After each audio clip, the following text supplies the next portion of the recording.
minute behind the 2:01. That is Guillermo Filippi at the wheel of that one. Has already come over the line to begin another lap, but this is going to be a big chase for Michael Moning. He'll be motivated to get there, of course. However, he's got a lot of chasing to do. Time's on his side, of course, but well, we'll see what the actual gap is this time round, but I reckon it's close to a minute between the first and second places in silver.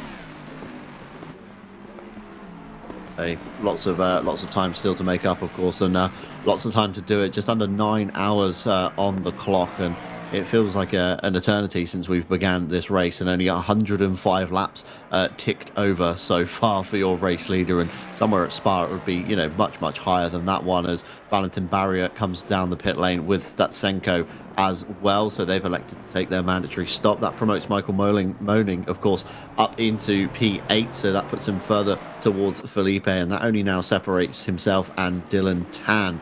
That's 41 seconds up the road, though, so that's going to be a big stint ahead of Michael Moning. He's going to have to be kind of inch perfect, mistake free, and really minimize that time loss, such as he did with Statsenko. It's a big risk to try and overtake on the grass, but one that certainly paid off, as we saw the gap between Moning and Statsenko when he came out onto the Dottinger. The gap was, you know, it was outstanding how much he pulled out in that third sector. And I think Statsenko, chat possibly speculating on a set of wet still. And of course, wet's on a greasy track. To any ACC players out there, you know how much heat they gain, and they become a very undrivable tyre, especially with these esports drivers really pushing the limits of these Pirelli tyres. So Statsenko in very sensibly, set of dries going on, maybe slightly overinflated again for the greasy circuit, just to try and get the pressures up that little bit earlier to avoid damaging the tyre on curbs and you know, bumps and grass and all the rest of it. So Statsenko released with Barrier now, and of course we'll get an update when they get round to the sector gate, whether or not the driver has changed. And the number 40, Aidan Walshingham, giving over to George Boothby, and that's going to be a very fast set of hands behind that McLaren this early on. If Philip Minar's not careful, that gap is going to come tumbling down very quickly here over the course of their next stints. Well, they'll be pleased that he's got a 2-minute cushion to sit on, Minar, but nevertheless, he will be monitoring that gap behind. Yeah, the thing about tyre temperatures you just mentioned there is something that has always fascinated me about ACC, and it's something that seemingly affects the cars on ACC way more than it does on any other sim, in my experience. It's, you know, as I say, really important to set up the cars correctly, tyre pressure-wise. And seemingly, if you get that slightly wrong, I mean, you'll have way more experience with ACC than me, John, but seemingly, if you get those tyre pressures wrong, then you're in for a very difficult hour. And, you know, these are long stints to take on. These are long laps to take on. You can't exactly dive into the pit lane as often as you can around any other circuit in the world. And so you've absolutely got to... There's even more pressure on getting these tyre pressures right, because once you've done it, you've sort of made your bed for the hour, and you could be in a lot of trouble. So it's always fascinating me about ACC, but I guess these drivers so experienced, will they have found a bit of a knack to getting these tyre pressures right? Will it be less of a lottery for these guys as it is for the casual player, like someone like me, doesn't really play very much, and may get it wrong? Have these guys figured out a knack for the tyre pressures? Yeah, potentially, Ewan. You know, these guys, thousands of hours. I mean, I've netted some kind of average on my Steam profile in this game, but of course, most of that has been commentating rather than racing as much. But yeah, these guys, of course, some of these do it for a day job. You know, they're paid by these big teams to pilot these cars around these competitions and around the esports world, should we say. And you know, in the early days of ACC, in the wet conditions, it used to be a bit of a meta move to maximize the pressures on the dry. So you'd go into the setup, you maximize all the sliders completely up, and somehow that used to work in these weird mixed conditions. But of course, with the last update, I think it was about 1.9, 1.8, where the tires changed once again. You know, they're much more susceptible to pressure changes, as you said, anywhere between 26 to 27. I know a lot of drivers like to aim for the 26.8,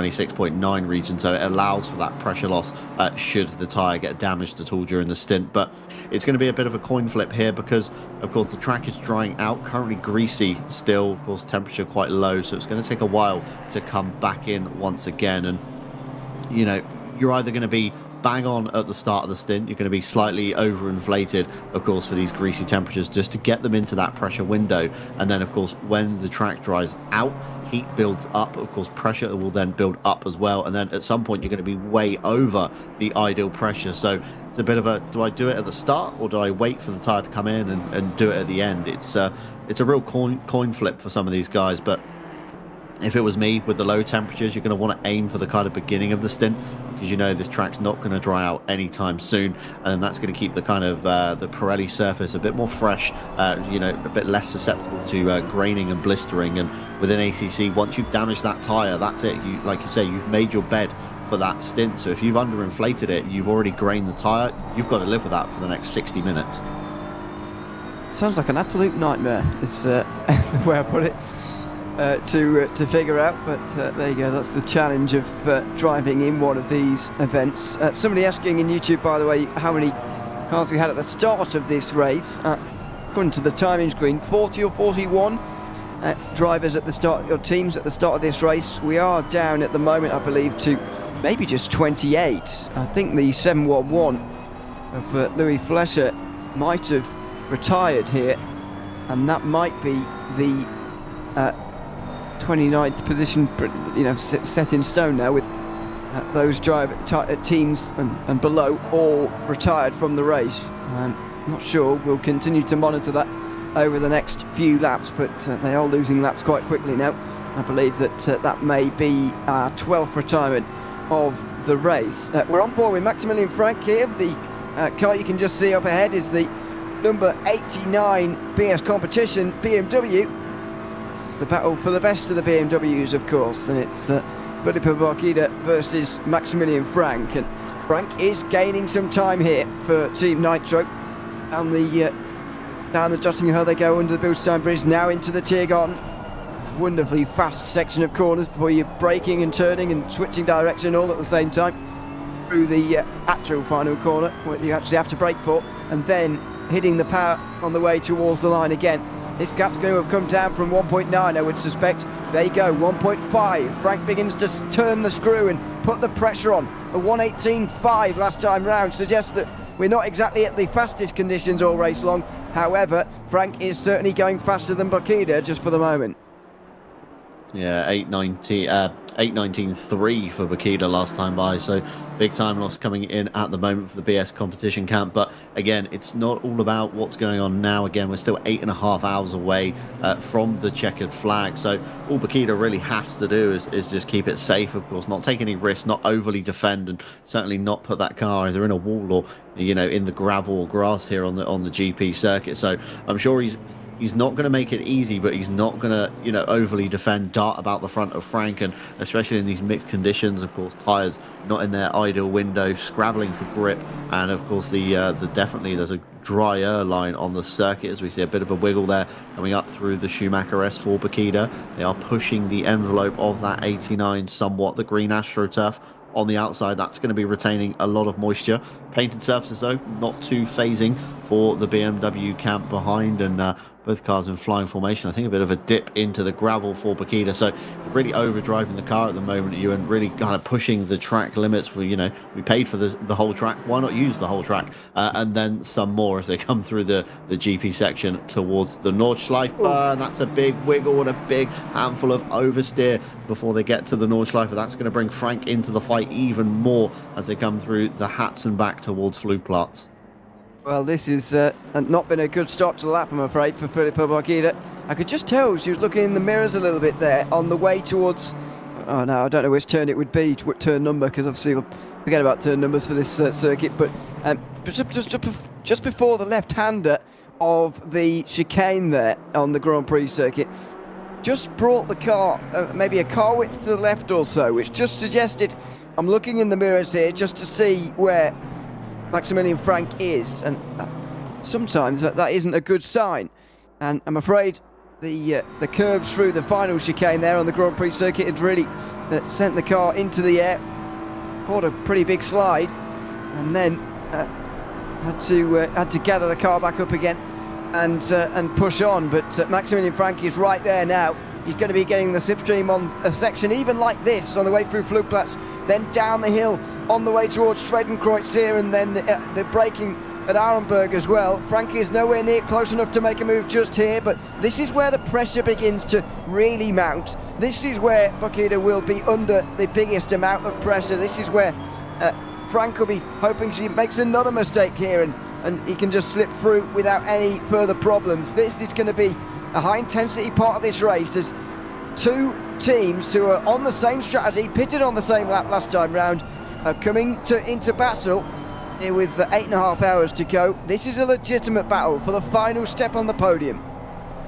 You can see how much Frank has already closed up coming through the foxhole over the top. Both cars being very aggressive on the inside curb, and now out of the foxhole they will go, of course, towards Metzgerfeld and Kallenhard before, of course, the twisty bits of Siphon and Ex-Müller as they tumble down the hill towards the climb back again up through Kesselchen. It's a fantastic ride on board through the Nordschleife. It always fascinates me watching onboards of these drivers. There's so many different lines that they take through various corners. It's such a long circuit, like you say. Turn numbers kind of go out of the window here. It's very hard to keep track number wise, and you know, even this corner here, the triple right-hander, some drivers elect to miss, other drivers kind of miss hit. It's a very varied circuit. Some cars go a bit wider into corners than others. Some prefer the tighter line. Again, probably comes down to car setup and how they can get traction out of the corner. But coming down towards, of course, Breitscheid over the bridge, the public entrance of the Touristfahrten on the right-hand side there, gap in the Armco,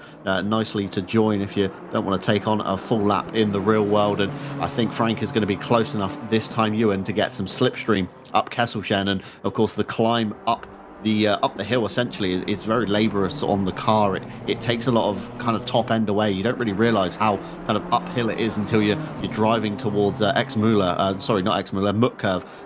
and you're in fifth gear still. You've not even hit sixth gear, so the hole in the air being punched by Bakita is going to benefit Frank massively as they come towards Mutkirch.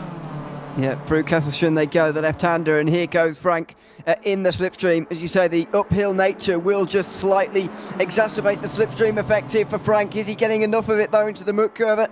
He's not for the moment, and we'll have to stay behind around this incredibly fast left-hander at the top of the hill. Then through Klostertal, the right-hander coming up immediately afterwards. Actually, in these high-speed corners, just not quite as good, I'm afraid, into the Stahlstrecke, and that is going to be a chance for Bakita to either get away or Frank to close in further. But you can tell these two are evenly matched. In the battles we've seen so far in half an hour or so here, we've seen a driver getting up to the back of another and going through pretty easily, or you know, the driver who's supposed to be defending pretty helpless. You know, we've seen pretty easy overtakes for some. However, this is not an easy overtake for Maximilian Frank. You can tell that Filippo Bakita is about just as quick as Frank here, and it's going to be hard work to get through. Next chance, of course, will be the Dottinger Herde. It will be the best chance, and just wonder whether Frank will be close enough and able to make the move this time round, and indeed what happens if he does, because I get the feeling it's not going to be one of those battles where he just drives away from Bakita if he indeed makes it through.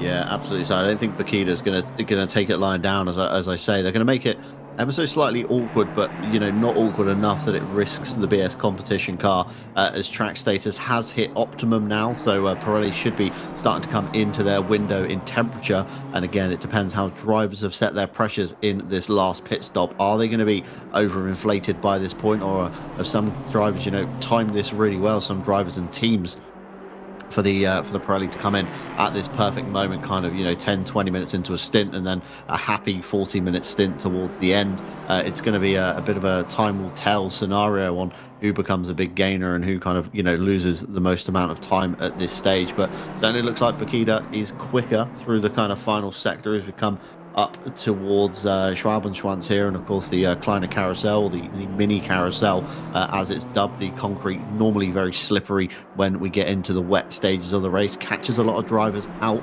including provisional race leader earlier on. We saw a big mistake there from Bakita as they come through Galgenkopf. That's going to hamper the run out onto the Dottinger Herde, and Frank is already sniffing at the diffuser of that BMW behind the number 89, punching a massive hole in the air for the 717 as they go towards Tiergarten, Ewan. It's side by side, I think, all the way down this straight, and it's going to be one of those who yields first, if anyone. Well, Frank should have the momentum here and should have the nose ahead, and might already be clear actually by the Bilstein Bridge here. Let's see as they drag up the hill now, crest over and downhill again. Bakita still side by side. I think she's going to back out though. Just breathes off the throttle, maybe there, maybe didn't even have to, but Maximilian Frank makes his way up to third place in this battle for the podium. There's still a long way to go, of course, but they're on exactly the same strategy. It's a straight fight between these two BMWs. They haven't even got a manufacturer difference to separate them. Maximilian Frank for Team Nitro then moves up to third place ahead of Filippo Bakita. And that pass has been coming for a little while. The gap, by the way, to George Boothby in the meantime has closed as Philippe Minot is getting away further at the head of this race. These two are over 3 minutes behind now, but George Boothby is over 2 minutes 10 behind, and so Boothby is only 55 seconds ahead of Maximilian Frank. So even in the meantime of the battle between these two BMWs, they've both been catching the McLaren of George Boothby. Yeah, that's a crucial thing, isn't it? You know, we're so focused on Minard out front and the gap to Boothby, but not forgetting, of course, Maximilian Frank and Bakita behind. They are, of course, within the lap times to begin catching and tumbling that gap down. It's already down a few seconds since the pit stops have cycled through. So maybe you know, the Veloce car a little bit too greedy on the pressures at the beginning of the stint. They're starting to come in now and become, you know, overinflated. And like you say, Ewan, we can't just kind of make another pit stop. You know, 8 minutes a lap and a minute 14 down the pit lane. So it's going to be a costly move if they do want to adjust pressures at all within the realm of ACC. And lots of people noticing rain due as well, Ewan. It's an on-off switch, like we say, and the switch is going to be flicked back on within the next 30 minutes or so, which is probably going to time quite nicely with those mandatory pit stops, of course, coming in as well. It's going to shorten the stint by about 10 minutes or so, I would say, but still, we'll have to see the rate of rain, how fast the track goes from dry to wet, because a lot of these drivers have been braving it out on these dry Pirellis, as we've seen all race long. It really depends how long the rain's going to last, and we won't get a view as to how long it will go for until it actually comes. So let's wait and see if it's a bit heavier than last time, where I think most drivers just decided to deal with the conditions instead of putting a different tyre set on, especially for them. Meanwhile, for 16th is on. The Lamborghini Esports team have had a little bit of a miserable day, to be honest. They're, let's say, second place in the championship at the moment, but they'll be losing out on at the top 3 places in the championship as things stand. This is just a pass to get up into 16th overall. Don't forget, the pro and silver classes score points separately from one another, so any overtakes here made by Dario Amulo on silver cars don't really give him any more points, and that was close on the way towards Kesselsen as he had a look up the inside. Santama, who he was trying to overtake, just cut across his nose at Kesselsen. Said it's not going to be quite that easy. Through the muck curve, there you go. Happy Santama of the 224 BMW holds on here, and I think Amulo was hoping he would get given a little bit less of a hard time here, and he was going to be given the place, but that's certainly not happened. He's going to have to do this the old-fashioned way, the hard way, and he'll want to do it before the final section as well, where it's going to be very difficult to overtake any time after about now. But there he goes. He's been invited down the inside, and the Lamborghini Esports team make their way up to 16th place. Not sure that was an intentional letting through, actually. However, he's got through anyway, and into 16th place. He'll be very thankful he got it done just in time for this section here.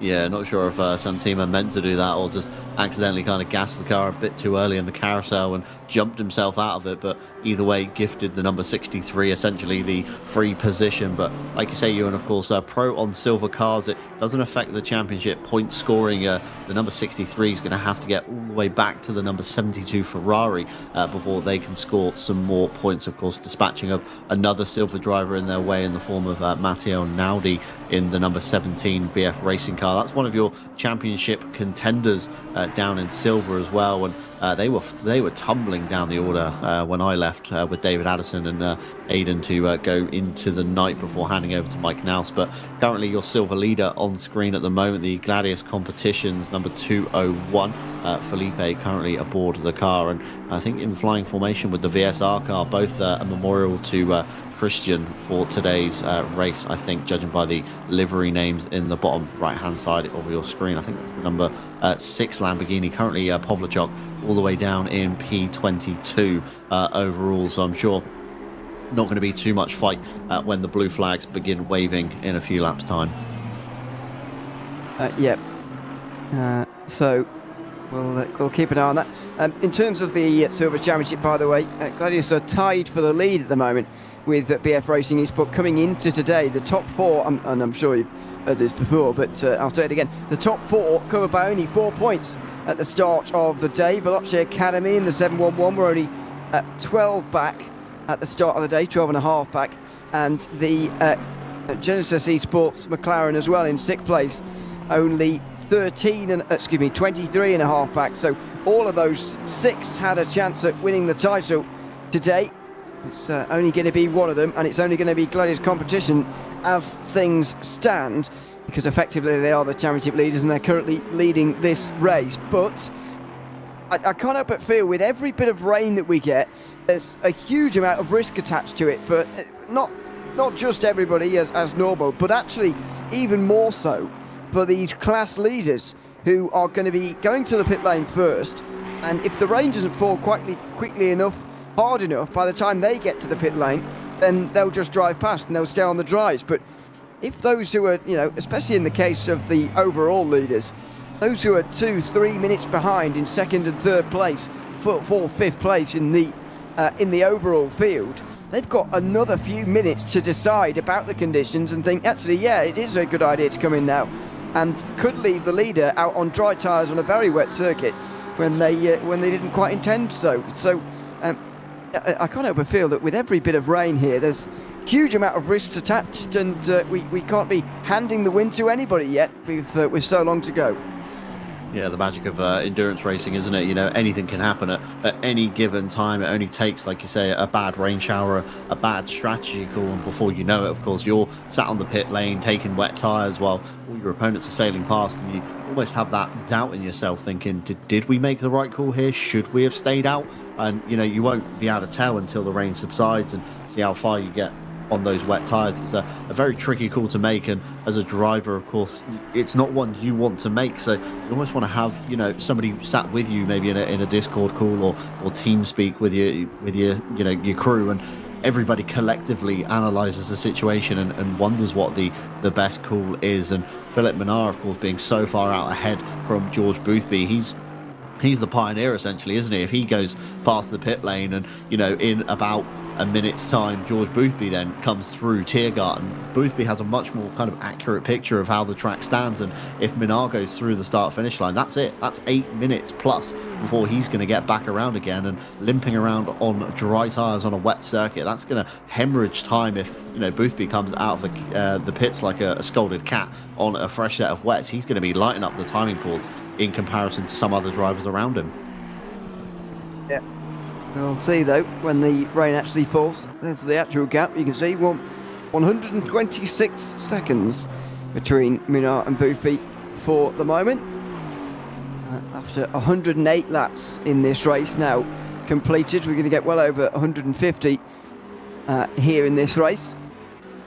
As we're still waiting for that rain in 15 minutes time, so there'll be another couple of laps just yet, and actually it could be quite well timed for some of the drivers. I think the drivers like Minnaar may be forced into a pit stop because of their stint time pretty shortly in the next couple of laps or so, because it's been a little while since Minnaar actually made his way down pit lane for his most recent pit stop of the day. So let's wait and see, but it is an important part of the race coming up for the leaders again. Frank is now 2.4 seconds ahead of Felipe Boquita, by the way, in that battle for 3rd place. So Maximilian Frank is gaining that podium for the moment for Team Nitro. They'll look to hang on to that for the last third of this race. So we continue to follow the silver leader of Gladius competition. Currently running in 6th place, Guglielmo Filippi. Down in towards turn 1 for the 108th time of asking. 109th time of asking, indeed. And with a 12-second gap in front. No concern for the top 5 at the moment, or indeed no concern behind, with 8.5 seconds over the Mercedes. It's a good position for Gladius competitions to be in. Seeing yellow flag at the top of the screen, by the way. Very difficult to tell where that would have been from, and it's cleared now, but there you go. There is Michael Moning, 2nd place in silver. That's the kind of gap that we're looking at. That's the first visual gap we've got for a little while in this class. It's nearly 3/4 of a minute for Filippi at the moment over Michael Moning, who got through on that 51 Ferrari earlier on, of course, which has since pitted and handed back over to Ardek Hillison again. And so the Mustang now has clean air, but a big gap to close up to the Gladius competitions in the lead of this class. Yeah, it looks like Michael Moning is setting the timing board to light at the moment at 8:09.4 last time by Gladius competitions. Of course, the next nearest car in class with an 8:11.1. So small gains for Moning. Of course, he does have to get through Dylan Tan as well in the number 4. Brief yellow flag was out, indeed, very well spotted, Ewan. That was for the number 204, Gagliardini, currently at the wheel, somewhere around Tiergarten, back into the pit lane he's come. So not sure if a bit of a mistake maybe heading into that fast section, but certainly gets it back underway. It's a lengthy pit stop, still sat on the pit lane as well, so can only assume maybe a bit of a contact with a barrier possibly coming in on that one. You are right as well. Philip Minard's hand will be forced for the rain. Essentially 17 minutes left on his stint timer, should we say, of drive time, just coming through Whipperman at the moment. So towards the end of the lap is Minard in that 2:55 competition entry. So that hand will be forced, and rain in 10. It's touch and go, isn't it? How do you take a set of wets predominantly early? We saw earlier on the Coach Dave Academy did just that. They took a set of wets, went out onto a dry track. By the time they got round to the end of the lap at Whipperman and Ice Curve and Brunchen, the tyres were way overheated for what they should have been. And then later on in that stint, the Coach Dave Academy car just lost more time across the stint. So you almost don't want to put that wet on too soon. And like you say, some other drivers in the field might be on a bit of a better cool by the time they get round to their pit stop. For example, George Boothby, still 35 minutes drive time left on his car. So his hand will be forced, but considerably later than the 2:55 car, so they're going to be able to read the situation that bit better. They're going to be able to go into the rain shower on those dry tyres, see how quickly the track goes to wet, and then make a call maybe some 10-15 minutes later when Minard has to make his call in the next 10 minutes. I think he's just about going to be okay. I think the rain will just about start to come when he is coming into pit lane, but that may mean he puts the wets on and, as you say, overheats them wildly. Not hearing that the rain is going to stop it, as quickly as it stopped in the last shower either, by the way, when we came into the commentary booth about 50 minutes ago. We had a rain shower, of course, but we knew that it was just around the corner from stopping again, and that sort of takes away from the peril of it. Not sure they're all going to be quite as lucky this time round with the shower. We'll get some word as to how long we think it's going to go on for here, the rain, but we don't know just for the moment. This is the Visceral Esports Lamborghini, the number 44 of Kevin Tudday, trying to catch the 104 Ford Mustang. That is Leonardo Pagano, who's currently at the wheel of that one, and it looks like he's being closed in on here, and actually in this part of the field, just outside the top 10, but not quite down towards the back where you're at risk of being retired from the race, as 12 drivers and teams now are. We've got some good battles going on here, and actually the spread of the field is not very large, from 16th place down to 19th here. They're all covered, 4 of them, by less than half a minute here, which is pretty impressive at this stage in the race. Yeah, it's always the magic of endurance racing, isn't it? Although the front runners are, really spaced out and kind of running away with it, essentially at this point, the fights are still very much alive down towards the bottom end of the field. And it's great airtime, of course, for these teams on the broadcast, where maybe, you know, they're overshadowed sometimes by the pro field, but the fight's still very much alive in the silver category. Like you say, Kevin today trying to hunt down Pagano just ahead. And that 104 Mustang has had some fantastic pace in the early stages as well, being up just outside the top 10, I believe. Towards 1 point, so tumbling down a few positions during the night, but still very much trying to keep their hopes and dreams alive. Of course, in the silver category, around about what are they, about 8th, if my quick count is correct, there in class. They are, yes, I think so. 7th. I think you're right. Yeah, 7th in class. Right, yeah, 7th and 8th, I think these two. Difficult to work out somewhat, but there you go. The silver car you can see at the top, by the way, 201 on the top of the left-hand side is the leader in the class. So effectively, we've got rid of the top 5 because they're not needed for the silver class, and you can see the entire field here on the left-hand side of your screen on the tower. So gap continues to tumble down, 2.1 seconds for Kevin Today now. I have a feeling though that the gap is coming down in such a way that it's not going to be a breeze past for Tadej when/if he gets there. It's going to be a little bit more difficult than that for him to make his way through. And of course, made even more difficult by the straight line speed of the Ford Mustang, which is so powerful, as we've already talked about, that the Lamborghini is going to have trouble getting through on the straight, I would have thought.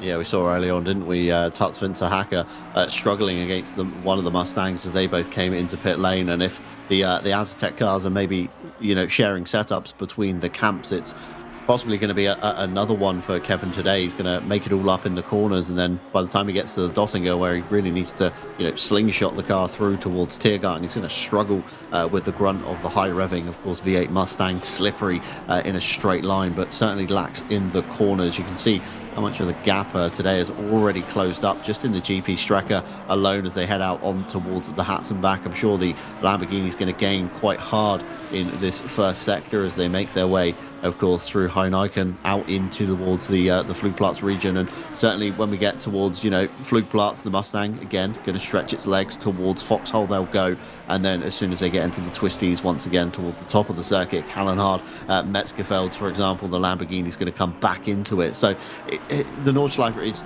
it's a giant game of cat and mouse, as David Addison kind of alluded to earlier on in his broadcast. You know, some cars have advantages in sector 1 compared to maybe sector 3, and then the coin flips on its head in the case of the Mustang. Of course, very strong down the Dottinger Her, very strong through any of the straights, but into the twisties, the Mustang maybe not as good, not as planted as the Lamborghini. So giant game of cat and mouse for Kevin today and Pagano at the moment, and the gap 2.1 seconds. We're going to get a timing update, of course, as they come through Schwedenkreuz out towards Arenberg. The first timing gate is just as they go under the bridge, so we're moments away from seeing has Kevin today clawed back anything from the start finish line. Certainly a lot deeper on the brakes into Arenberg, although has to scrub a bit more speed, so the Mustang's going to get a better run, but the gap already down to 1.3 seconds. The Lamborghini here certainly looking like the stronger of the two cars. It definitely is 0.8 of a second through the opening part of the lap, then over the top of the hill at Adnau Force they go. Getting on the brakes in time here though for the slower part of this section, and needing a good run out of the right-hander here as they fire down now towards Metzgersfeld, which is the next left-hander. Difficult corner because you don't want to go too wide through here, otherwise you find yourself in the grass, and then there's a wall to collect you straight away as well through another chicane, and then dipping down into Kallenhard, steeply downhill here, which really lengthens what would otherwise be a fairly short braking zone, and through another chicane, and miss. That's the way you're supposed to do it anyway. Missed the first apex, grabbed that second one, and then missed the third as well. Though it didn't quite happen for the Mustang ahead, as it looks like we've got rain falling again. So maybe 5 minutes ahead of schedule, actually. The rain begins to fall. Now, where is the overall leader? Because was fearing that Philippe Minard would be caught out by this, as he is making his pit stop this time round. We believe, anyway, he's making his pit stop on this lap, and if the rain didn't come soon enough, then he would have had a very unenviable decision to make. But actually, given the rain is falling already, he might just put the wets on and he might just be fine now. Yeah, absolutely. So Minar still with about 8 minutes on his drive time, just coming through Whipperman now. So probably at one of the better stages of the circuit. Of course, if you're about a minute behind or so, you're still going to be in that middle sector where we're, of course, seeing these guys fighting it out at the moment. We've already got some early stoppers in the form of Malinowski. Gillison back into the Ferrari as well from Statsenko earlier on. We missed that one handing over. So two drivers electing to take their stop early. Forecast is rain for the next 10, getting heavier in the next 30. So the rain is here to stay for a little while. It's not going to be a brief shower like we've seen. And Kevin today much braver through Mut Curve, especially in the dirty air. That's very, very surprising to have that level of commitment. It only takes a tiny bit of aero wash and there's not a lot of runoff at the end of Mut Curve. Okay, there's a curb there, but after the curb, it's an instant wall. So that's a very brave move to be playing right now, and a Porsche ahead. I think that's the 204 of Gagliardini just ahead, the P27 at the moment. So in theory, he should make a swift get out of the way for these guys battling it out. And you know, traffic giveth and traffic taketh away. And fingers crossed it doesn't affect this fight, but both cars in theory should be down the pit lane as well, so chances to make up time in the pit stop if one team is more rehearsed than the other in that sequence too. Well, let's see as the Porsche stays ahead of the Mustang here before the long twisty section at the very end of the lap here. This is the battle for 18th place overall, but more importantly 7th place in the silver category as all the drivers ahead of them come into pit lane. It is very much time to put on the wet tyres again here at the Nürburgring Nordschleife as we approach the final 8 hours of the season. It's the Intercontinental GT Challenge Esports Championship for 2024. This is the final round of the season, the 24 hours of the Nordschleife, as we continue to follow this battle for 18th overall and 7th in silver. There's just no way through this final section here. Through Flansgarten they'll now go, where these GT cars get a little bit of air before turning in the right-hander. The 258, by the way, 4th place in silver, has got a stop and go 30. Must be for speeding, and that's another problem of the wet weather conditions. They're all on dries and they can't quite stop for the pit lane quite in time, clearly, in the case of the Porsche. Yeah, very easy to do at the Nürburgring, especially if you're a little bit missighted coming into the pit lane, maybe following another car in and kind of trying to close up as much as you can on pit entry, and then you overcook your own entry and speeding into the pit lane. Stop go 30. It's going to be considerable time loss for the 258. Such a shame after how far they've climbed. I think we were watching them just outside the top 20 earlier on. A mistake there from Pagano, though, coming out onto Galgenkopf, the Porsche, all over the grass, trying to stay out of the way as well. Track is officially damp, so this is the stage when you should be on wet tyres for the foreseeable. And, of course, rain is still falling, so it's not going to be a brief shower like we've seen. And Kevin today struggling to pull alongside the grunty Mustang. Of course, lots of torque in that V8, so struggles coming out of the corners. But once it does get going, gets firing on all 8 cylinders, it becomes a bit of a mammoth in a straight line. You can see there Kevin today in the wake of the Mustang just cannot pull up to the back of it, let alone alongside as they come down towards the Bilstein Bridge into Tiergarten.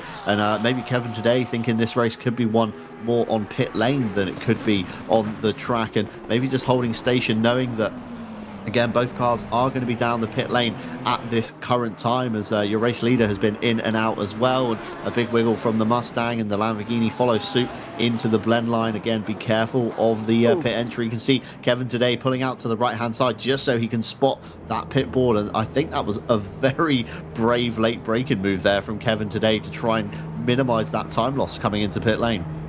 I don't think he was trying to see the line anymore. Clearly, he was just trying to make it overtake. It will be brave. Into the pit lane, though, it will be a bit more fuel, and more importantly, 4 new tyres, wet tyres for those who make their way in.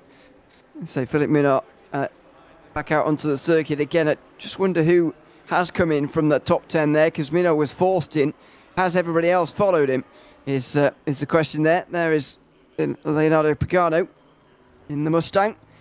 Can the Lamborghini get out ahead here in this battle for 7th place in the silver category? There goes the Lamborghini. The Mustang just up ahead there of Pagani. and he is not quite going to be, oh well, it's going to be side by side. He was getting away fairly sluggishly there, and is it quickly enough? Side by side they'll go on the exit of the pit lane. The Lamborghini, more power on the exit, more on better acceleration, and it's Fabrizio Campanella who now holds on to 16th place. So the Lamborghini does indeed pass in the pit lane. Not really sure how, because they've basically done the same thing in that stop, but anyway, the Lamborghini's ahead and moves up to 15th place, but more importantly, as I say, it will be 7th place in class, I believe, if not 6th actually, because Santama is still in pit lane in the BMW.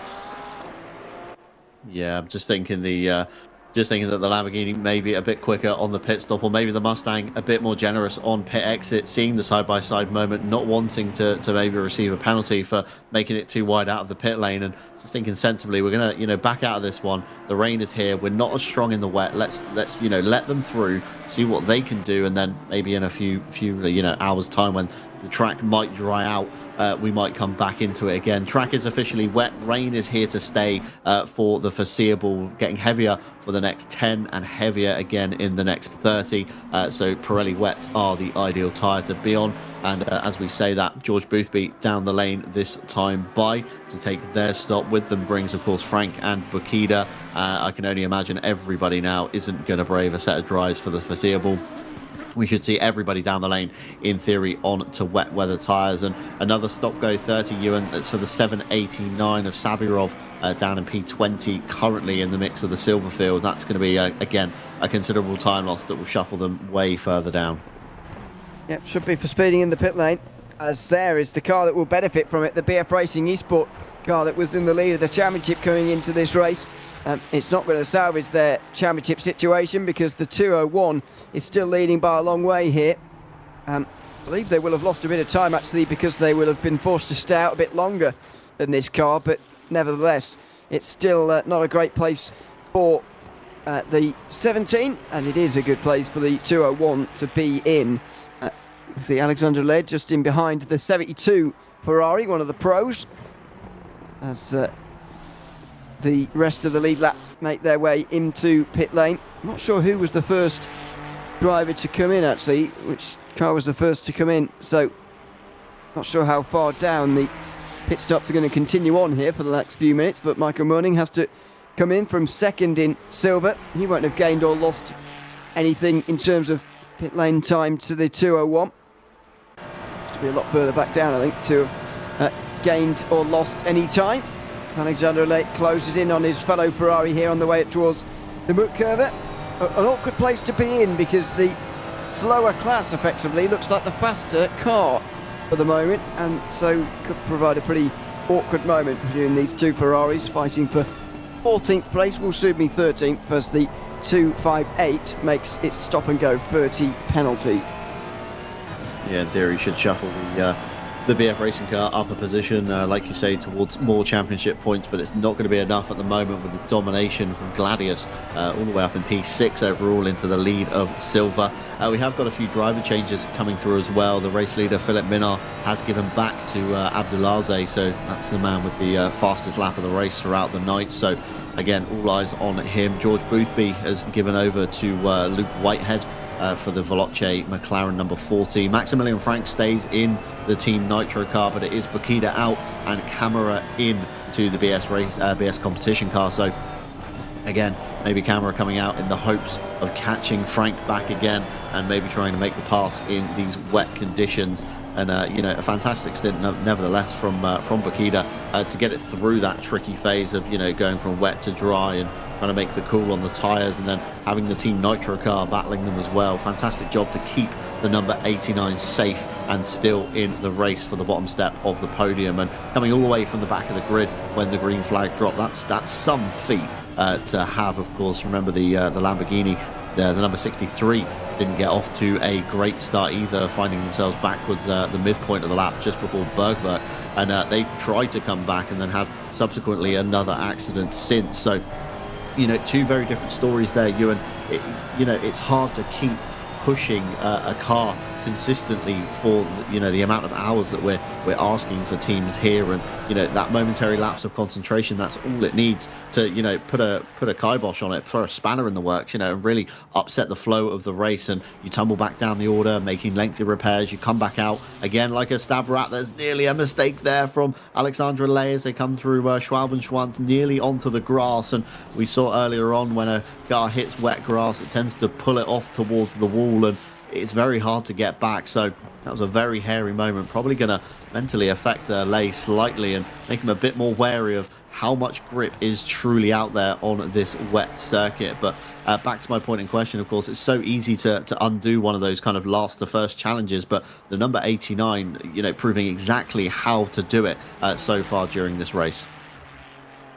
Yep, still up in 4th place as we follow the battle for the highest position in the field now, or I believe the only battle on the circuit actually, between BF Racing Esports and the number 72 Ferrari, just up ahead here. 2 different classes involved, of course, but it will be now for 13th place as Pisano, just ahead of them, comes into pit lane. It's going to drop 2 places, but more importantly, drop 1 position in the silver category in the 258, I'm afraid. It's not been a great season for them, actually. It's the absolute Restek by Aslith car. They've had a few difficult races for sure over the course of this season. Their best result season came in the previous 24-hour race, which was at Spa for round 2, where they finished 7th. Other than that, it's been a pretty difficult season for them. So, upper position for these two in the Ferrari, and Alexandra Ley will have that bit of extra motivation now, having gained some points for BF Racing Esports, but as I mentioned earlier, still a long way behind Gladius Competition, who at the moment would still be winning the Silver Championship if things were to end as they are right now.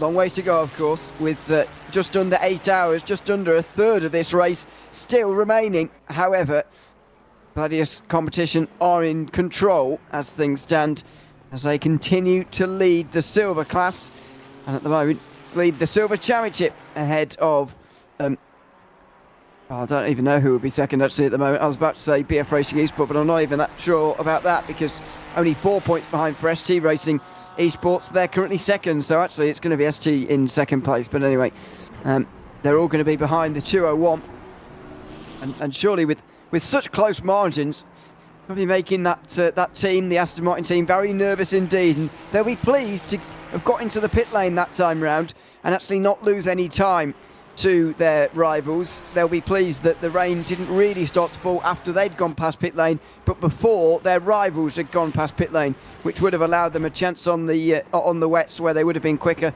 and the 201 would have lost some time. But they've gotten away with it this time round, and they are still leading by 47 seconds as things stand. Yeah, some good quick maths coming out there, of course. Moaning is about 10 seconds, just over 9 seconds off the back of Opti, and then another 17 seconds back to Felipe. So, yeah, plus the two together, and it's about 47 seconds. So it's still a big ask, it's still a big margin, but there's still plenty of time ahead, just under 8 hours to go on this one. We do have a question in the YouTube chat regarding penalties and how they're served. So in the case of a stop-go 30, exactly as it says on the tin, drivers have to come down the pit lane. They have to stop in their box for 30 seconds. Teams can't touch the car, so you can't add fuel, you can't add tyres, and you can't repair any damage that you've received during that stint. So you'll stay there for 30 seconds and be released out into the circuit once again. Drive-through penalties indicated by a red DT next to their name on the timing tower towards the left-hand side of the screen. Thankfully, we've not seen too many of those today. Race control has been nice and quiet since about 2 o'clock this morning. No further notes from those guys over there, so probably very thankful on that one. And any time penalties that you'll see issued, they'll come up with a red box again with the amount of time that they have to serve. So it's anywhere from 5 seconds up to about 15 seconds, maybe even more, depending on the incident given. But they will be served during a pit stop. So a regular pit stop cycle. So the car will come in, it will pull into the box, fuel, tyres will be done, and then they'll be held for the additional time next to their name. So instead of a pit stop taking 30 seconds in ACC for fuel and tires. It will take an additional however many seconds, so it can be up to 45 seconds. And although it doesn't sound like a massive margin, 5 seconds, O'Leary, if me and yourself went somewhere and I arrived 5 seconds after you, we think, oh, we've arrived at the same time. But in terms of racing, 5 seconds, it's a big margin, especially at the top realm here in the SRO Championship. And just want to say there, Abdulaziz coming down towards Schwedenkreuz went off to the wetter side of the circuit to try and get some water into those Pirellis. So are we starting to see the wet tyres struggling already, or is Abdulaziz here thinking about the very long game and really trying to keep these Pirellis alive in the best way they can with lots of standing water for that Aston? I don't really know, because it is still raining quite heavily. I don't think it's going to be everyone's wet tyres starting to overheat, but I wonder whether his are beginning to struggle here. Is he going to search again on the way towards Metzgersfeld for some extra water? Not really, so might have just been a one-off on that occasion. Trying to keep on top of those temperatures, but it's a very big lead here for the 255 competition. Aston Martin over 2 minutes at the last check, over 2 minutes 20 at the last check actually, and so it's comfortable for Václav Abdulaziz for the moment. Luke Whitehead will be chasing him down as much as possible, but it's going to be pretty difficult really to get anywhere near the race leader, even with this amount of time remaining. In the current standings, by the way, 255 competition are 7th, the best place of the Aston Martins throughout this season so far. Only 7th overall in the standings. We go back to BF Racing Esports, who of course are on top in silver, but down in 4th place in the race. Just whether these rainy conditions as well could hamper any overtaking chances for Alexander Lehr here, or indeed anybody else. The spray kicked up and the one-line nature of wet weather driving might make it a little bit more tricky for those drivers behind to actually make a pass. But we'll see. I don't think Alexander Lehr has been really close enough at any stage for us to really expect him to have made any overtakes just yet. This battle's only been going on for a couple of laps after all, and he's not really been close enough as things stand. But now he'll look to make some inroads on the way in towards Horak. The gap below a second now, 8 tenths. If you can just get close on the way out of here, then into Galvenkopf, then you should have a chance on the back straight to make the normal overtake. Yeah, of course, we can get a good run out onto the Dottinger, and we should see a kind of textbook move, as you say there, Ewan. Lots of passing down the straight so far in the race, but Alexander Lehr not quite close enough, wrestling the car through Whitman. A bit of a slide there for the number 17, and it's going to be a bit harder, as you said, when he catches the back of the number 72 Ren Velten car. It's going to be kicking up a lot more spray into his face. He's going to be very unsighted into some of these corners, and the wiper certainly working overtime the closer he gets essentially in this fight. But great to see drivers still kind of keeping the car safe relatively. You can see how much of a wide berth he's giving the inside curve of Ice Curve as he comes through there and down towards Flansgart. And of course not too much risk going on at the moment for these drivers. They're staying way clear of curbs, painted surfaces, etc., especially from the earlier on slide nearly into the grass for Alexandre Lehr. He's probably going to be turning down the dial a little bit on the pace just to try and keep that car safe. And lots of pro cars still ahead of him. He's got 4 to clear before he can even get to the back of Lafayette in the 276 Aston Martin up the road, and that's some considerable margin to make up there. So there's no point taking risks at this current stage. You almost want others to kind of fall off around you and make the mistakes for you, and you just essentially get gifted the position. But not close enough this time as they come towards Galvenkopf. That gap still very much kind of open towards a couple of seconds, so nothing you can really do here. Malinowski, though, one of the early pitters when the rain came in, I think down the lane as soon as the heavens opened. So that car's going to be on maybe a less than ideal set of Pirelli tyres, possibly with the track taking a little while to go up to the wet status. But Malinowski tiptoeing around the GP circuit just ahead. Of course, he's got Lafile 1.2 seconds to the good as they cross the line, and the gap looks relatively similar as they come through the GP circuit here. So again, another pro on silver battle. We got lots of these kind of in the field at the moment where the silvers have kind of shuffled their way up into the pro mix of things, so not going to be affecting too many championship points at the moment. If he does get past again, Malinowski has to get through Moaning and then catch Otoki in the number 4 before, of course, any championship points are gained for the number 39 Veloce effort. But still a valiant effort nonetheless. Jaroslav Honzik in the car earlier, I think outside the top 20, to see this car up inside the top 10 now, that's some good gains throughout the night for them. They'll be more worried about behind them, actually. Mikhail Statsenko is 6.4 seconds behind, so they won't be able to afford to stay behind the Aston Martin for too long, not because of any position gains, but actually to alleviate any losses as they go through the Hatzenbach now. As they get out of this slower speed section on the Nordschleife, they'll open the taps and fly towards Flugplatz, then down the hill again and then back up again when they get to Schredenkreuz. The constant rises and falls of the Nürburgring Nordschleife. From the right-hander they go, using every bit of road on this circuit, from white line to white line on either side, down the hill and then up to Schredenkreuz. Very fast left-hander.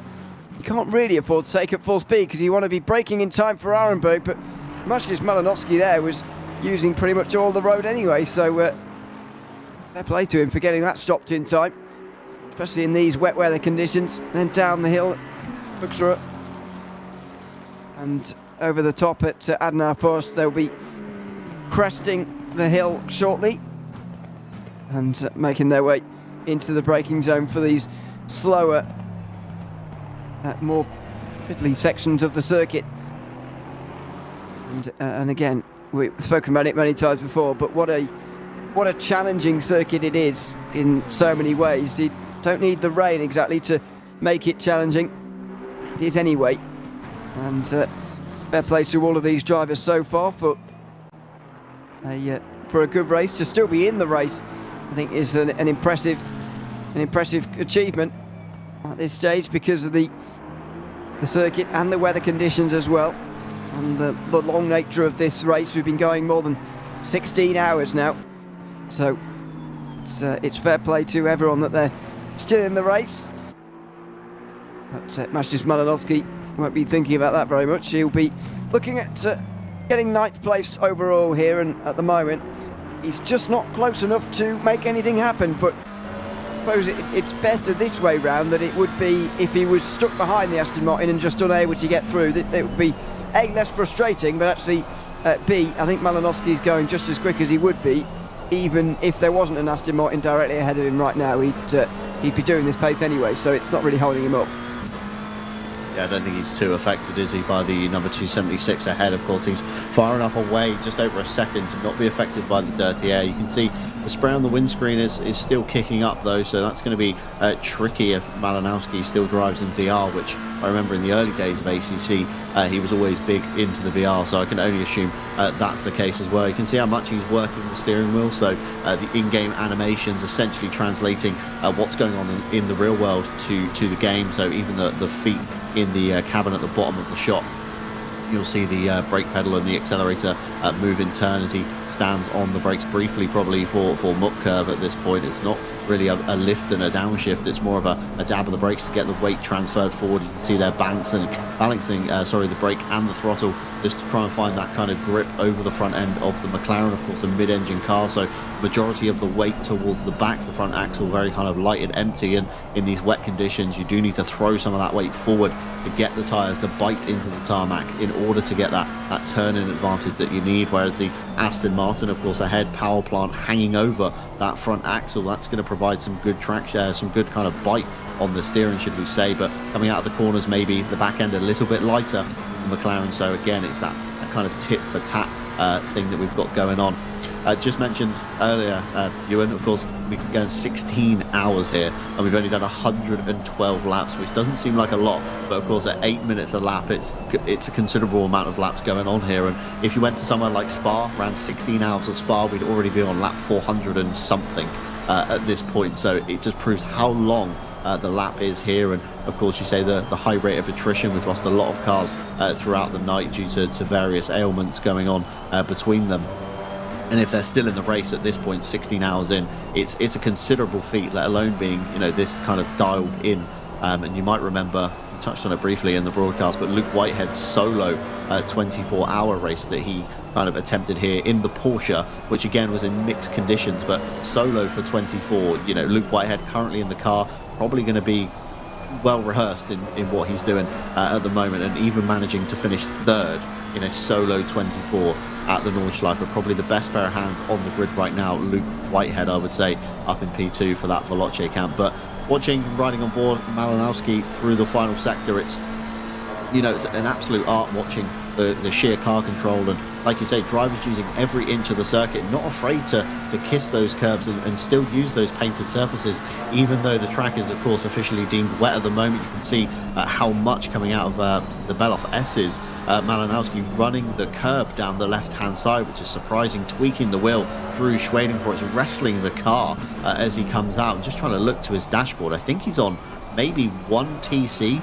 I want to say, at the top end of that McLaren, that Motec in the dashboard there, and that's a very skinny level of TC to be running in these stages of the race. It's what these drivers seem to prefer, though, just to do the traction controlling themselves, if you like. You mentioned there's not many laps completed because of the length of this circuit. Again, every time you watch the Nürburgring Nordschleife, watch a race round here, you sort of have to recalibrate your brain to what is going on because it's so unlike any other circuit in the world. So a bit of a quiz question for you in the meantime. Do you know how many laps the distance record for the real life race has completed? Not that we're going to get near that today because it's been raining so much, but do you know what it is, the most amount of laps completed in 24 hours around here? Is it somewhere just shy of 300? It's not, no. No. It's about half that. So it's only a couple of years ago, actually, or last year, I should say. 162 is the most. So we'd have another 50 to go at this stage if we were to break it, which is not looking likely. Although, having said that, we've done 2/3 of the race, and in that amount of time, we managed about 55 laps per 8 hours. Another 55 from here would be over 162. So maybe, but of course, the huge difference between this race here and the Nürburgring 24 hours in the real world is the lack of slower traffic. We've got only GT3s in this race, and now I'm not saying that the drivers at front haven't had to put drivers a lap down and haven't had lap traffic to deal with in that sense, but they don't have the really, really slow cars and all of the other classes, and they don't have another, about 160 odd cars starting the race either to have to negotiate, which is maybe the main reason why the pace of this race is a little bit higher than the real life one. Yeah, it's a fantastic race, isn't it, in real life, of course, with the mixed car classes that you do get, kind of everything from, of course, top GT3 machinery, sometimes, SPX, cast your mind back some 20 years ago, the ex-Astra DTM car that used to run in the 24 and the VLN series back then as well. So it's a real kind of eclectic mix of machinery throughout the years and throughout the races. And of course the fan favourite, the Dacia Logan, and Ryan Gill pointing out, of course, no slow zones currently in ACC either, so drivers are completely flat out. Of course, yellow flags are thrown for spun cars, but again, there's no safety car, there's no virtual safety cars slowing everybody down, so it is really kind of flat out racing from the green flag to the checker. And like you say, no kind of slower car classes to negotiate, and that can really hamper the lap times, especially catching them in awkward scenarios. Again, you've got inter-class battles to be dealing with. If you pull up behind two Porsche Cup cars fighting, you're going to be stuck there for a little while before you can find your way through, especially down the Dottinger. Of course, the skinnier aero of those Porsche Cup cars. Normally you see them pulling alongside GT3 cars and getting the side draft through, so as fast as you make up the positions through sector 3, you find yourself going backwards again by the time we get out to the straight. But pure GT3 machinery here today, so it's makes it a little bit simpler, I would say, for drivers, but still a real test of skill across the 24. Yeah, I've got to say, you mentioned the point about slow zones there. We obviously don't have any of those here, as we've pointed out. It's actually one of my favourite ways that sort of races are dealt with in terms of cleaning up the circuit or whatever. Having slow zones here at the Nordschleife, I think, is done the best at this race in the real world of any race in the world. I really like the idea of the race staying green for the most part, but this circuit is so long that you can get away with cleaning up the circuit through one point, having a code 60 or whatever it is for a few marshals posts, and then carrying on again. It makes it feel like unlike in fact all of the other 24-hour races in World Motorsport, all the other major ones. There's always a point in which, you know, you'd have a full course yellow, you have a safety car, you have to wait for ages for the track to get cleaned up, and there's no racing while that all goes on. But effectively, unless it really rains and they red flag the race for rain, the Nürburgring 24 hours is effectively green the entire way through, and there's racing for the entire 24 hours, and you don't get that at other races. It's one of the real upsides of this race in the real world.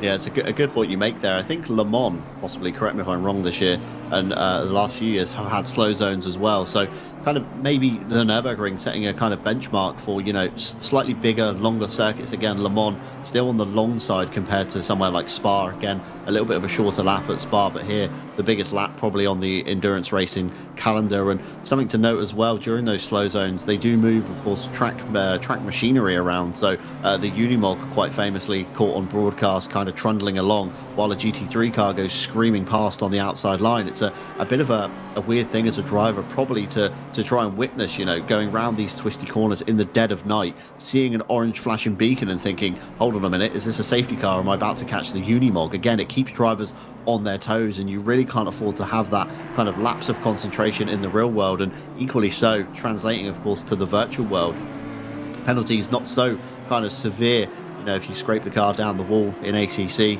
okay, back to the garage, repaired, virtually no money, no cost, but still it's a big time loss as the Audi ahead goes off into the grass at Galbenkopf. I think that's the number 789. They're going to be on the wetter side of the circuit, so hampering the run ever so slightly for Arthur Camara, probably backing out of the throttle ever so slightly just to see where that Audi ended up. And as I speak about a momentary lapse of concentration, probably exactly what happened there for the number 789.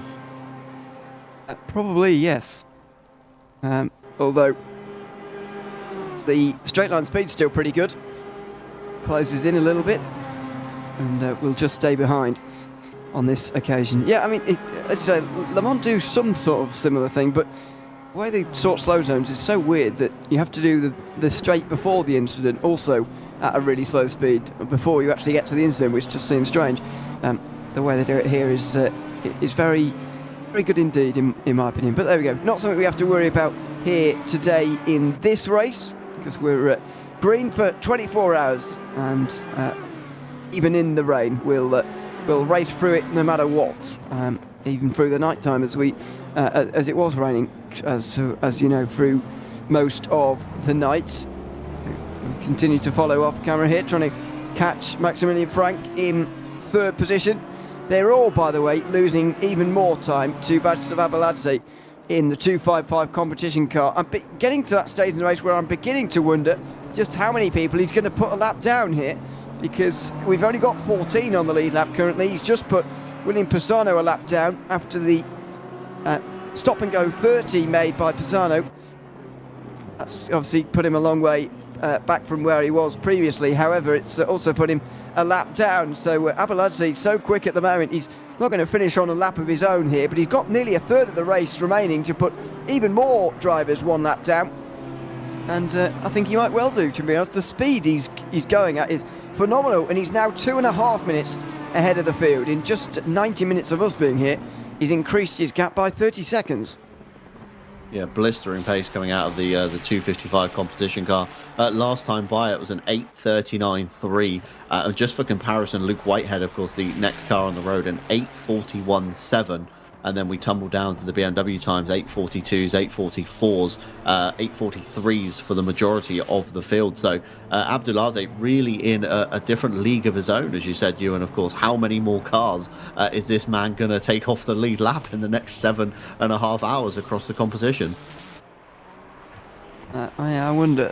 I'm not sure how many he's going to get through, but it's going to be quite a few. Probably going to get through these two, who are just up ahead of him now. Alexandre Lee, just in behind the fellow Ferrari of who's driving? Jonas Reck at the moment is driving that one. So very much the part of the field where the Ferraris now find themselves, 4 in a row from 11th place, and Mikhail Statsenko got a minute over Luciano Wittbert in the 38, and then the rest behind. As I was talking about earlier on with Isaac Killerson, who was also driving in the 51. Luciano Wittbert is a driver who I've not seen do too much of ATC, although he does have a fair bit of experience on this sim now.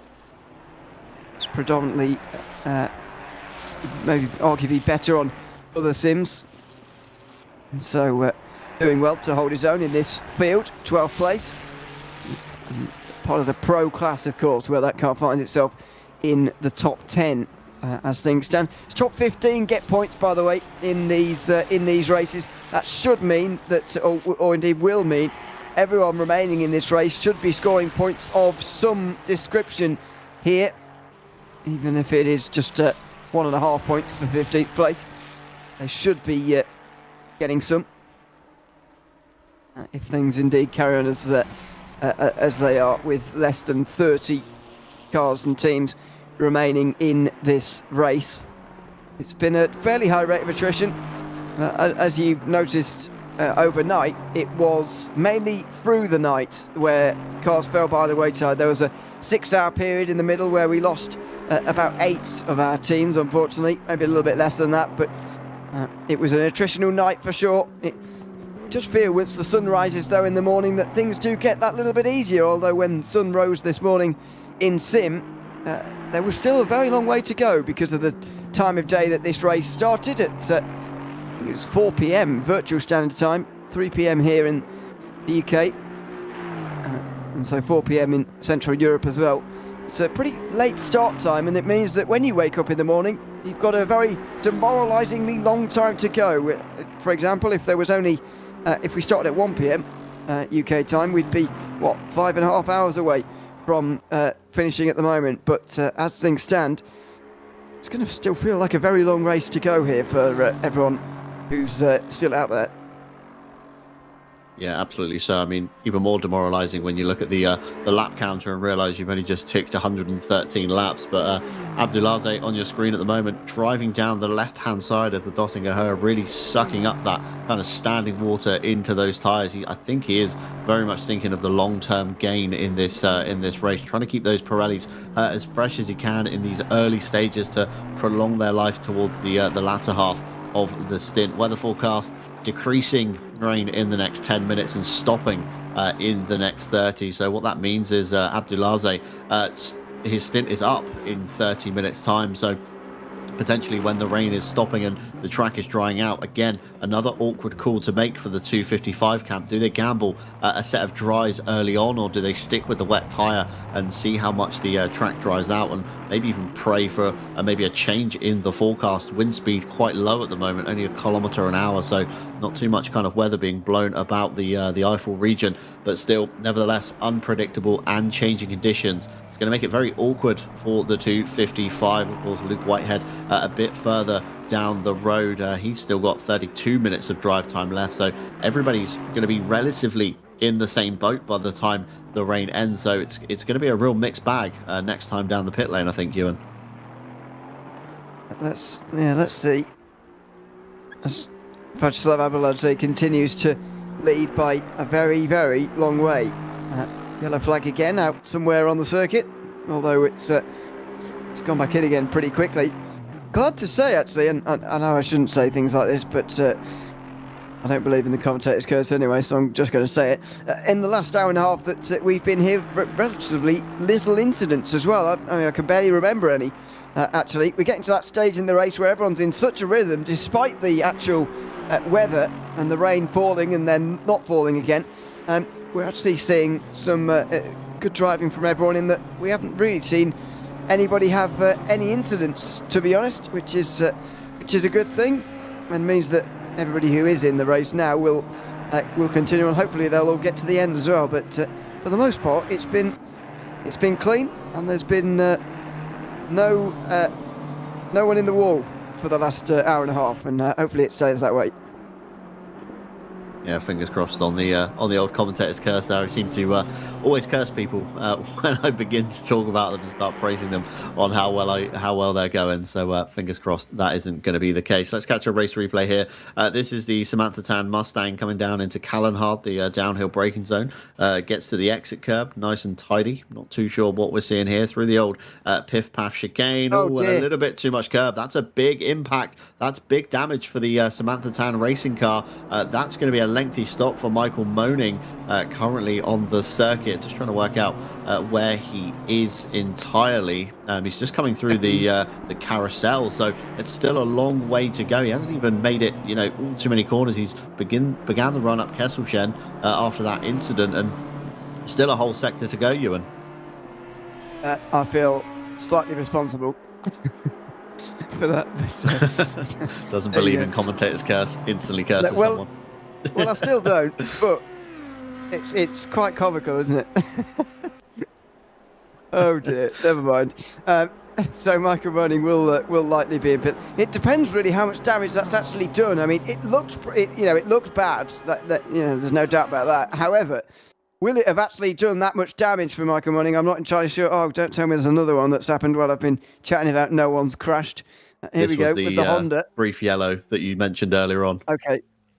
Oh, it's through Flugplatz. Oh dear, that's a fairly big hit actually at the top of the hill, and very wet grass as well, as you can see by the rate of spinning around. So yeah, feeling partially responsible actually after that. We went 90 minutes without anything really happening in terms of people crashing, and we've just seen 2 in the last 2 minutes. So I can only apologise. I think if you need a commentator's curse proof any more than that, I think that's certainly solidified that one. Yeah, well, I still don't believe in it really, but it doesn't look good, does it? No, absolutely not. Say Ryan Gill bringing us maybe a quiz question a few minutes ago. Was that the question about the lap record? No, I just created that one up my own. Oh, okay. Ryan Gill was something in the pipeline. He does, yeah. Well, although he's not done it, I think he's going to give it to us now. Although we'll. Oh, okay. Apparently it's going to be on the screen, so we'll get ready. Oh, here we go. Across 15 Intercontinental GT Challenge Esports races from the last 2 years, there have been 6 different winning teams. Can you name them all? My goodness me. We could be here for about half an hour. It's open to the chat involved as well. Exactly, yeah. I was just about to say, open to everyone in chat. If you want to put some names into the ring, then you're more than welcome to, because I'm going to struggle to get through all 6 on my own. That's for sure. How many are you confident on? I've got 2 in my head, maybe 3. Okay. It's got to be Mantai's got to be up there. Surely at some point they've won one round. Oh, esports, sorry. I've misread the question. I'm thinking real world. It's too early in the UK here. I don't know. It's got to be BS competition. Have got to be up there for sure. Veloce have to be in the mix somewhere. I'd like to say Ferrari, Lamborghini, and that's as far as I think I'm going. I think I've got maybe 4. I think definitely the Ferrari and Lamborghini Esports teams will have. We'll leave it open for 5 minutes or so, just for everyone at home to have a go as well. I'm mainly buying myself some time to have a think. I'm not googling, by the way, just before anyone accuses me of cheating. I'm not googling. I'm just thinking, racking through my own memory, which is becoming increasingly difficult. this time of the morning. So we'll give it 5 minutes or so. We'll leave it up on the screen, and we'll have the answers at 7:45 wherever you are in the world. But at 7:45 here in the UK, we'll give you the answers. We'll give you all 6 teams across those 15 IGTC esports races in the last 3 seasons to have won a race. In the meantime, one of those teams that you think may have done so, John, and won one, is looking at a podium place here. Unfortunately, Felipe Bakita lost that podium place for BS competition not so long ago. However, Autocamera is recovering the situation. It looks like we've got the reverse change on the horizon here. Yeah, possibly a BS competition versus Team Nitro pass coming into the foxhole up towards, of course, the top of Adenauer Forst, and Camera has been slowly chipping away the last few laps on Frank. I mean, looking towards the last lap time, Frank an 8:41 flat nearly, and Arthur Camera 8:39.4. So Camera certainly gaining, like you say, Bakita losing the podium in their last stint, but still keeping the car within kind of reach, within earshot of that chance to get that one back. And Team Nitro still to cycle through a few of their drivers. You've got, of course, in BS competition, Gregor Schill, Niels Naujoks as well to take over that one in the next 7 hours or so. So, both cars with a very talented kind of stacked lineup in the favour there. And I'd say nobody knows the BMW platform more maybe than the BS competition camp. So my money's probably going to be on them to eventually take this one. Yep. Let's see.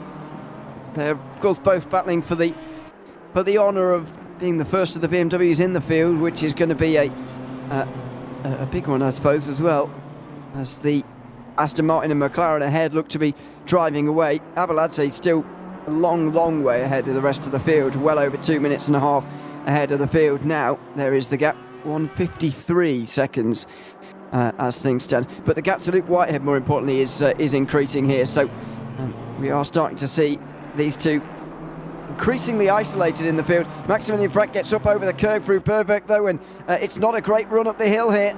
Arthur Camera is going to be alongside and looking to go round the outside through Kesselsen in the wet weather conditions. It's pretty ropey, this, and look at that. Camera had to just back off there into Kesselsen because the side-by-side just wouldn't have worked, really.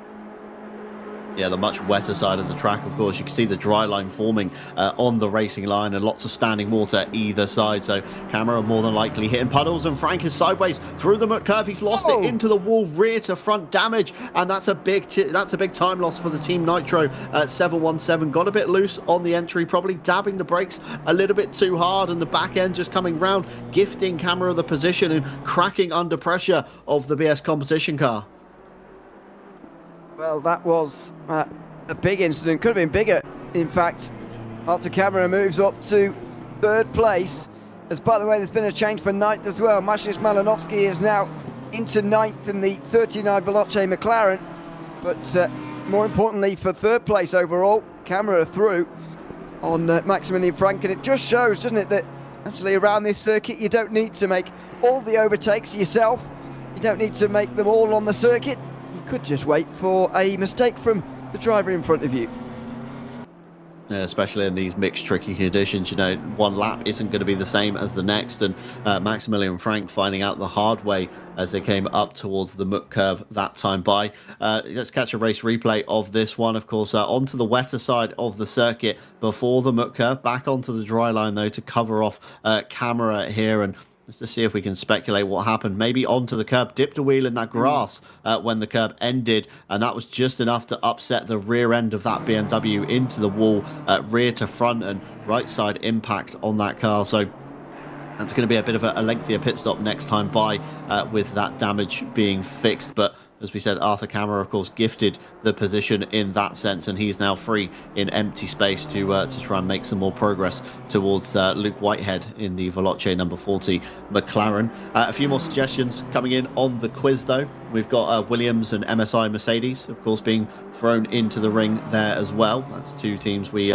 forgot about. So I think we've nailed the 6. I reckon between us and chat.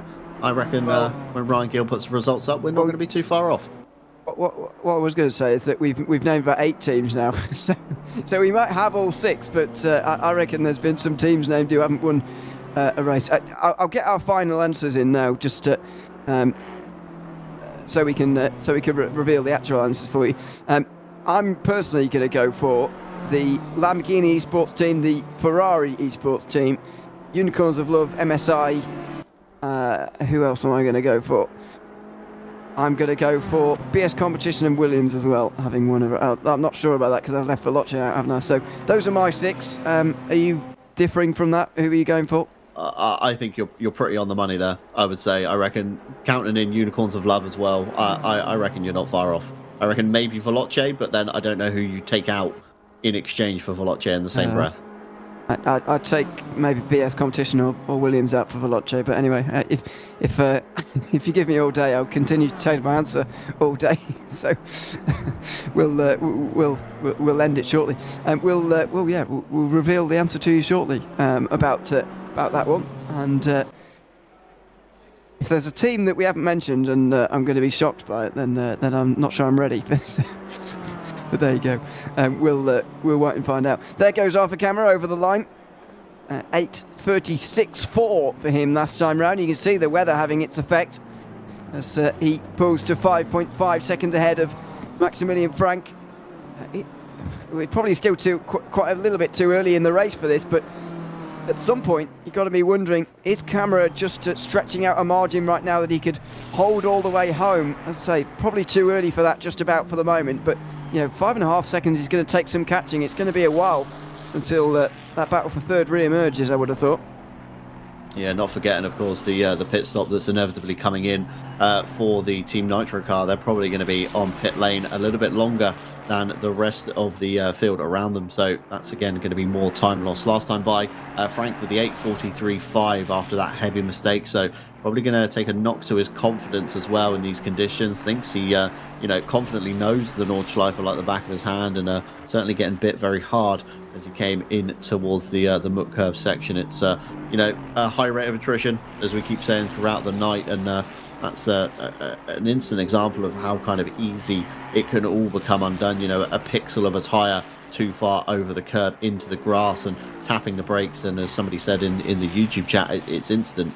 Instant mistake from that point on. You're just a passenger as you slide towards the Armco. You can't really do all too much about it. Even with, of course, the latest direct drive technology wheels, you're not going to be that quick in order to be able to, catch the car and continue on. And very unfortunate for Frank there, but still, it's going to be heads down.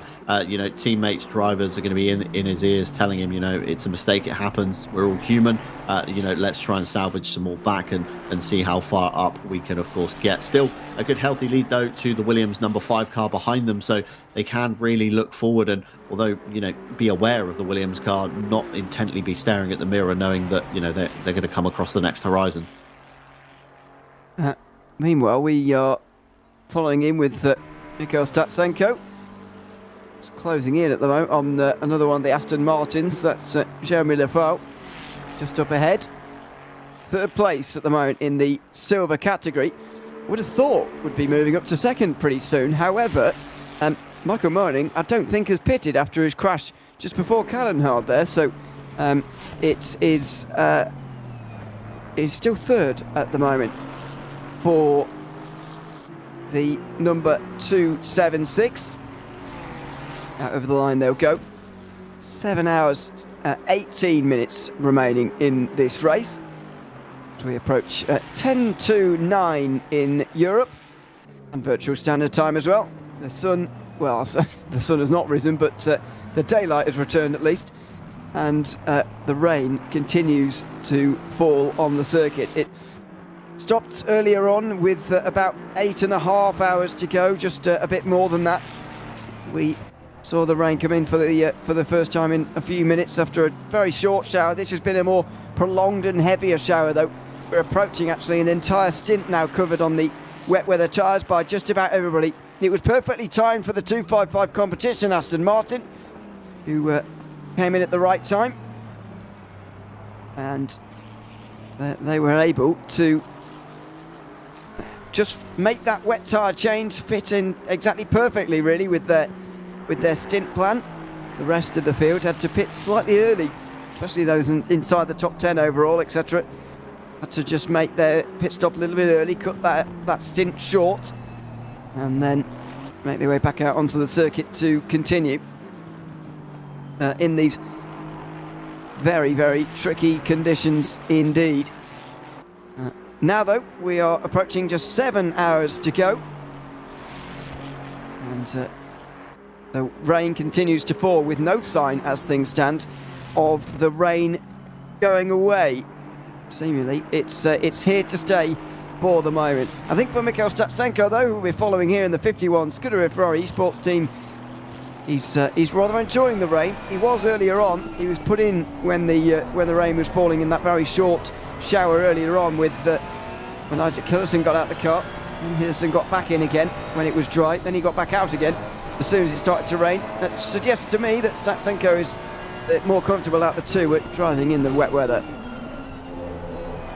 Yeah, completely agree there. You know, there's no other reason really to chop and change drivers so much. Of course, Jonathan Riley starting the car off, getting pinballed about the grid as they made their way forward from the green flag, and of course through the night the Ferrari camp managing to keep on to that car, and Statsenko back in definitely looks very confident in the wet as he comes through. Comes through the Hatzenbach section towards the Flugplatz. He will go just behind the Aston Martin. Of course, looks very comfortable. Steering inputs very smooth, kind of feeling the grip out as he pitches the car in.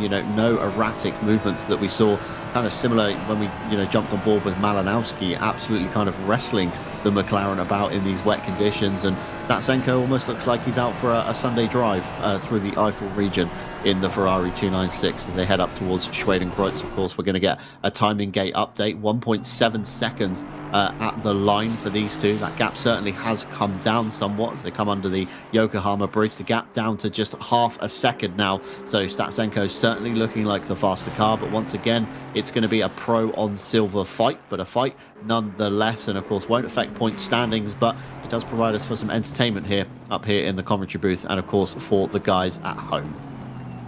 Yeah, into Adnar Forst they go.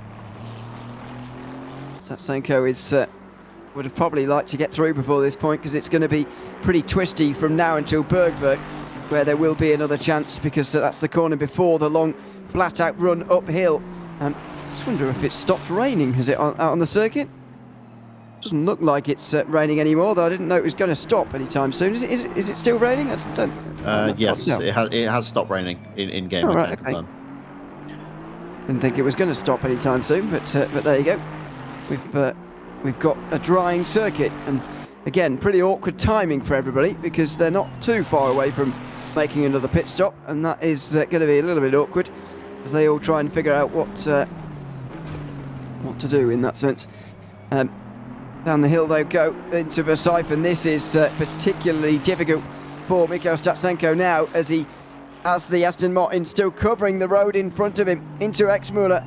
He might just wait for the long flat-out run after Bergwerk, but he's clearly losing time here by getting stuck behind Lafau, and he would really like to get through as quickly as possible. Maybe a chance down here in towards Bergwerk itself. Normally you're looking for the exit and the run out of the corner, but actually he's so close behind here that he might have a go deep on the brakes into the right-hander. No, he's going to have to wait for the straight.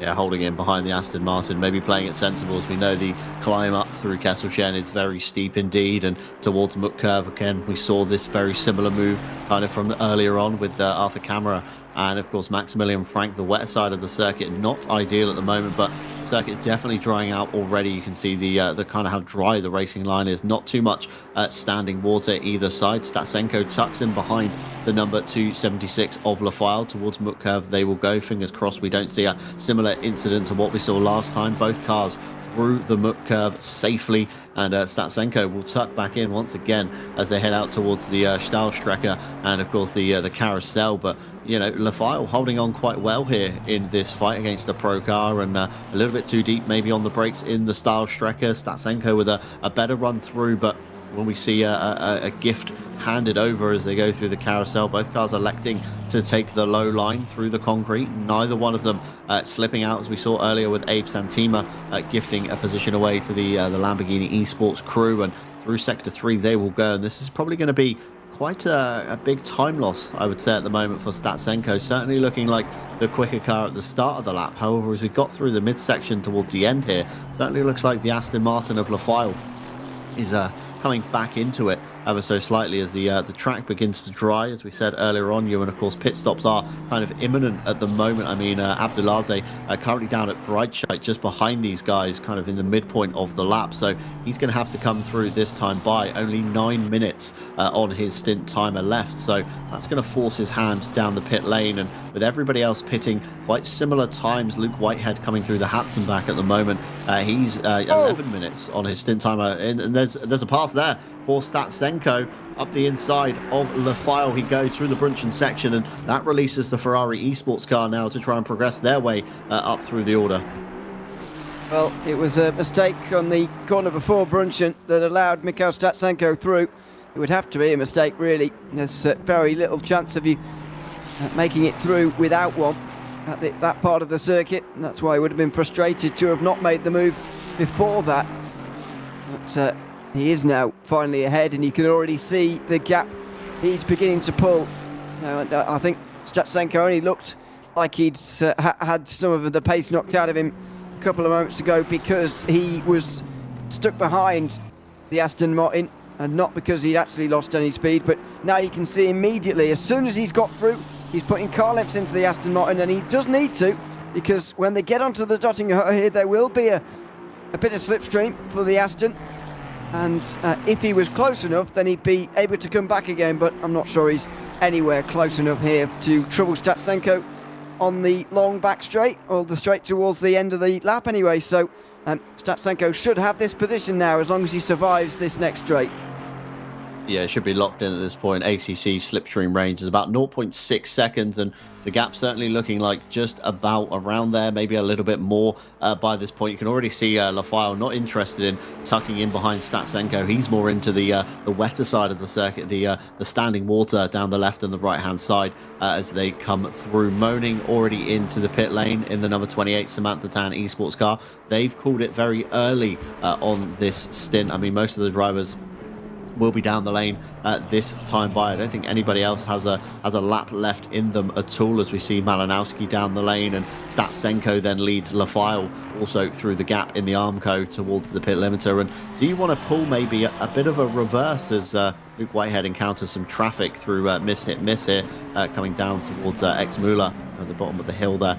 Do you want to pull a kind of reverse as to what we saw earlier, where cars come in, they get a lap or two of fuel, they go back out, they wait 2 more laps for the track to dry, and then come in to take their full service, thus gaining, of course, the Pirelli, the dry Pirelli, in a much better kind of window. They can gauge the pressures much better on this one, because the track is officially damp. It's the awkward drying stage at the moment, where it's not kind of wet enough for wets, but at the same time it's not dry enough for dries. So you could easily give it that kind of 2 lap, take a 40-second pit stop, come back in for a full service next time, and maybe even a driver change, and fire them out on a fresher set of tyres that could maybe light the timing boards ablaze compared to rivals that, of course, are outside that magical pressure window.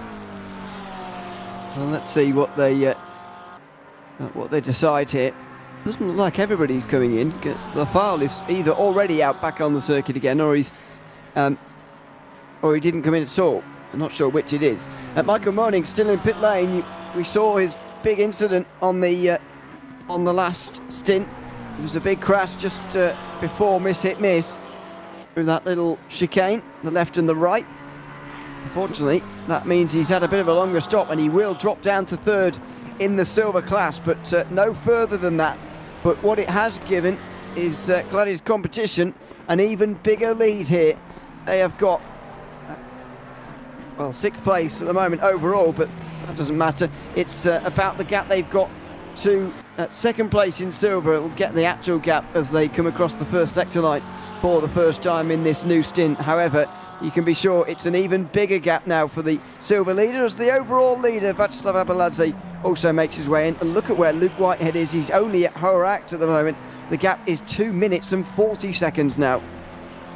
It's almost a whole sector ahead, isn't it, by this point? Luke Whitehead just getting to Whipperman, and Abdulaziz already kind of in his box getting underway with the service. So we're going to have to speculate which tyres are being taken. You can see the McLaren sliding about as it goes through the transitions of Whipperman, hitting the curbs to maybe trying to unsettle the car, maybe trying to get more turn in by getting the back end stepped out harder, and almost like Malinowski we were witnessing earlier on board with his driving style, just kind of soaring at the wheel just to try and find the true limit of adhesion here as we watch the Gladius car coming through the Breitscheid area towards Bergwerk. They will go 8 minutes on their stint timer, so expect to see them down the pit lane this time for Filippi, and probably another driver change coming in on that one. Shares the car with Lomi and Magnani, who have both done valiant efforts so far, keeping that car up inside the just outside the top 5, but up inside, mixing with those pro cars. And I think you are right. I think Lafayette stayed out despite kind of psyching us out on the pit exit, on the pit entry, sorry, pulling off and going for another lap on his tyres. Did have enough in the stint timer, and Statsenko maybe calling the tyre change early to try and get the undercut, essentially, as it were, and hopefully Lafayette doesn't manage to jump ahead on the time loss. If tyres have been changed on that Ferrari, of course they're going to hemorrhage a little bit of time, probably compared to Lafayette on his kind of overheated wets, but an underperforming dry is much worse in this current stage. Looks to me like it's fairly dry conditions, actually, from just purely looking at the surface itself.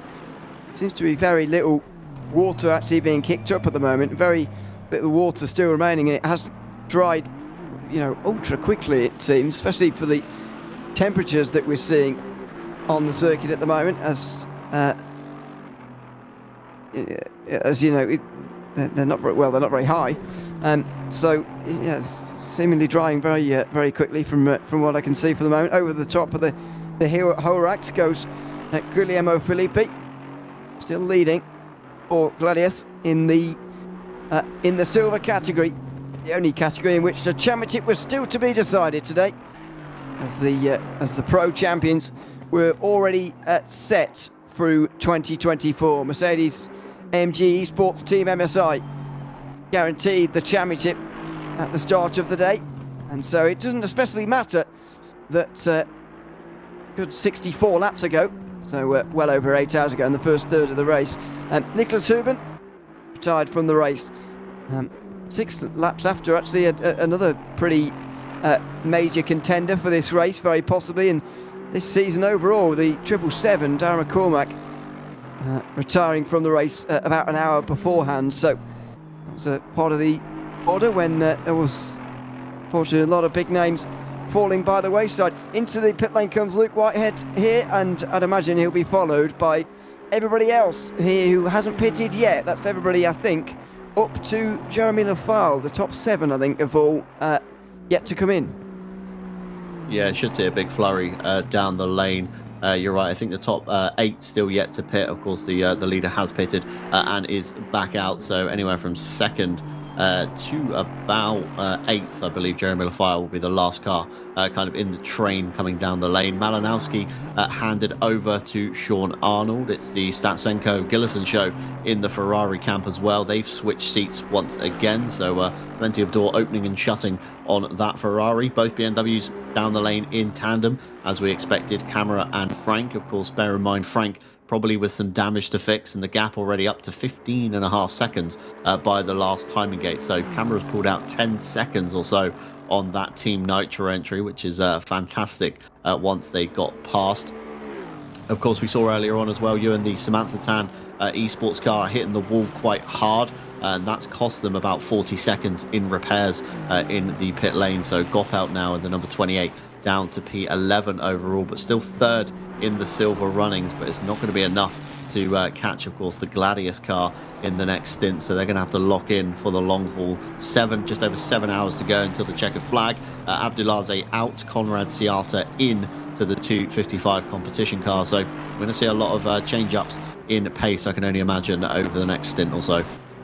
We're seeing a lot of driver changes as things stand, and I was looking through all of the rules and regulations yesterday just before this race, and one thing really struck out to me, quite apart from the usual 65 minutes maximum stint time, which we always have and have had throughout the entirety of this season, but the difference in this round of the championship, and of course it was the same for Spa, but the difference in these 24-hour races compared to the shorter ones that we've had earlier on in this season is the maximum drive time overall. In teams of 3, you can only do 8 hours 40 as an individual driver. In a team of 4, which is even more stringent, I would say, you can only do 6 hours 30.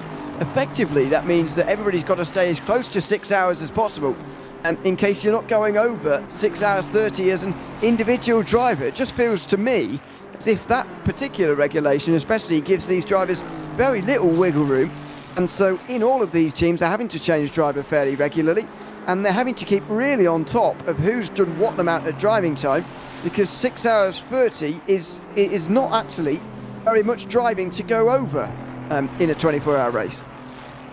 Yeah, there's not much of a buffer room, is there, in that one? And I guess it's designed to obviously stop people abusing their fastest driver, essentially, to make as much track position as they can. Of course, if you could have Abdulaziz in for over half the race, you're more than likely going to be miles ahead of the competition. Not to discredit the teammates, of course, alongside of Sherat, Minar, and Siata, but still setting the timing boards ablaze at the moment was Abdulaziz in his last stint. So it's there for a reason, and but like you say, it's a very tight margin to try and adhere to. It might be why we're seeing Gillison and Statsenko flip-flopping around in that Ferrari just to try and get them down on that time, or maybe get them down to a round number, so it makes it easier to kind of calculate later on in the race. Of course, Jonathan Riley and Chris Hartfeld still sharing that car with them, so they've got 4 cars. So again, they're 4 drivers, sorry, so they're in that kind of tight realm of timing, and Gillison and Statsenko maybe just trying to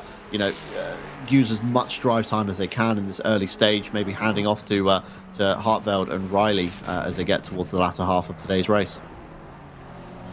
I remember the last time I did a 24-hour race, it was for 4 drivers. One of them did over 10 hours, though we'd be disqualified pretty quickly, but there you go. We certainly did abuse the fastest driver in that race, that's for sure. Over the line for Isaac Gillison. The Dutchman passes Jeremy Lafau, who's in the pit lane.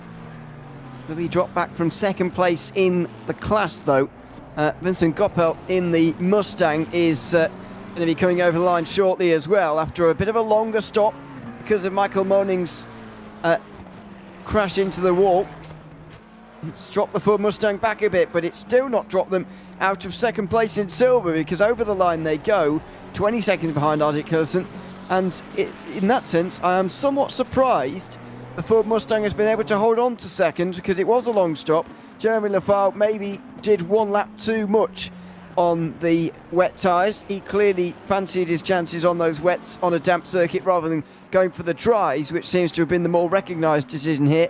And so that 276 Aston will be down to third, or maybe even worse if they've got lots of damage to repair. I'm not sure why it's taking so long. Yeah, just watching the pit stop timers there. They're off the jacks and coming out of the pit lane. Just waiting for an update to come through. 2 minutes 10 coming through for Jeremy Lafau on his last pit stop. That was on lap 116. And just for the record, for people at home, the average pit stop, it was somewhere around 1 minute 10-ish, 1 minute 11 at a push. And, drivers taking a lot of time to repair damage. So Moaning at 1 minute 50, but Lafau with the 2 minutes 10, I watched on board with him briefly, and the bonnet was up on the Aston, but I thought it was just a kind of bug from my end of the game, and I don't remember the car hitting the wall at all. So some big damage coming in there, over a minute for the number 276. So maybe left it a little bit too late, as you said. Lost the top end of that wet tyre and just slid off the road into the Armco quite hard. And speaking of damage, again, the Team Nitro 717, we saw them in the Armco earlier on. That set them back about 13 seconds on the BS competition car. So Philippa Bakida back in that one, 1 minute 10 last time down the pit lane versus Team Nitro's 1 minute 13. So the lead extends once again for BS competition over the sister BMW in the top 4. Good morning to everyone who's just tuning in here, by the way, on the GT World YouTube channel to the Intercontinental GT Challenge Esports finale for 2024. If you've been with us for a little while, you know there's a bit of a quiz ongoing from the last half an hour. And the question is, in case you want to have a quick think about it before the answers come up, across the last 15 IGTC esports races from 2022 to 2024, there have been 6 different winning teams. Can you name them all? I can't even remember which teams I said now, but we're about to have the answers in a few moments' time. So if you want to have a quick think about it at home, then and you're going to have to be quick because the answers are about to come up. I think I went for Lamborghini, Ferrari, MSI, Unicorns of Love, BS Competition and Williams, if I'm not mistaken. I left out Veloce, which I was slightly nervous about, but we'll see in a few moments' time who those 6 winning teams are. I'll tell you one thing that surprised me about that statistic, though, John, is the fact that there have only been 6 different winning teams over 15 races. It feels like if you'd have given me the free choice to select how many I wanted, I would have selected more, put it that way.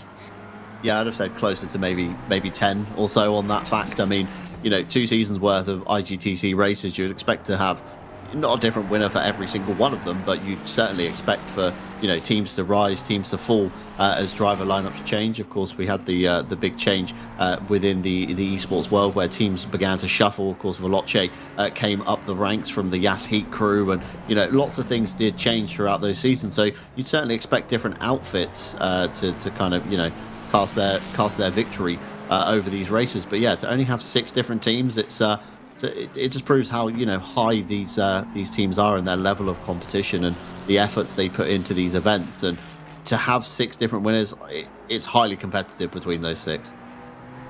It certainly is. So I'm hoping the answers are going to pop up in a few minutes' time, or we're going to be told. I don't know, but hoping they're going to be. Oh, they're coming right up. So I'm told. So yeah, the 6 winning teams will be across the screen, and there they go.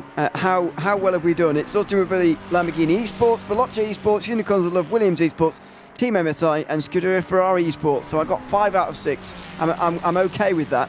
I can't remember what you would have got, John, to be honest. But I was right to be nervous about leaving out Veloce because they have indeed won.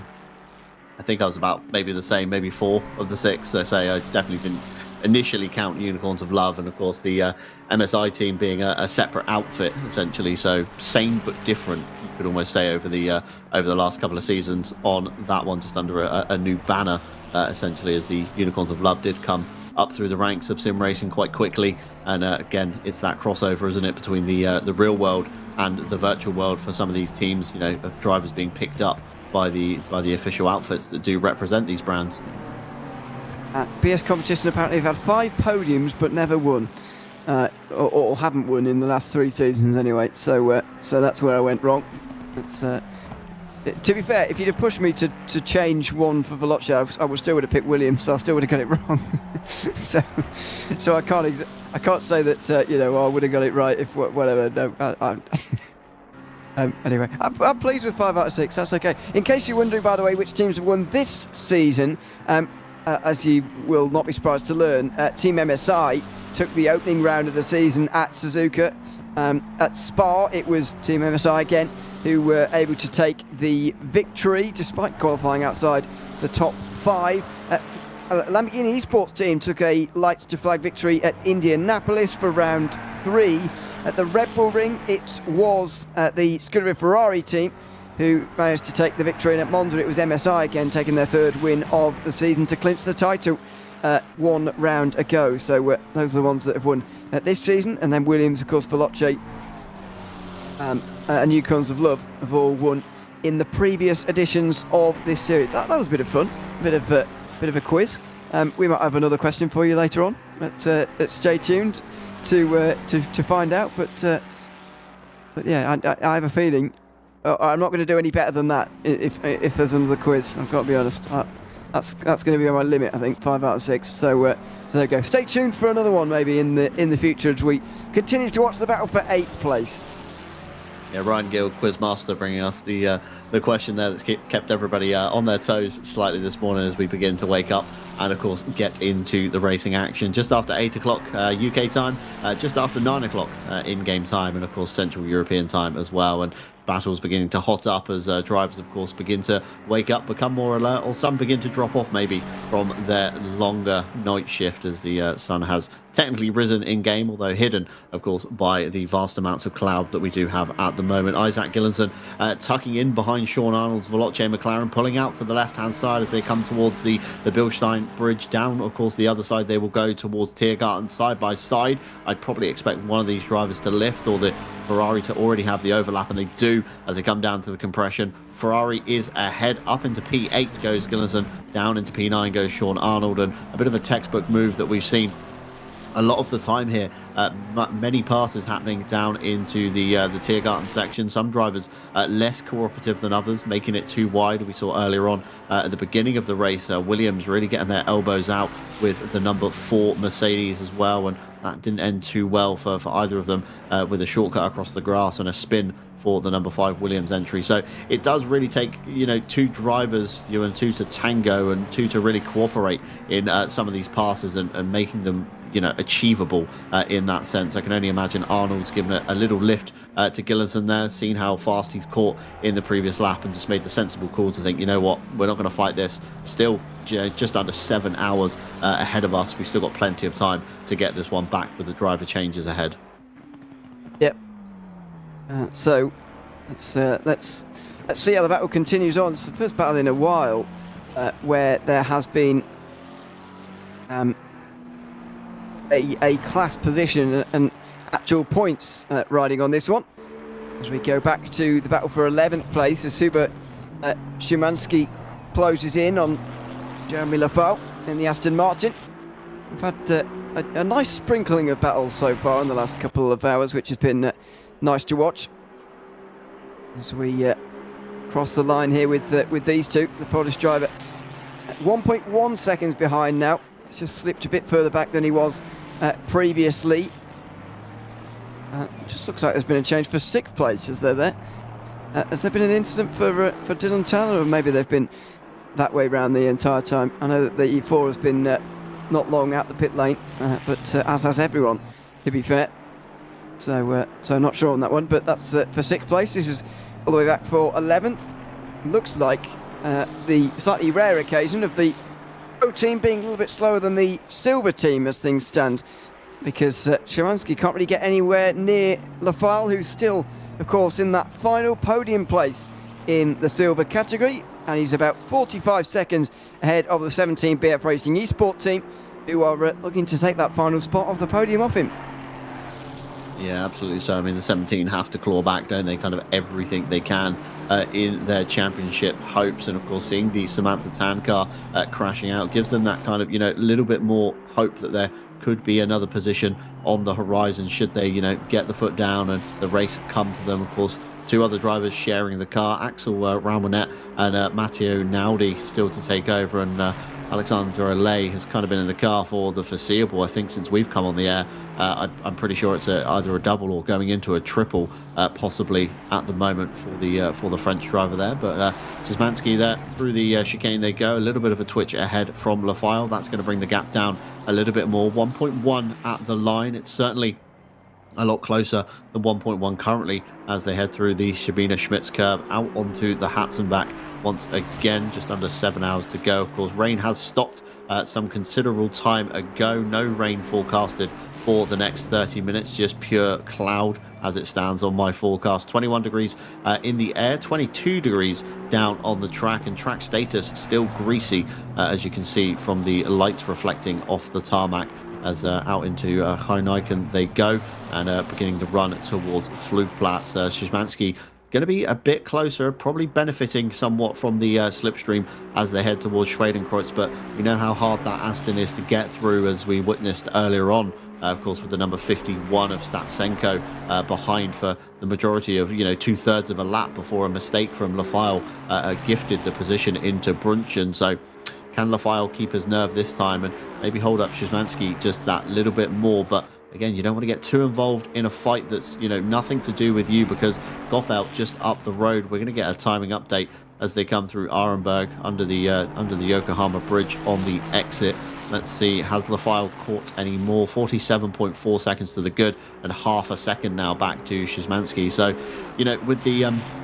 with the pro and silver fight, Ewan, there's no point getting your elbows out, risking your car. You just want to kind of, get your head down, get focused, especially after that absurdly long pit stop, 2 minutes 10. Not really sure what happened for the number 276 crew, but certainly a big time loss off the back of their rivals. Yeah, don't know. Don't have the answer there, unfortunately. But just in this battle for 11th is pretty fluctuating.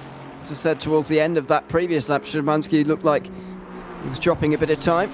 Then all of a sudden, he was reading that time back again. So, I don't know. He's looking good again now, though.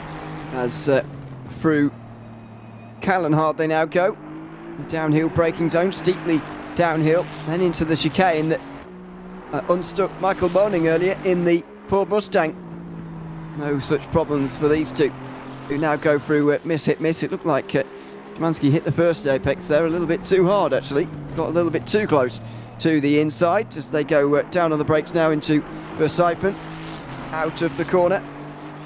And through all these parts of the circuit where it's pretty difficult to overtake, in all honesty, through X-Muller. And again, we might have to wait for that long run, that long flat-out run out of Bergwerk here. But even then, Szymanski doesn't look quite quick enough. Not entirely sure which of these two cars actually would be faster in a straight line. I know who would win out of any sort of battle with a Ford Mustang. Seems to be the fastest car in a straight line, but I'm not entirely sure which one's going to have the advantage in this fight. Yeah, both turbo cars in their kind of platform setup, neither one is NA, so still waiting for those turbos to kind of spool as they come out the corners. The Ferrari used to be relatively kind of lazy on the turbo spool. It was quite hard to get the pressure built up, and you almost had to drive the car like a Group C car, essentially, just kind of always keeping that turbo in the spool range to get maximum drive off the corner. The Aston was gifted a bit of a balance of performance in the early days of ACC as well. That used to be a relatively slow spooling car. So it's a bit of a hard one to call, I would say, today, Ewan, of course, with the custom BOP input by the SRO. The Ferrari 16 kilos heavier than the in-game BOP that was given, and the Aston has lost 8 kilos. So logically looking at that one, the Ferrari is going to be slightly heavier, the Aston a little bit lighter maybe. So again, it's that kind of, cat and mouse race, isn't it, where in one section the Aston might be stronger, then the Ferrari comes back in maybe through the twisties. Of course, a very good chassis underneath the new 296 developed by Ferrari, and Oreca, I think, build the cars. So again, that's another thing to consider. Of course, Oreca famed for their LMP2 endeavors in the real world. So, handling, I would say, on the side of the Ferrari, maybe straight line speed in the favor of the Aston in this one. You mentioned prototypes there. I mean, the Ferrari itself does almost behave like a prototype in some senses, not least because it is so low to the ground or whatever, but, GT cars generally are. The thing that astonishes me about this car, and this was demonstrated relatively recently, I think, in a race in the real world, the way you can remove the bodywork from the Ferrari in sort of a prototype fashion from the rear or the front end and elsewhere as well. It's very easy to change those parts, whereas on a GT car normally it can be a bit of a palaver if you get involved in a crash, and even just bodywork damage can take a very long time to repair. But in this Ferrari, especially with the rear end, you can just clip it off, clip it back on again, almost like prototype-like. And I wonder whether this car is going to be a bit of a pioneer in that sense, and wonder if in the future in GT racing we're going to see more cars like the Ferrari, in the sense that it's much easier to service than a lot of the other GT cars currently available. Yeah, it's a very clever design, isn't it? The 296, like you say. I can't remember where I've seen it in the real world. I think Spa possibly this year. We caught something on the TV pictures, and again across the pond in the IMSA series, we've seen a few panels removed before. But yeah, the whole rear kind of deck essentially comes off, exhaust tips included, and it all just slides off in one, making, you know, engine access very easy. It's quite easy to quickly inspect after a crash any, you know, bent components, anything that needs changing, like bodywork. Again, it's a quick kind of on and off job. It's not, you know, like maybe similar to the Porsche, where maybe front bumper comes off, the wings come off, the headlights come out, the bonnet comes off separately, or the trunk essentially in the Porsche, because obviously there's no engine in the front of that car. But makes things very tricky to you know, get a fast turnaround in the pit stop. And I think Porsche these days even leave the headlights in the wings, so they come out complete, they go on complete. There's one plug for the headlight, and that's about it really. So, you know, it's something we don't always think about when we watch, of course, virtual racing, because again, there's no mechanics having to service this car. You click a button, it's all magically done for you in the pit lane. But, you know, over to the real world, like we keep kind of comparing, it's a lot easier to, you know, get those things sorted. And like you say, it could be a pioneer. A lot of GT cars are, of course, based off their real life counterparts. So I'm wondering how kind of similar the 296 is in a sense, in like Ferrari road car terms, as to how their body parts come across. Are they going to start, you know, blending that into the design in the real world of the customer cars that, you know, road going variants? Yeah, and, admittedly, the few new GT3 cars homologated after that car didn't take on that that same design, if you like, that same idea.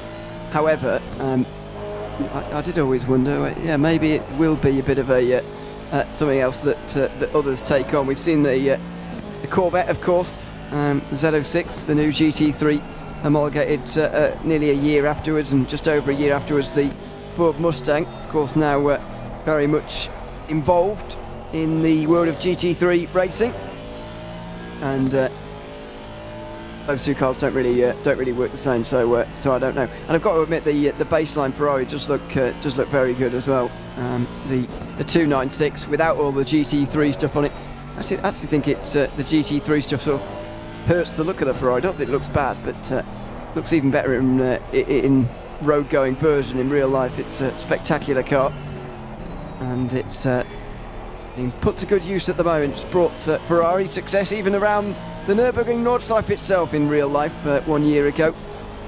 A race in which manufacturers other than the traditional German manufacturers like Mercedes, Audi and BMW and Porsche, they have all the success traditionally around this race in the real world, but Ferrari were finally able to get their win in 2023, and it's only a car like this could really manage that. Round the or out of the Hatzenbach they go in towards Flugplatz again. We're still following this battle for 11th place, but it's a fairly static situation. I actually don't think Hubert Szymanski is actually that much quicker than Lafau. He probably is a little bit quicker, but, you know, not enough to really make a move for the moment. That much is becoming clear.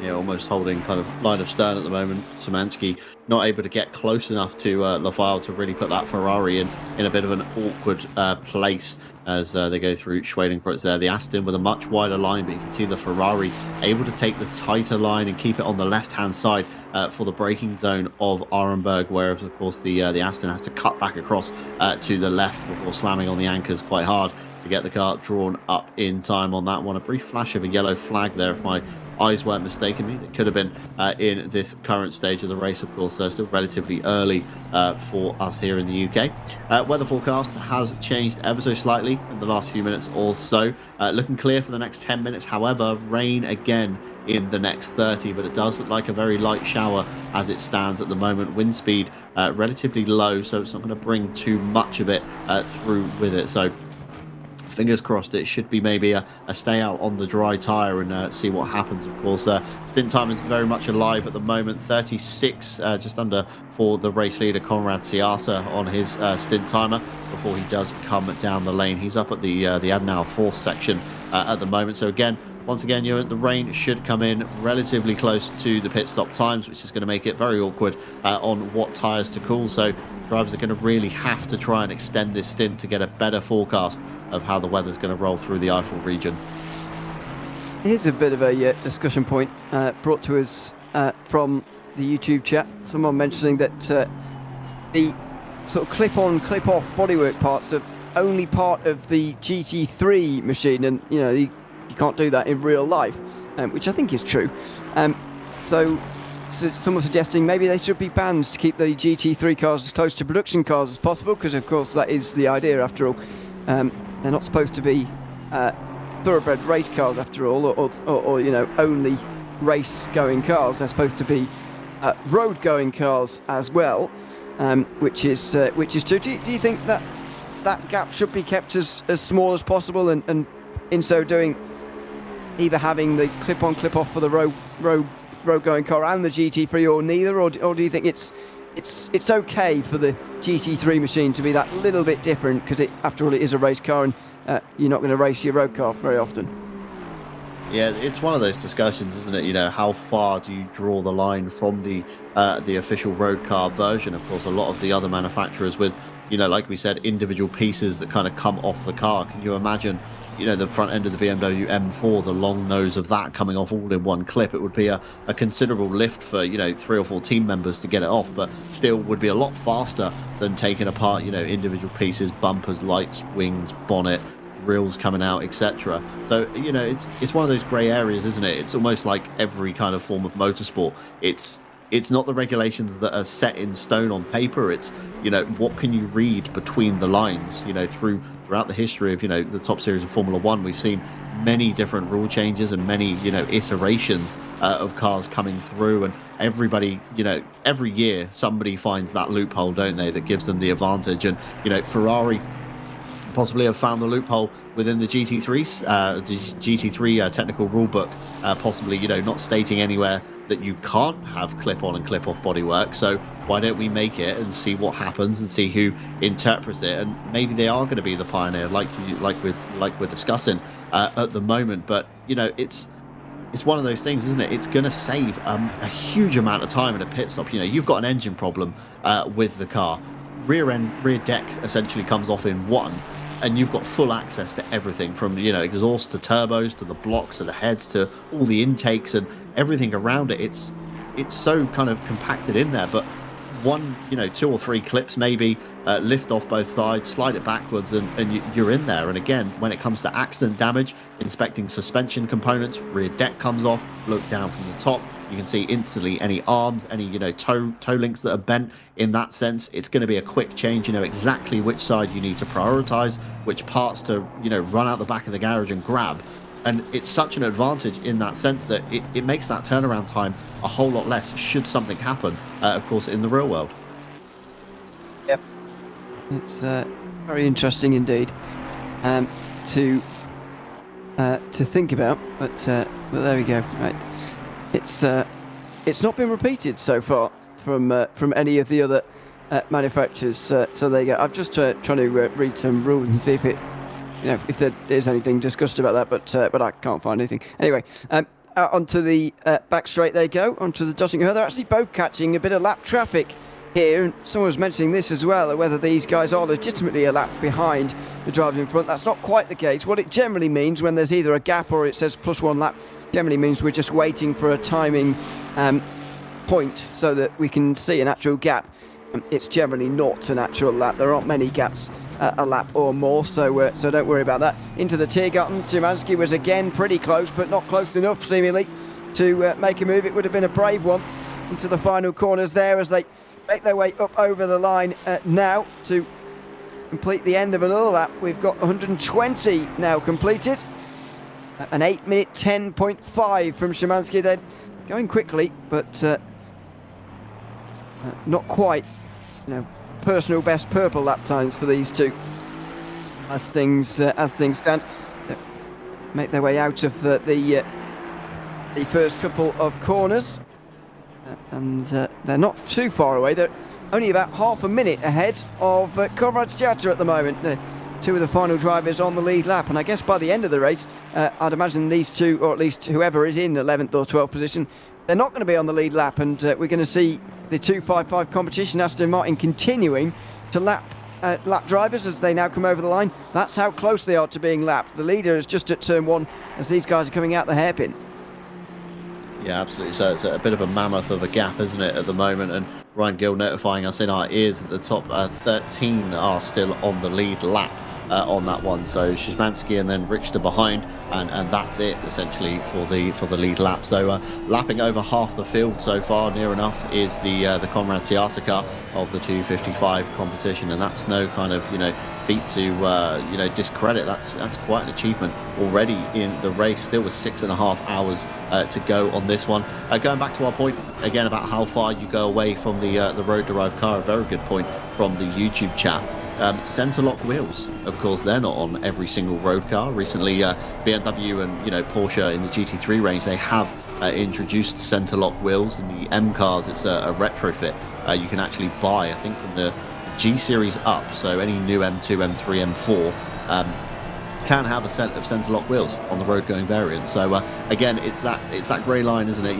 Like you say, you were trying to skim through the rule book. There's probably so many technical regulations, but again, it's what you read between those lines that truly matter in the terms of innovation and great ideas.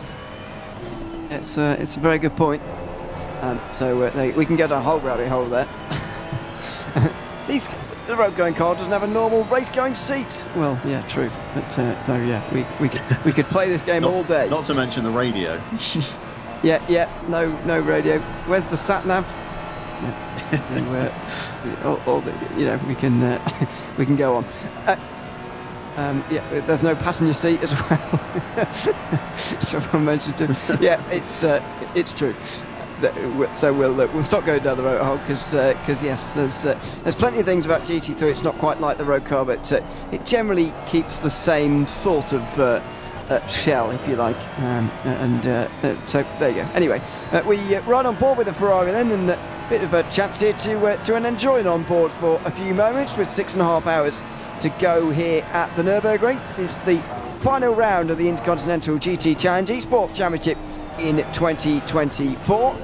And it's a good view as to just what these drivers are battling with in these dry conditions again. And I'm not sure whether they'll be hoping for continued dry weather, or whether there's a few drivers out here at the moment hoping the rain falls again shortly. However, this is what they've got for the moment, the dry conditions, and Szymanski is just seeing that gap grow ahead of him as Jeremy Lafau holds on to 11th place pretty comfortably, and has been doing so for the last few laps we've been watching this battle.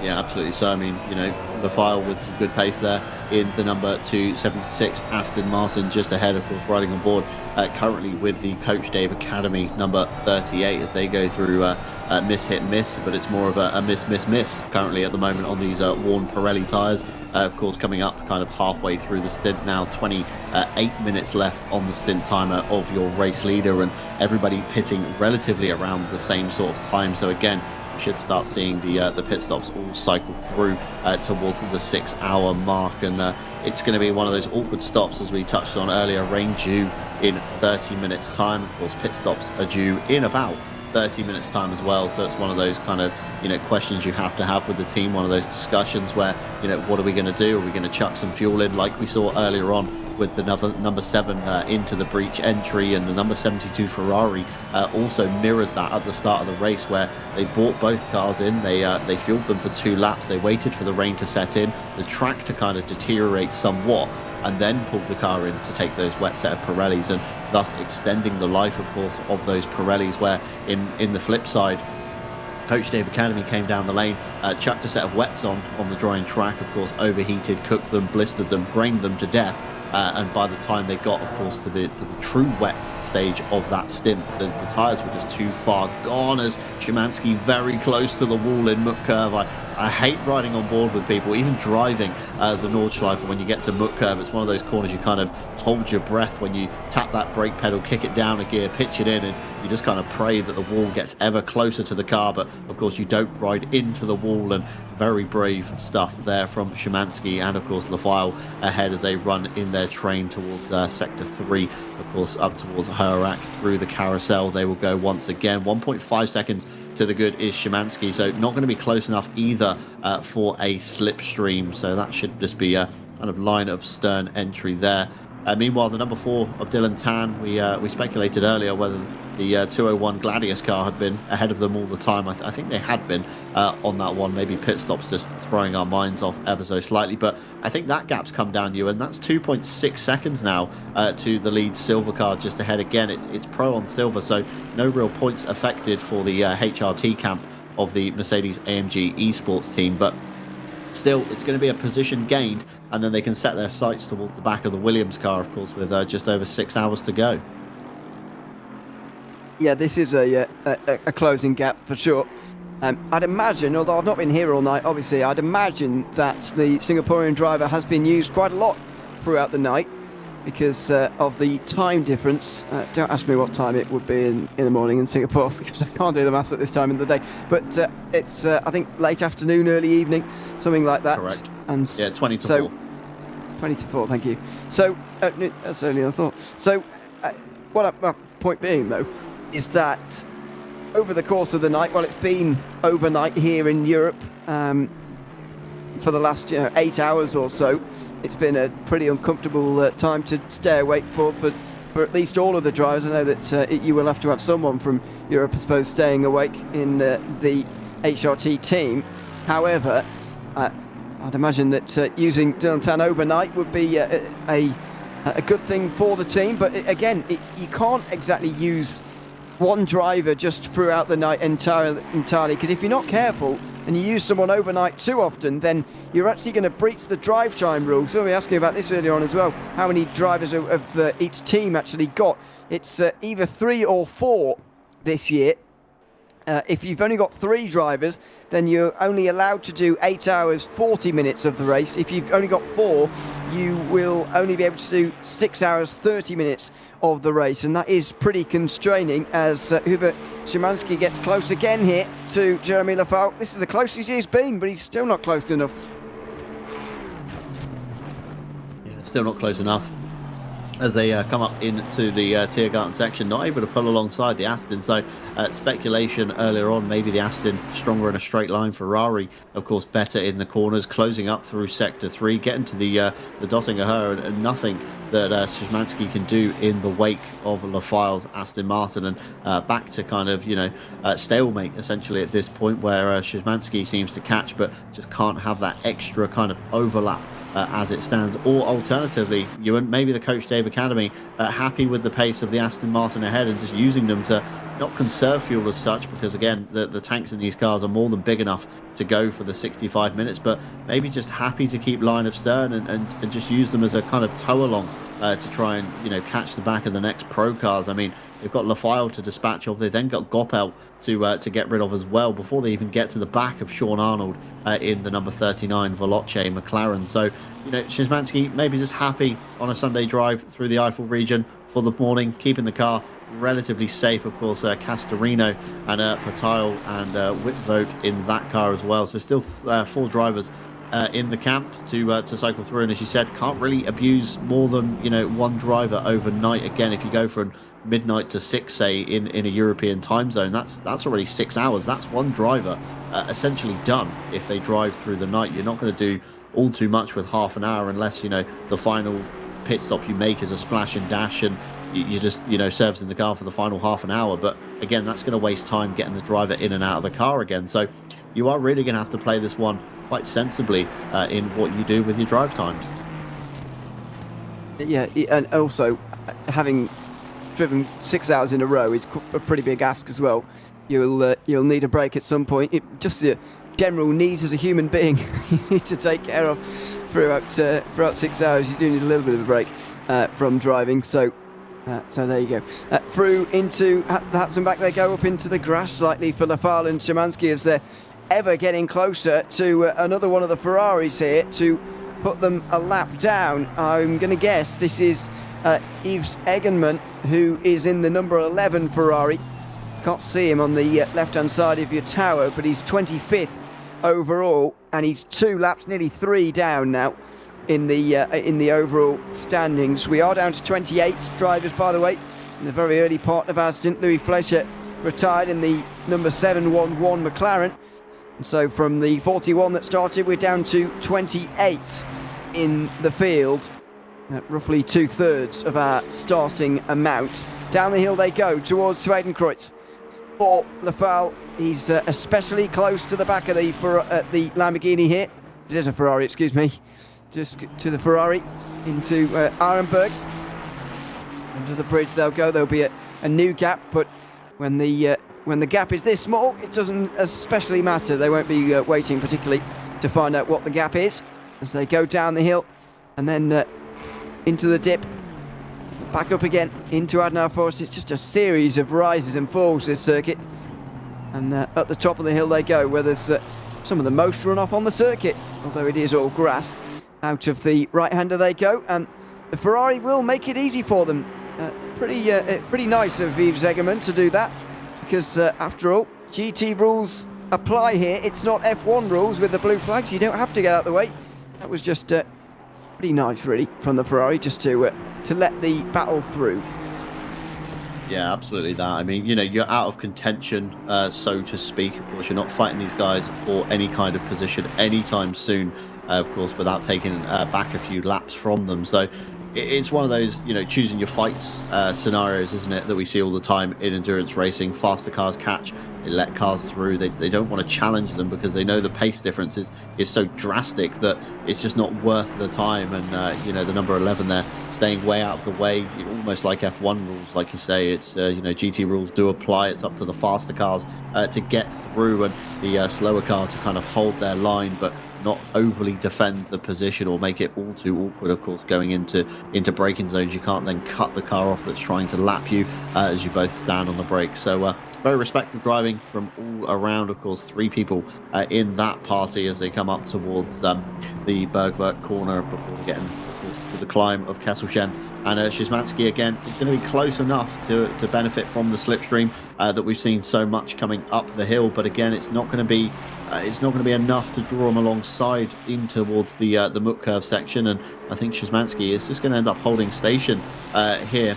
Just back to your comment on the elevation change as we went, of course, up through the foxhole, down the foxhole, should we say, up through Adenauer Forst. 300 meters of elevation change from the lowest point to the highest point of the Nürburgring Nordschleife, and that's about 1,000 feet. When you convert it, but Lafayle's into the wall, I think there, Ewan. Grazed down the wall at Mutt curve. That's going to be some damage to the Aston Martin and knock to the confidence, but it looks like he's just about got away with that one. Yeah, he has. He looks like he's still going okay.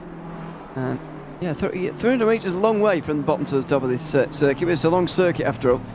I think the next... Oh, he's gone wide now for Lafayette, and Hubert Szymanski will now go straight through. Well, that was easier than he might have imagined at the start there. 11th place now for Szymanski, who just filtered down the inside there and got straight through into 11th position. Bit of a surprise, really, but it's a real characteristic of the carousel. Probably the most famous corner on this circuit. If you don't quite get it into the banking early enough, and or at all, if you miss it at the beginning, then you've missed it for good. You have to run around the outside, and it's a surprising amount of time slower running around the outside of that corner, and Hubert Szymanski had no choice really but to go through.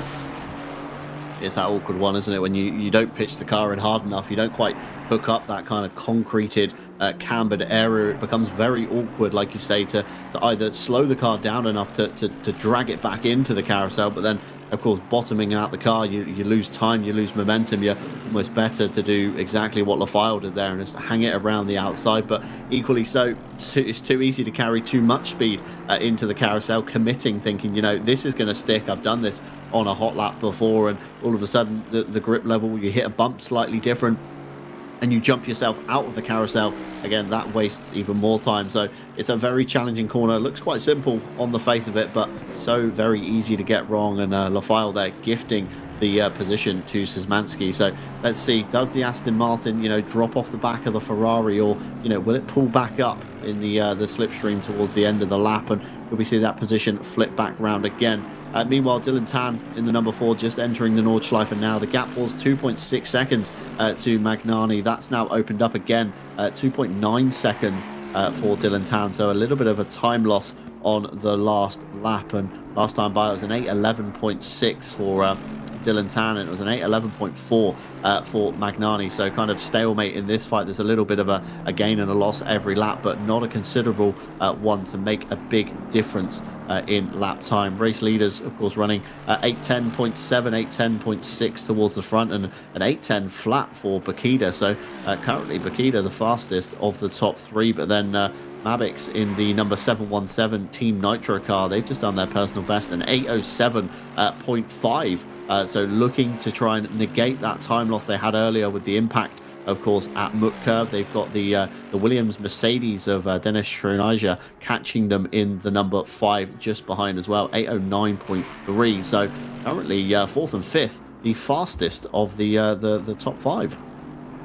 And yeah, the closest of the gaps in the top 5 as well now, because Marco Bischoff is so far behind Filippo Bakita. That's a change throughout the previous pit stops. Surprising that Dylan Tan is losing time to Magnani actually here, but 3.5 seconds now at that gap in a battle that I thought was on the horizon here for 6th place in this race. But that'll have to wait. So just over 6 hours remaining here at the Nordschleife as the rain is on the horizon again here. It's been one of those races really in as far as the weather goes. Intermittent showers rolling in and then rolling out almost as quickly as they arrive, and in 10 minutes time we're going to be seeing the rain all over again here, and it's just relentless, isn't it, Joe? It's like getting into a boxing ring, just getting knocked over again, and the showers keep doing that to everybody here in this race again and again and again. It keeps falling, the rain keeps falling, and the teams get knocked off course by it as Dylan Tan goes into the grass even without being prompted by the weather. He just drives down the grass there on the way into Verstappen, but he's okay. Continue in 7th, but they'll all have their eyes on the sky again in these next 10 minutes. Yeah, absolutely. So, you know, teams and drivers are going to be staring intently at those weather radars, trying to calculate, again, when it's going to come through and when they need to pull the car down the pit lane. Just for an update on stint timers, Conrad Ciata, 14 minutes to go, and he's about halfway through the GP Strecker. So if my math is correct, that's going to be cutting it quite fine to go another lap. So we might see a few cars down the lane that are, of course, further back down the field. Ciata might be able to go for one more, but, you know, Boothby, Bakita, Bischoff, Schroenager maybe not able to go that extra lap. So they're going to have to pull the cars in early and then make that decision on what they do with the strategy. Do they chuck 2 more laps of fuel in the car, send them back out and say, you know what, when this rain actually settles and we know what's going on, let's pull you back in and we'll make a tyre choice then? Or, you know, do they play the risky game of staying out on dries, maybe bumping the pressures up a little bit more, so when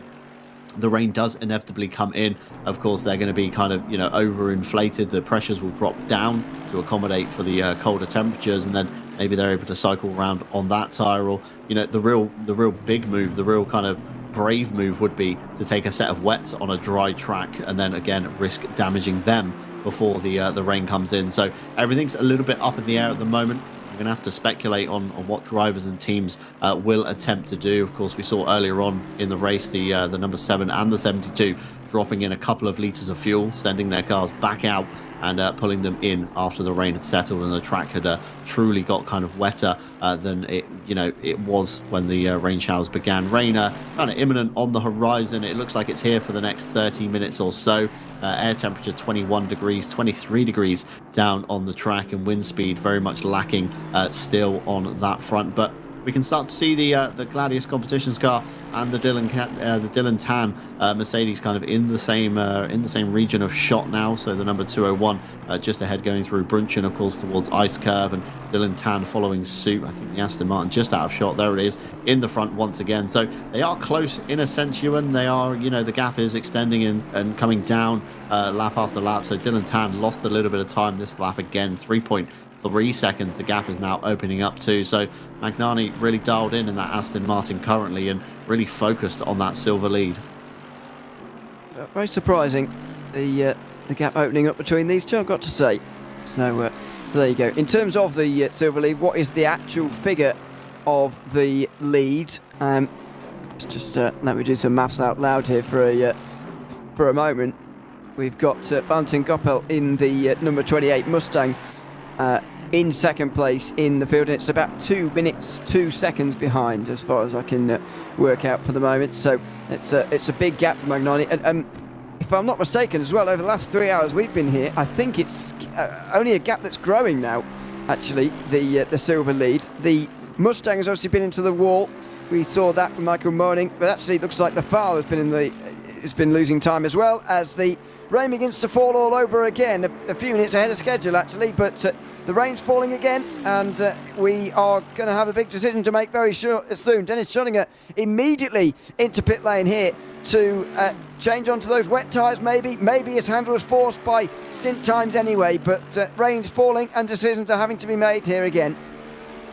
Yeah, absolutely. So early down the lane is Williams. They did pit with the remainder of the field. So Conrad Ciata, Boothby, Bakita, of course, Team Nitro, Bischoff, and the Williams car all came in lap 116. So it's not going to be a stint timer thing. I can't imagine he's that far off going another lap, of course. Looking at Conrad Ciata's stint time, he's all the way out at Kesselchen, 10.5 minutes on the clock. So if you apply the same logic to, of course, the number 5 Williams, he should have had another lap in the tank. So maybe Williams foreseeing something, they want to come down the lane early, they want to pull the plug, they want to get rid of these dry tyres for a set of wets, and the track already evolving from optimum down to greasy. So the wet weather is really setting in at the moment, although greasy stage of the track, it's not ideal for these wet tyres. Okay, it's wet, but there's not enough standing water to cool off these Pirellis, and rain's supposed to be easing off in the next 30 minutes again, so it's only going to be a very brief shower. So some of these cars are a bit further up the road, such as this man here, Conrad Ciata, in the 255 competition, maybe seeing that the rain will be easing in 30 minutes and think, you know what, I can brave a set of dry tires out across these conditions. As he comes up through Herat, he's only got one more section to go, a bit squirrely as expected, of course, as the temperature falls out of these used Pirelli tires, that they've been on, of course, for nearly an hour now on that one. Pressures are going to be dropping. They're set, of course, for the dry stint that they've just had, or predominantly dry, as it went from greasy and rubbered in quite nicely, and then the rain has opened up, and of course track condition getting slightly worse, so tires are going to be dropping off that somewhat. You can already see Ciata up the curb, making a bit of a mistake as he goes towards Brunch, and that's going to be a small time loss on his lap time, but nothing too major. Of course, a big buffer to the Veloce car behind, so he's only got to keep it on the straight and narrow and really see what they can do. Of course, a 4-man effort in the 255, so again they're governed by that 6.5 hour stint timer, and I think we've seen Abdulaziz in the car quite a bit, Ewan, so I don't think he's going to have maybe one stint left in him, maybe two at a push, but we've definitely seen him for 3 or 4 stints now across this race. Depends how many drivers they're using, of course, because that changes how much driving you can do. By the way, normally I would agree and say, yeah, it might be worth just staying out because this is going to be a short rain shower, but actually all of these drivers are scheduled in after an hour anyway. So I think this could be the last lap anyway of the stint for 255 competition. So if you're going to be in pit lane, you might as well change on to the wet tyres, even if it will be just for those few laps, because you're going to be in pit lane getting another tank of fuel anyway, and maybe a driver change. So I think we're going to see pit stops nevertheless. The track conditions, by the way, just before then were getting really, really good. I think it was Marco Bischoff who, it was certainly one of the drivers in the top 5. Not either of the 2 leaders, but somewhere in that sort of region of the order, around the 5th position also. Maybe Marco Bischoff set a personal best lap on a couple of laps ago. So the conditions were getting very ideal for speed, still relatively early in the morning, 10 a.m, approaching now virtual standard time, as we're approaching that time in Central Europe in real life as well. So temperatures not sky high because of the rain, the track relatively green, but even so there is a lot of speed, or was a lot of speed out there. Now though, it's all going to go away as the rain begins to fall. The Honda comes in, and Conrad Ciata comes in as well, as we'll be seeing for the rest of the top 4 just afterwards. 2 minutes 40 is nearly the gap now for the Aston Martin 255 competition. They are comfortably at the head of this field, and this pit stop shouldn't do anything to change that. Yeah, it should in theory be a textbook pit stop, shouldn't it? In, up, set of tyres, back down again, some fuel in the car, and away they go. So nothing too kind of strenuous there. We have been bringing you, of course, the silver standings updates as we've been going through the race. Ryan Gill and Tom Bryan bringing us excellent quick calculations on the fly from them. So silver standings as of lap 122. So if the checker flag dropped 2 laps ago, it would be Gladius Competitions still winning over the Samantha Tan Esports entry, 163 points to 152.5. BF Racing would unfortunately drop from the top of the standings down into 3rd position with 142, and the number 44 Visceral Esports by Azatec Sim Sports would come in 4th with 131, and the Veloce Academy car scoring in 5th with 98 points. So Gladius still on a relatively good run, so to speak. Of course, 163 points to 152.5. If you look where Goppel is currently in the number 28, there is no silver car ahead of them. So the only thing that Samantha Tan Racing can do is basically win silver, isn't it, Ewan? They have to dispatch of the 3 pro cars ahead of them. They have to catch the Gladius car and then, of course, overtake them at the same time as holding them off for the remainder of the race. And even then, it's going to be very, very tight on points if that does happen, as the number 44 dispatches of the Porsche, but too much curb coming over the top of the hill, down the other side into the wall goes one of the Porsches. I think that's either Gerhardt in the 204 or possibly Cardinale in the 258 there, both similar liveried cars, and that's going to be, again, big time loss once they come down pit lane. That's Baumann in the 258, so it's got to be the sister car to that one, the 204 that we've just seen hit the wall. That's a bit further down in the field. You are correct, by the way, and thanks for reminding me about the points update. I was going to do it, but then I got distracted by rain. so thanks for reminding me. Yes, that is the only way that the lead in the silver class can change here. If ST Racing catch and pass Gladius Competitions, then the lead will change hands, but other than that, it will not. BF Racing Esports and Visceral Esports are quite far apart, as you can see in the field at the moment, and so that battle for 3rd and 4th in the standings is not really a battle for the moment because they are so far apart. But we hit 10 a.m. virtual standard time, and we are approaching the final quarter of this race as Václav Abeladze makes his way back into the car again. 255 competition, still lead, and still lead by so much that they're onto the Nordschleife before George Boothby has even left the pit lane to put on his wet tyres. Yeah, it's just the sheer gap at the moment, isn't it, that they do have over each other. It does show George Boothby in first on the bottom right-hand side, but ignore that one. That's, of course, a timing bug. That will sort itself out by the time we get out towards the foxhole, back down the compression. But Boothby only just getting to his pit box. Of course, Ciata all the way out onto the Nordschleife already. And fan favourite here, Ewan, Jaroslav Honzik back into the number 39. Again, sharing the car with Sean Arnold, Valentin Barrier and Malinowski. So, a formidable lineup that we've seen throughout the years, always in some kind of guise, whether it's under the Veloce, of course, earlier on in the Yas Heat banners as well. So, a lineup that probably knows each other quite well and knows each other's strong suits. Who's going to be better in the wet? Who's going to be, better to keep it in the mixed conditions? Again, they probably got preferred night shift drivers compared to others. And Jaroslav Honzik finding his feet once again straight into, though, a wet track. And that's going to be a tricky one for the driver, of course, having to feel out the grip and, what they know in their head of a dry lap. They're, of course, going to have to dial right back for these wet conditions, start kind of tippy-toeing around again, finding where the grip is. And there's an onboard from over the shoulder of Jaroslav Honzik on his rig, and of course streaming over on YouTube, as I'm sure everybody watching here knows this name in sim racing. A very happy-go-lucky guy, and it's great to see him still in the grid here with us at SRO. Is he just on a single screen? I know he's got his. He's got another... Yeah, I think it's a ultra wide, and then his chat and his Twitch stream OBS is to the right. Okay, so it is a single, but yeah. Maybe it's the camera angle, but it doesn't look very wide to me. But anyway, it's probably just we're a long way away. Great to get a view as to what's actually going on for these drivers and their setups in real life as well. And we do like to see them. There he is into the carousel.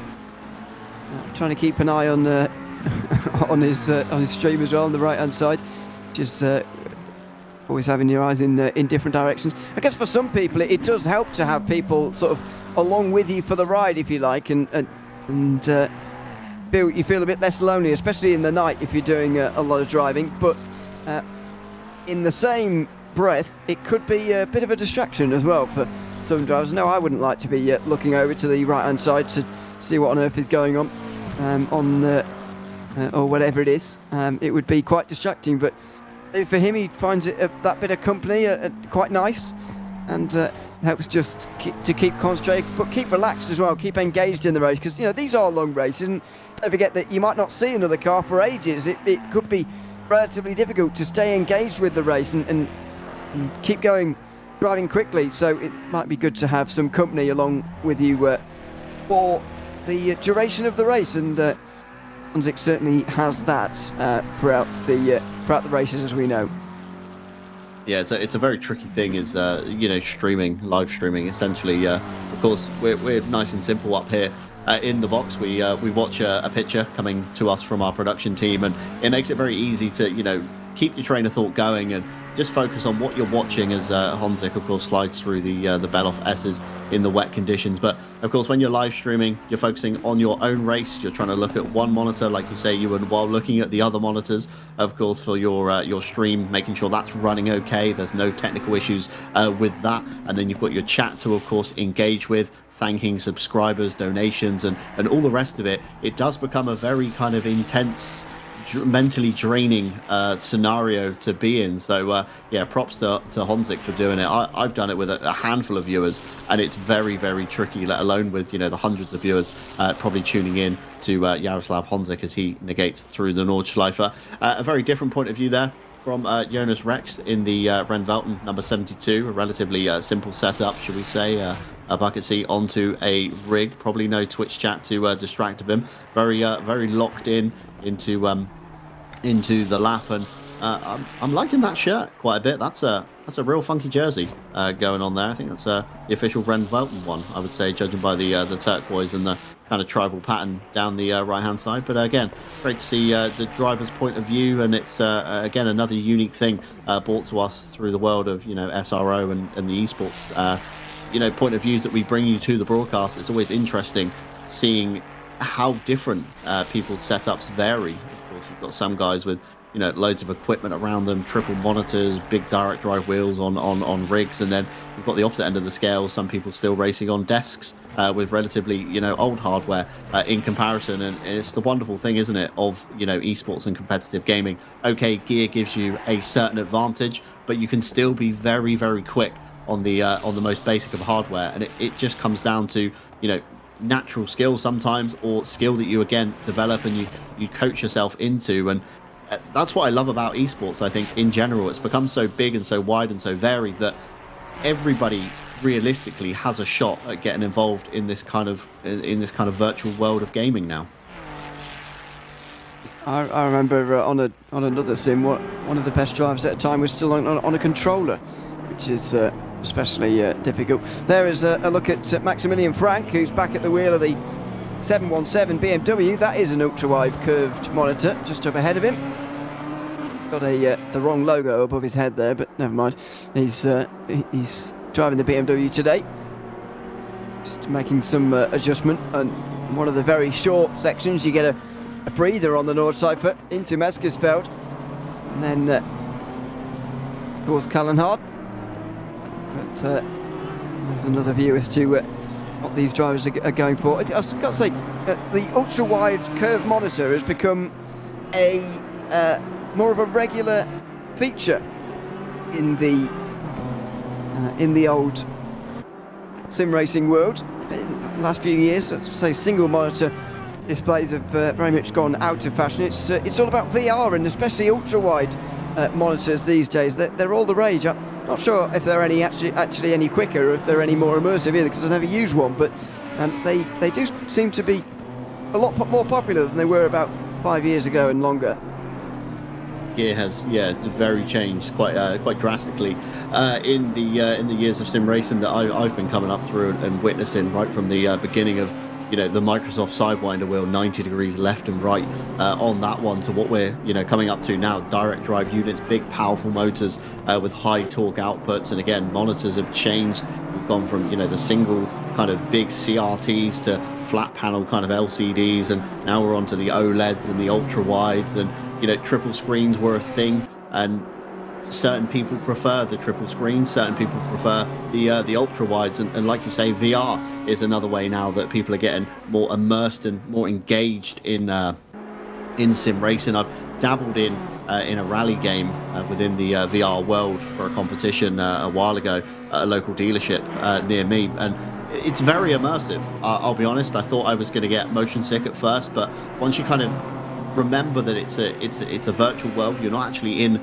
the real world, and it was kind of helped by the fact it was all set up inside a WRC car as well, so it really got you in the zone, feeling like you're in a rally car. And I definitely felt myself we were speaking about it earlier, sim racers tilting their heads and moving their bodies out of the rig. This is another one again, Luke Whitehead, quite a kind of animated driver when we watch him from his face cam, and you can see him there pushing himself back into the chair as he stands on the brake pedal. And that's another thing that has come a long way in the last few years. Again, we talk of the direct drive wheelbases, but again, load cell pedals are a thing. Some of those are putting out some very high forces now, where you can't run a set of pedals on your carpet under your desk. You do need some kind of rig to bolt them down to, and you see drivers a lot of the time. Boothby again is another driver. If you watch him, he pushes himself really hard back into his seat just to get the load into that pedal, to get the car drawn up in time. And I'm sure if we stay on board here with Luke Whitehead, by the time he gets to Tiergarten, we're going to see that kind of rise up out of his chair again and pushing his shoulders kind of back. And it's amazing in the 20 odd years, or 15-20 years that I've been involved in sim racing now. It's come so far, and looking back, I don't think I'd have predicted any of this coming to fruition. It was quite a niche market back in the day, in the early days, of course, and now in the modern day world, it's become a lot bigger. It's a lot more accessible for the majority of people. Again, the internet, Ewan, used to be one of those things that if you didn't really know about the internet back in the day, you weren't really a part of it. And now, everybody is on the internet. Everybody's walking around with an internet connection in their pocket of some kind, and it's so much more accessible, the world of sim racing, than it once was. Yeah. And to your point about not needing the highest end of setup by any means, of course, it is expensive to a point. Sim racing, that's it is to a point, but you don't have to go out and spend thousands. Is the point? Plenty of these drivers will have done. Some of their setups will be very, very expensive indeed, but you don't need it to go up against the world's best by any means. As we continue to follow Luke Whitehead, he's certainly a head tilter, as we can see from the driver camera, quite far back away from his steering wheel actually. Some drivers like to be right up close, and other drivers like to be able to barely reach the steering wheel when they're driving. Meanwhile, for sixth place, by the way, the battle is on as Leonard Tocchi is closing in on Guillermo Filippi in the 201 silver leading Aston Martin. There they are, making their way through the final part of the Nordschleife. You can see how far behind they are of second place overall. They're only 6th and 7th, but they're a long way behind second. However, looks like we might be about to see a change here for 6th position.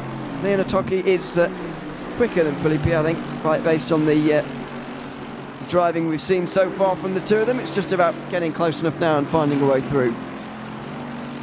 Yeah, absolutely that. Tocchi's car looks maybe a little bit better in the wet. Again, setups were kind of discussed in the early stages. Some drivers, or teams should we say, electing to go for, of course, a more kind of wet derived setup. Some drivers electing to try and have the fastest car when the track, of course, dries out. And I really think in endurance racing at a place such as the Nürburgring Nordschleife, you really do have to kind of err on the side of caution almost. You have to expect that the rain is going to come through the Eifel region at some point. And of course, we've had this weird kind of mixed running throughout the race so far, and a big twitch coming through Tiergarten there, managing to get it back underway, sliding out towards the Armco on the exit there, and across the line we'll get another gap update here for you. 0.6, it's now gone up to 1.6, so a big time loss somewhere for Otoki in the last sector, and that's kept Felipe just out ahead of them. It's an 8:39.6 for Felipe, but an 8:39.9 for Otoki. So somewhere he's gained a lot of time in the lap and then lost a considerable amount of time towards the end, and it's kind of, you know, equaled that gap out once again to 1.6 seconds. So the fight will of course continue across this next stint, although again a pro and a silver car to boot on that one. So again, no real points gain or loss, and Felipe probably just wants to keep it safe at this point, Ewan. You know, they're leading silver, they've got a good buffer of cars between themselves and Gopel in the number 28 Samantha Tan car. So all they've really got to do, it sounds so simple on the face of it, is just bring it home from this point. If Otoki gets anywhere close here, then he will be, I would have thought, just give over the place. Will Felipe? We follow Jonas Reck here. Not sure that's that hit his car on pit lane as well at the same time, but there you go. He's currently running in 13th place with about 15 seconds up to the driver ahead and half a minute back to the driver behind. Looking fairly comfortable here, not with any positions to change hands anytime soon as the yellow flag comes out. This is further up the field, back inside the top 10. Valentin Gopel trying to close in on the 201, but you know it's pretty demoralising at this stage for him, for this team, I suppose. They are, you know, just under 6 hours from the end, but even with this amount of time remaining, to catch up to Felipe is going to be very, very difficult ask indeed. As I mentioned earlier on, it's actually out at 3 minutes now, or closer to 3 minutes than it is to 2, based on the numbers that I'm seeing here. 143 seconds. And that actually, as the Mustang comes over the line here in 10th position. He's 451 seconds behind the overall leader, and Felipe is only 317 behind, so he's over yeah, it's close to 4 minutes actually at this stage in the race, 3 minutes or so. So it's a very long way in I'm afraid for the Ford Mustang, and so now we're starting to get to the stage of the race where we know how much you'd have to catch per hour to actually make the position change hands here, and the Mustang would need about 30 seconds an hour to overtake the silver leader. That is a very tall order. It's going to be a very big ask, isn't it? Especially at this stage of the race. Of course, drivers are kind of at their most tired, I would say, especially those that have been going through the night. And of course, anybody that has gone through the night, more than likely gone to bed already. Hopefully, anyway. Hopefully, there's no mad people still up at this ungodly hour if they've been, you know, awake all night, slaving away in the car with another driver. And fingers crossed, we'll start to see again some more names cycle through that we've not yet seen. Riding on board here with Strage in the number 20. Early on in the race, we caught them at Flansgarten having a bit of a big moan. I don't think it was Strage in the car at the time, but certainly this car over the curb, over the grass, kind of a pirouette down to Flansgarten, and managed to get it back underway without causing too much chaos. But you can see just how wet it is here at the Nürburgring as they come through Kallenhard down towards the bottom of the circuit. Essentially the descent towards Exmuller and Breitscheid is on. Of course, it's miss, hit, miss. Let's gauge. Will it be? It's a kind of hit. It's a bit of a miss, and it's a miss. So hit, miss, miss. That time by the track is officially deemed wet. So wet tyres are of course optimum at this current stage of the race. Rain is only here though for the next 10 minutes or so, drying up again in 30 minutes time. And then, of course, we'll see the water begin to evaporate off the circuit once again, throwing another spanner into the works on strategy going around. We did see, again, a brief flash up of an image in the bottom right-hand side of the number 72 Ferrari. That's, of course, brought to you by Dynamic. one of the photographers here with us today at SRO, and fantastic images throughout the broadcast. We saw some in the early stages. There's been some sprinkled into our production chat, and they make for great viewing, and it proves how kind of beautiful ACC is as a game. We've seen lots of people joining various chats across the board, whether it be YouTube or of course Twitch, where we're both live at the moment. That's a brief moment of sun from yesterday evening there with the number 4 Mercedes of course the AMG HRT camp, and then of course the lights began to dim, the night began to roll in, and of course that's when it becomes very tricky and treacherous. The camps became alive, of course, down towards the Sabina Schmitz curve is a very brightly coloured camp in game, and that always distracts at least my eye when you come out onto the Nordschleife, and of course lights ablaze throughout the night there. And that was the number 72 earlier on in the pit lane, and what we're used to seeing here, which is a rather wet and soggy Nordschleife, but of course brought to you there by Dynamic. And I always forget, you know, when you get that crossover, again, we keep talking about it, Ewan, the crossover between the real world and the virtual world. We've now got real world photographers taking pictures in a virtual game, and they still look just as good as what you could produce in real life. You know, technology and games have come so far in the last few years. Yeah, I don't know which is easier or more difficult, to be honest. I'm a pretty rubbish photo taker in real life and in sim, so I don't know which is more difficult for those that can actually do it properly. But they do look spectacular. We've had some spectacular weather conditions and changes over the course of today as well, though, as Wojciech Fiala now is at the wheel of the Williams Esports Mercedes, by the way, for the first time this morning. First time since sunrise, anyway. Fiala is into the car. This is the number 5 Williams Esports. That car currently 5th in the championship, 5th in this race, in the number 5. So plenty of symmetry for them there. Nobody, of course, can catch the team at the top of the standings, Mercedes-AMG Esports Team MSI, who won 3 out of the first 5 races and are going to be crowned champions no matter what happens here today. And it's just as well, because they are out of this race and have been since last night. It is giving a chance for everybody else to win, and 255 competition a chance to become the 7th team only to win in the last 3 seasons, I should say. That'll be 7 winners in 16 races or something like that. It's pretty impressive, but less than I thought. 255 competition could become new winners, though. I mean, we shouldn't, give them the win before they've got it by any means, but just in the time we've been here now for nearly 3.5 hours, their gap has grown by nearly a minute. It is 2 minutes 54 seconds, the last gap over the line. It's a very, very big lead for Václav Avaladze.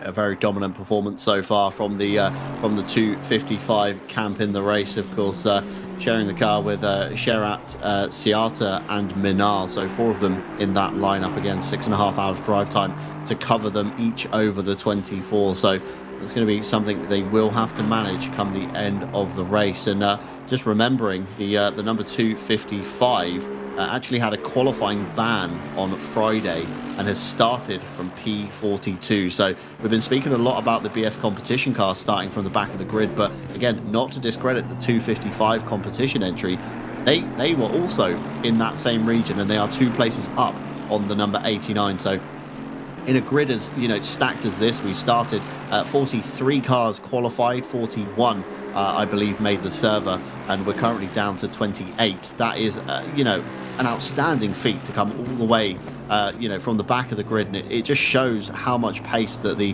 255 camp have. And again, it's not without making smart strategy calls, which again is a big part of endurance racing. It's not just about flat out pace. You do have to manage, again, drivers, tyres. The weather has been the big talking point of today, which tyre you of course need to be on and at which point. So it's quite outstanding that they've managed to do that all the way from 42 to first. What a headline that would make in the world of news. Yeah, let's see. It's still a long way to go, of course.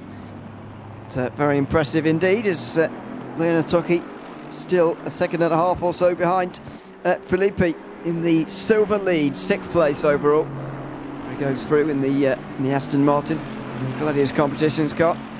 followed by the HRT Mercedes, currently running in 7th place, just ahead of Isaac Killerson, who is next. Oh, Filippi's off. Filippi went straight off there, I think, in the left-hander. Didn't seem to, and there he is. He pops out behind. So change for 6th place as Guillermo Filippi gets it all wrong into the left-hander, and for whatever reason just didn't even attempt to make the corner at turn 8.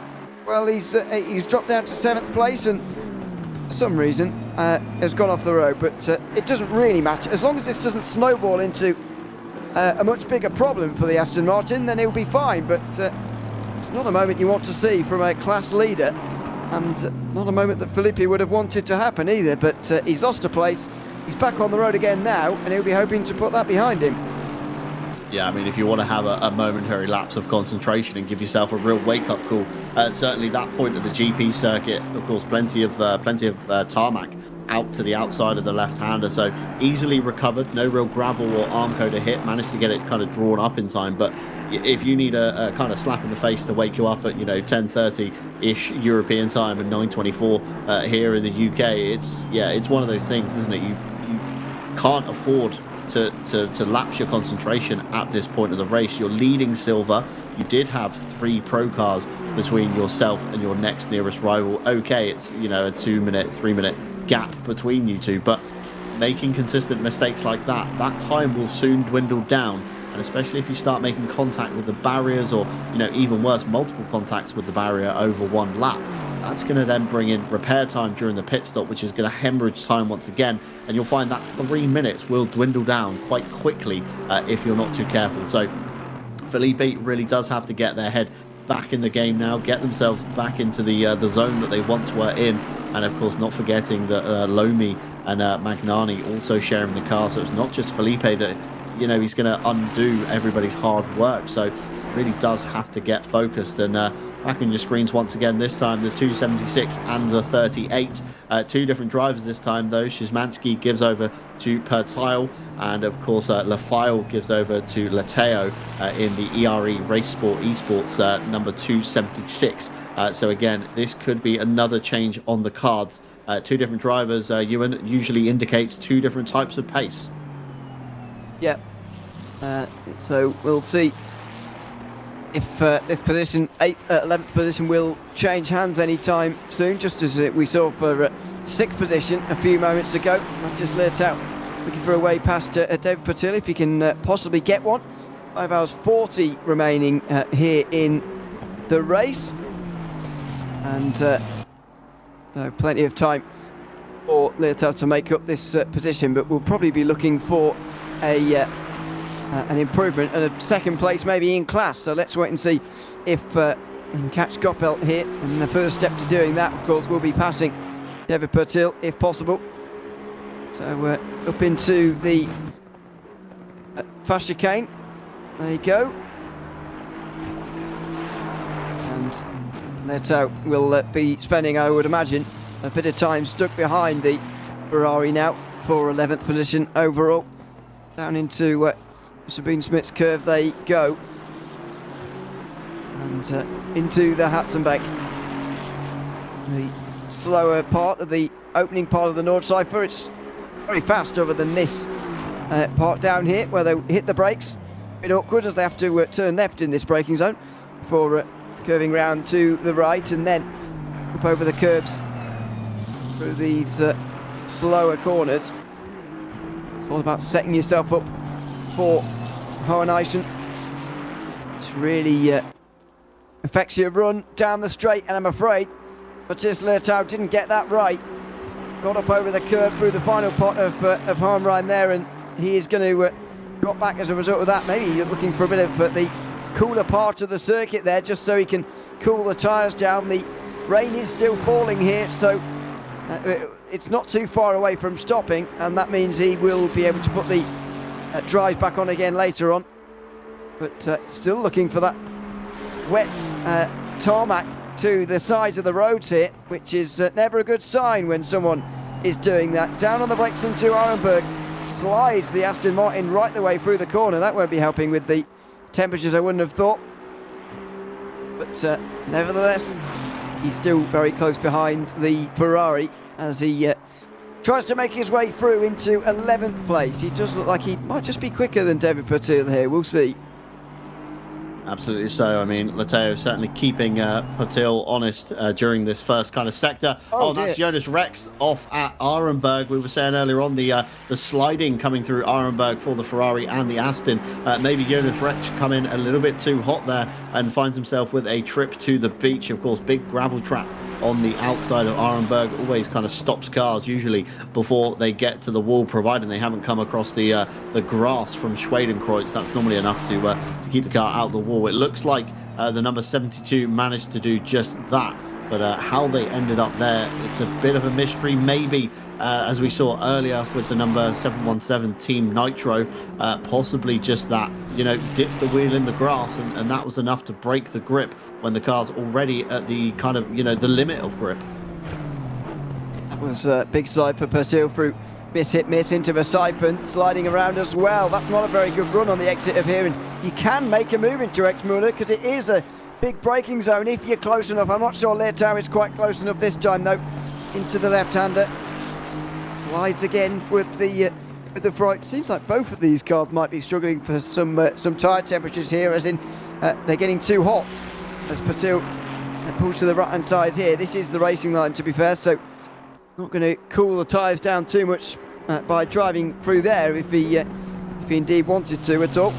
Through into Bergberg. Really important corner to get right, this one, of course, as you get the run right the way up the hill here. Long, flat-out section through Kesselson, and then eventually having to hit the brakes for the Mutkircher. As you can see, the Ferrari ahead of the Aston Martin still by a comfortable advantage, and be able to hang on into the Mutkircher again here by the looks of things. So through they'll go, and Leotow not able to make his way through just for the moment. As I mentioned earlier on, this is important because the gap to Valentin Goppelt may well go out if they're not too careful here. If Leotow's not too careful, gap at about 36 seconds. There it is. Sorry, that's Goppelt to Honzik. We'll get the gap to Patil to Goppelt pretty shortly, but I think it's around 40 seconds as well here. So time is being lost by Leotow, and he'd very much like to get through and have a go at getting up into second place. There's the gap, 32 seconds now. Yeah, I was going to say the timing gate somewhere around the carousel. So one at Arenberg, one at the carousel, and that's all we really have to speculate up here in the booth. So as we were saying earlier, it's a very long lap here, of course, at the Nürburgring Nordschleife, including the GP loop, or the half of the GP loop, of course, minus the Mercedes arena in that aspect. So it's a long time before we get updates on gaps and times. Drivers, of course, have access to various live timing tools, and the MFD page in game. There is a live delta update which you can see adjust depending how close your opponent is away or behind you, and who the next car is on the road. So lots of tools at drivers' hands, not so many for us up here in the box, but nevertheless it's still a relatively easy race to keep your eye on. Of course, lots of gaps being managed towards the top end of the field. Big lead for Abdulaziz, still waiting for Whitehead and Naujoks to come through. And again, Niels Naujoks in the BMW, currently in wet conditions. That's a pretty safe pair of hands, I would say, behind the wheel at the moment. Already pulling out gap last time by on the 717 Team Nitro entry. That's 2 seconds to the good, an 8:36 flat for Naujoks, an 8:38.1 for Frank on that one. We then got Luke Whitehead just ahead, 8:36.4. So Naujoks slowly chipping away at the Veloce car number 40 in second place. But out front, of course, Abdulaziz in a kind of realm of his own. Last lap by an 8:33 flat nearly. That's an astonishing margin. That's 3 seconds quicker than the next car on the road, and the majority of folk at the moment in the 8:38s, 8:39. So top five really kind of in a league of their own. And of course this fight here on your screens as they come through Galbenkopf. It's going to be a vital corner to get right for both drivers. Again, hamper yourself if you're Pertile. That's going to, scrub speed as you come out onto the Dottinger. But at the same time, Lateo wants to get the best run he can to maximize the slipstream of that Ferrari. And even with the low slung nature, the Aston tucked right behind pulls out all the way to the right-hand side to the standing water side. So again, both drivers trying to find that cold patch along the track, and the Aston Martin sails on past before we even get to the Bilstein Bridge. So another position change after we saw Szymanski, of course, dispatch of Lafile when he slipped out of the carousel. Lateo has made that one back up, and that's up into P11 overall for the silver place driver, although still third in class. Of course, pro on silver yields no points for championship honours. It's just a kind of an overall honours, isn't it, at this point, Ewan? It's that thing where you can say, I beat Coach Dave Academy at round 6 of the 24 Hours of Nürburgring, and that's going to be the feat that the 276 are probably going to want to be chasing. But at the same time, again, the Samantha Tan number 28 car just up the road, 30.7 seconds as it stands across the line. So sector 1, of course, timing update comes as we go through Arenberg, so we're going to have to see how much can Lateo pull closer to the Samantha Tan car. And what's even more impressive about this is that Lateo there, not despite getting through on David Pertil, actually closed in on Valentin Goppelt by 2.8 seconds during that last lap. So despite being struck behind the Ferrari and I believe being able to go quicker, he still gained some time, as did Pertil. So actually, this is a troubling moment now for the Ford Mustang and Valentin Goppelt, who will be having his eyes set forward, of course, to Felipe, who he would really like to catch, but of course that's going to be pretty difficult. More to the point, he's being caught for second position here, so that could prove to be a problem pretty shortly for the number 28 team. That is the Samantha Tan Racing Esports team, of course, who are currently second in the championship. If things were to end as they are right now, they will still be second, even if they lose second in this race. However, they would really rather not, because that brings them ever closer to the 17 team, the Ferrari team, who of course will be really desperate to overtake this Mustang and retake second place in the championship. So troubling moment for Valentin Goppelt here, who's being caught, and we've got a minute or so, a couple of minutes to wait until we have another gap after Arenberg. However, I'd imagine the gap is only going to shrink.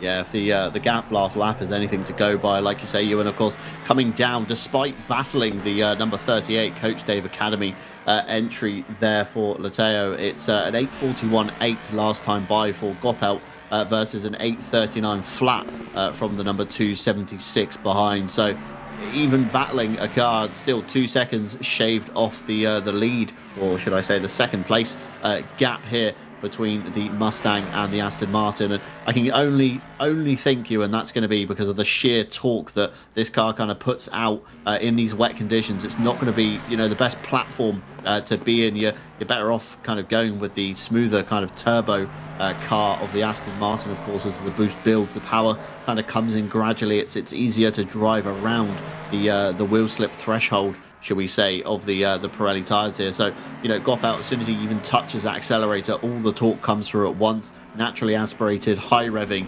V8 engine. It's going to be tricky to get the power down coming out of the corners versus Lateo, who of course just waits for that turbo to build in, just waits for the V8 to start firing, and then once it does, it's off, it's gone, it's planted, and it's stable essentially from corner exit. So let's see what the gap will continue to tumble towards. 28.6 as things stand. He'll be looking over his shoulder here, Goppelt. I'm wondering whether this is something to do with the conditions. The rain's starting to ease now, and actually some of the camera shots making it suggest that it isn't raining at all anymore.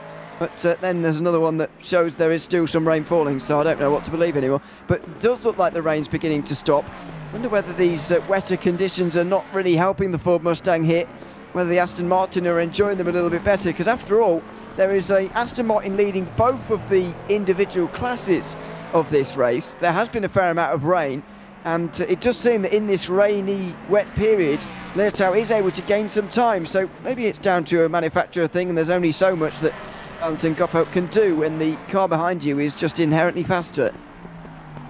Yeah, I think it's something to do with the mixed conditions just not really favouring the Mustang all too much. Of course, skinny aero on that car, kind of, torquey engine. It doesn't make for a good mix. You're going to want to be in something either, a bit smoother in the power delivery or a bit more kind of corner orientated like the Ferraris. They're looking pretty stable as they come through the corners. And the gap has come down, like you say, 28.6. Rain has officially stopped in-game currently, and the forecast for the next half an hour is looking cloudy. So track should begin again to dry out. 22 degrees down on the air. The track is heating up though, 25 degrees down on the tarmac itself. So drying should be a little bit faster than what we saw earlier on this morning and throughout, of course, the night showers that we had. So we're probably going to expect to see the Pirelli dries coming back out very shortly indeed. And just looking to the stint timer of the race leader, 26 minutes, apologies for Abdulaziz, before he has to come down the pit lane. He's currently up beginning the climb of Kesselchen, so again not too far behind Valentin Goppelt from going a lap down. And we've already seen some kind of early pitters here. Team Nitro down the lane in the 717 and Fiala in the Williams number 5 also down the lane. That's a very interesting call. With the track still considered damp, it's an awkward stage between the wets are going to start to overheat very soon, but the dries, you're not going to get enough temperature into them again. And it's that classic toss-up that we've been seeing, for all race now. Which tyre do you choose? There's no intermediate within GT racing. It's either fully wet or fully dry, and you've got to pick one and potentially stick with it for up to an hour before you can come back down the lane once again. I think the front three are going to be doing something different to the rest of the top drivers here, and the rest of those on the lead lap. So will that turn out to be the right call, staying out on the circuit, or will they be hurt a little bit for this? So I was talking about earlier on about these changeable conditions, meaning that the race can change very, very quickly indeed. You select the wrong tyres, you can be in trouble. Meanwhile, Frank is back out on the circuit again. So is Wojciech Fiala. I don't think he's actually fourth, he's fifth behind the BMW of Frank. Fiala stayed in the car. After all, has only been in for half an hour or so. And again, this race changes in terms of strategy to make it to the end. If it doesn't rain again, then all of these drivers are going to need a splash and dash, I would say, of less than half an hour at the end of this race, and that's pretty awkward when you're trying to work out your strategy. Yeah, especially if we're running, to the hour, if it stays dry, in theory, like we're saying currently from the forecast we've got available to us. Of course, you're going to come down the lane with about 15, 20 minutes to go if you're truly maximizing those kind of 65-minute stints. But again, the lap is so long here that you've got 5-6 minutes on the stint timer, but it's an 8-minute lap. You cannot do that. It's physically not possible to drive that fast. And speaking of driver changes, it is Marco Bischoff taking over the Team Nitro 717 entry. So he'll set his eyes kind of out the windscreen very firmly, looking towards his timing delta. Of course, Nils Naujok's the next car ahead of him, BMW on BMW action. Meanwhile, Isaac Gillenson also down the lane, the number 51 Ferrari entry will come in as well. I can only assume we're going to see a driver change from them. Of course, we've seen a lot of Statsenko and Gillison flip-flopping around in the early stages of this morning. Jonathan Riley and Chris Hartfelt still yet to make an appearance since myself and Ewan have taken over the box here. Jaroslav Honzik also down the lane. Will he give over maybe Valentin Barrier? We've not seen him in a few stints. Of course, that's early European time, about 10:40 in France currently at the moment. So Barrier should be nice and awake, alert and ready to jump in the car and go.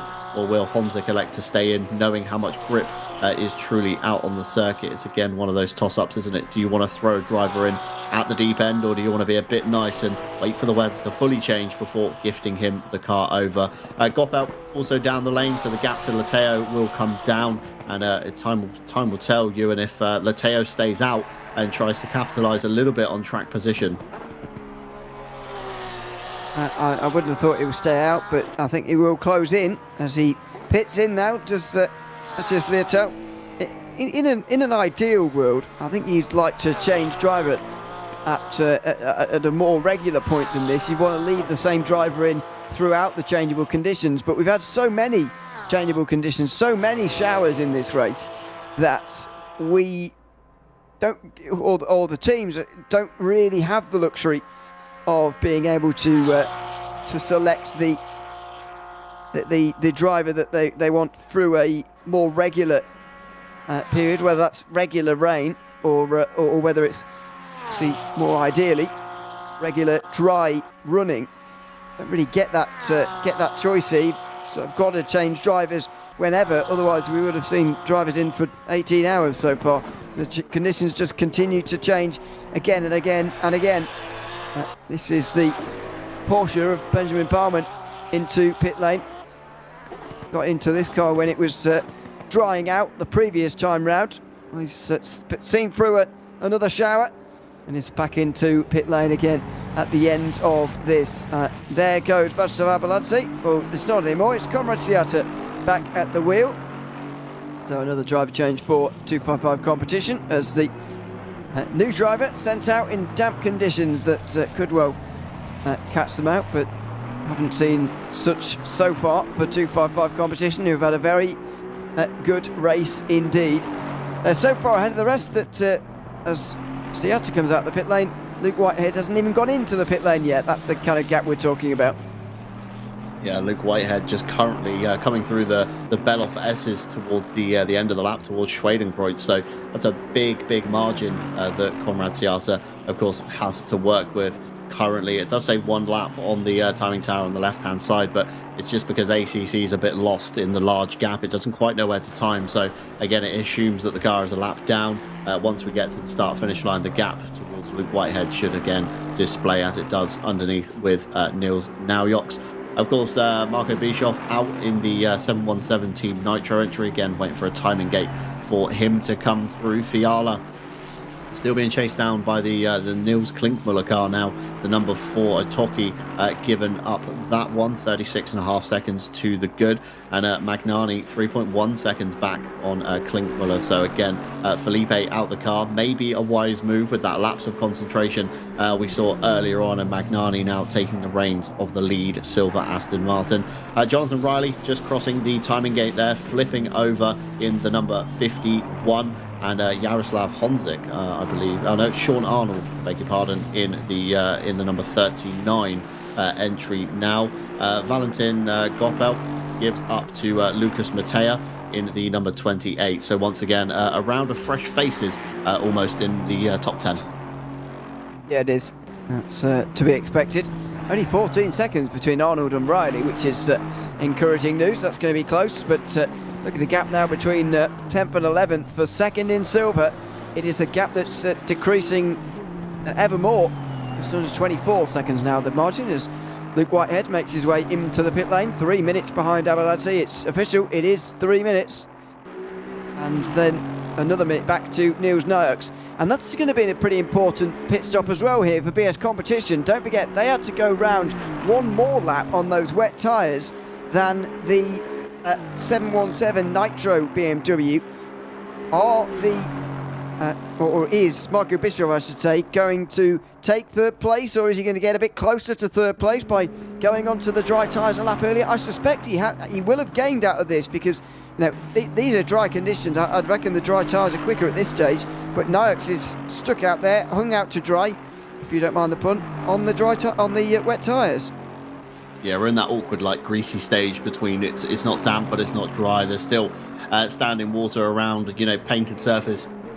Still very slippery, still a bit of moisture retaining in the grass. So again, you're going to have to be careful if you are on dry tyres. It's the optimal tyre at the moment, because of course you can get some kind of heat into it, as opposed to, of course, the wet tyre, which is just going to be overheating itself.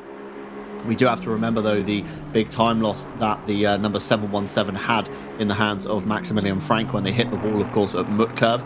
That ended with a longer pit stop. So their next stop after that was a 1:33. So about 15 seconds or so lost for the Team Nitro entry on BS Competition. So you'd like to think that Niels Naujoks has put in enough pace to be able to keep that 15-second kind of additional gap quite honest there. And of course, time will tell when we get towards a timing gate on that one. But track is definitely drying out. The sun is trying to come out. It looks a bit lighter than it did a few laps ago. You can see the haze over the Eifel region in the background there, and it's a bit of an unpredictable area of the world, much like Spa, where of course it can result in all kinds of seasonal weather, including hail.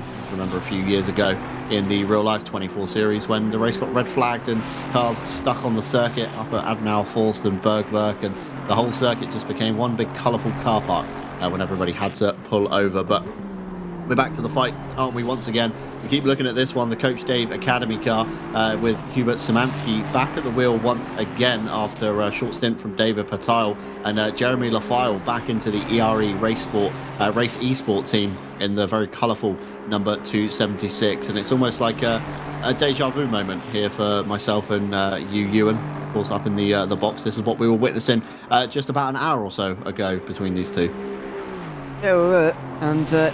The difference this time round is that Lafale has got something to chase here. He's got look at Mattea, only 20 odd seconds ahead now, so just under 24 seconds it was there. So let's see if that gap is coming down again, or whether the pressure is getting to the Aston Martin. Is the Ford Mustang going a bit quicker? Which of those options is it going to be, or none of the above?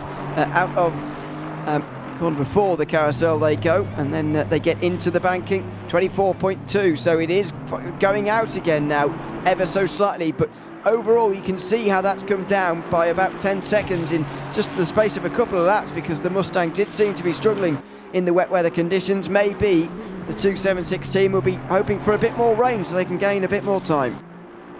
Yeah, the 276 possibly doing a little bit of a rain dance to see if they can get up another step of the podium. Just looking to the last pit stop times between the two, Lucas Mattea, a 1 minute 12 roughly from pit in to pit out. Jeremy Lafile and Hubert Szymanski both with a 109, and there's a mistake there from Lafile, and that once again allows Szymanski through, and it's almost like a deja vu moment once again, but instead of the carousel, this time it's through Whipperman, and that promotes the Coach Dave car up a position. But as I was saying, 2 seconds gained for Jeremy Lafile in the pit stop there on Mattea, but that's all going to become undone very quickly if mistakes keep happening like that. And just into the back of the shot, we're not seeing double Aston Martin. That is your race leader about to put P12 a lap down, and quite soon after P11, I can only assure. Yeah,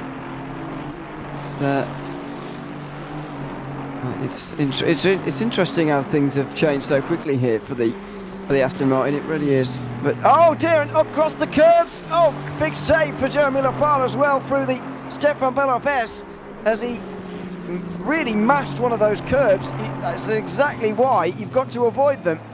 And well, he saved it, has Jeremy Lafale, but that could have been a whole lot worse. I think that was right in front of the overall leader there as well.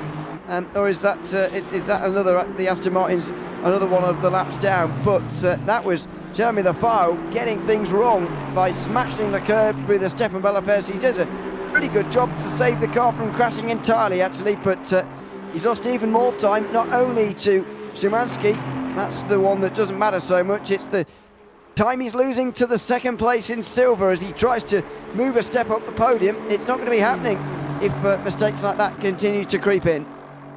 Absolutely. So I'd love to see a race replay, if only we could, from the point of view of Jeremy Lafile there down in the bottom right hand side. I'm sure that's the quickest kind of snap oversteer he's ever tried to catch in his life at the moment. And you are right, that is the race leader coming through, about to put them a lap down into Tiergarten side by side. Could have maybe made that a little bit easier with an earlier lift through the Dottinger Herd to save going side by side in that first kind of jump up into Tiergarten before the right-left sequence commences. And over the line, we're going to get an updated gap. It was about 24 seconds, I think, off the top of my head. It's now gone up to about 28, 29 seconds, adding together, of course, Szymanski's 23.4 plus the 3.5. It's somewhere around the 27, 28 second region. So losing time through that last sector. Big mistake, of course, through the Whipperman section, and again, an even bigger mistake through the Bellof. But Jeremy Lafile really has to kind of wake up now, doesn't he? You know, he has to be alert. He has to be on his A game right now if he does want to chase down that Samantha Tan Esports car for another step on the podium and a few more championship points just to sprinkle into their pool.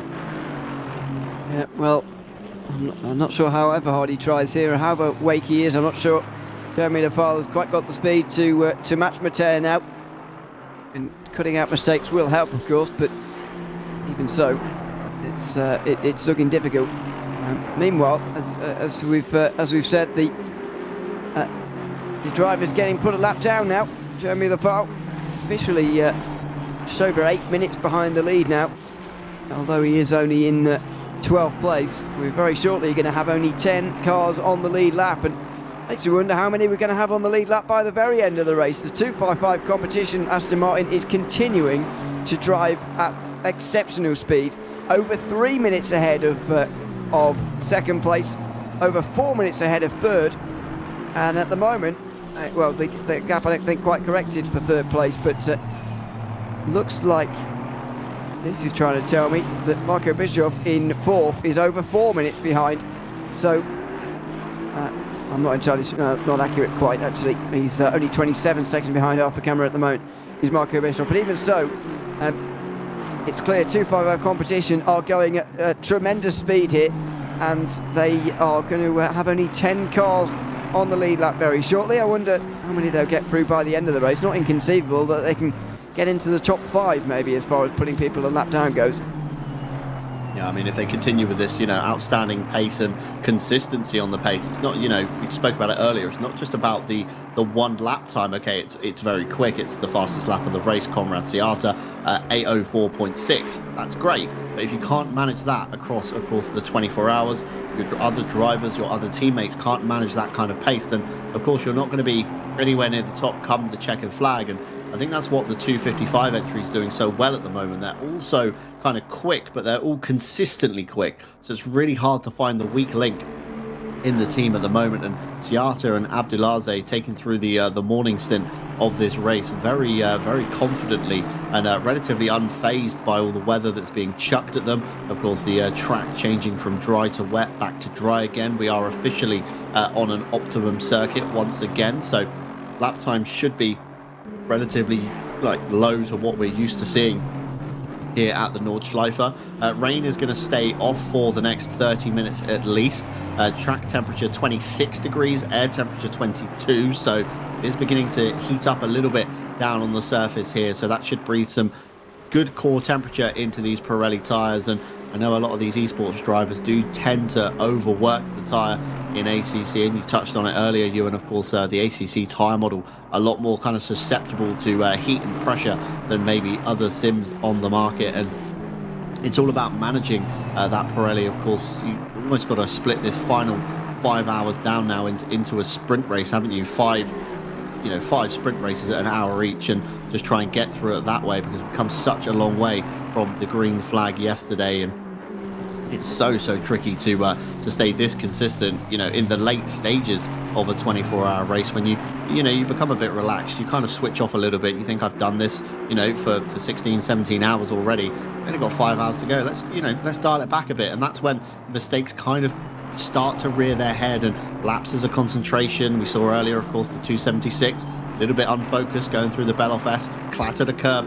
I guarantee you, Lafayette has never hit that curb kind of ever in his ACC career. He knows not to hit those curbs, but in the heat of the moment, with the pressure on your shoulders currently, of course, battling for essentially the bottom step of the silver podium, if you look at the bigger picture between themselves and Mattea, it's just one of those things that you have to kind of really focus and draw yourself into.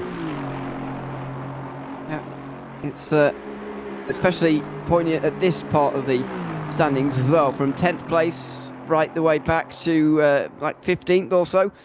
Very small gaps, all below 30 seconds, which is very close for this time in the race.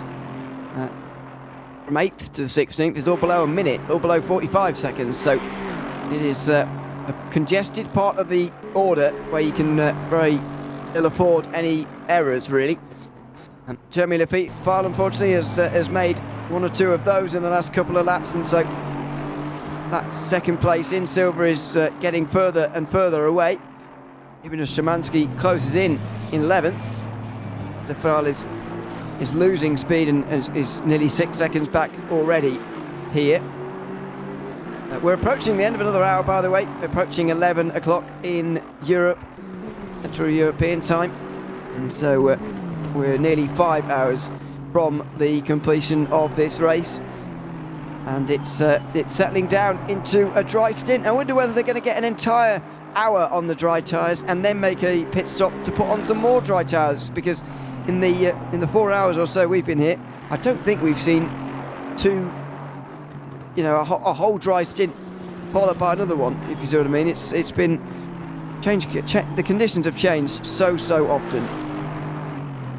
Yeah, I think you're about on the money there. I think every time we think we're going to see a fully wet or a fully dry stint, it kind of tails off and the weather changes once again. Of course, the rain sets in, or goes away, and the track begins to dry out or get a little bit wetter, and then you have to make that awkward call. Do I draw the stint in early, or do I, of course, try and prolong my stint ever so much to try and really maximise the life of whatever tyre I'm on, or just try and maximise the whole tyre, all the way to the end of the stint, because chopping and changing tyres in an endurance race isn't always the best move. Again, it might be the optimum tyre at the time, but again, you've got to think of the bigger picture in the race. You've got to think of what's happening in the next hour. Can I make this tyre last all the way to the end of the stint, or am I going to have to cut it short once again? And of course, all the time spent on pit lane is time, of course, that you don't want to spend. Of course, the more time you spend sat in the box on the lane, it's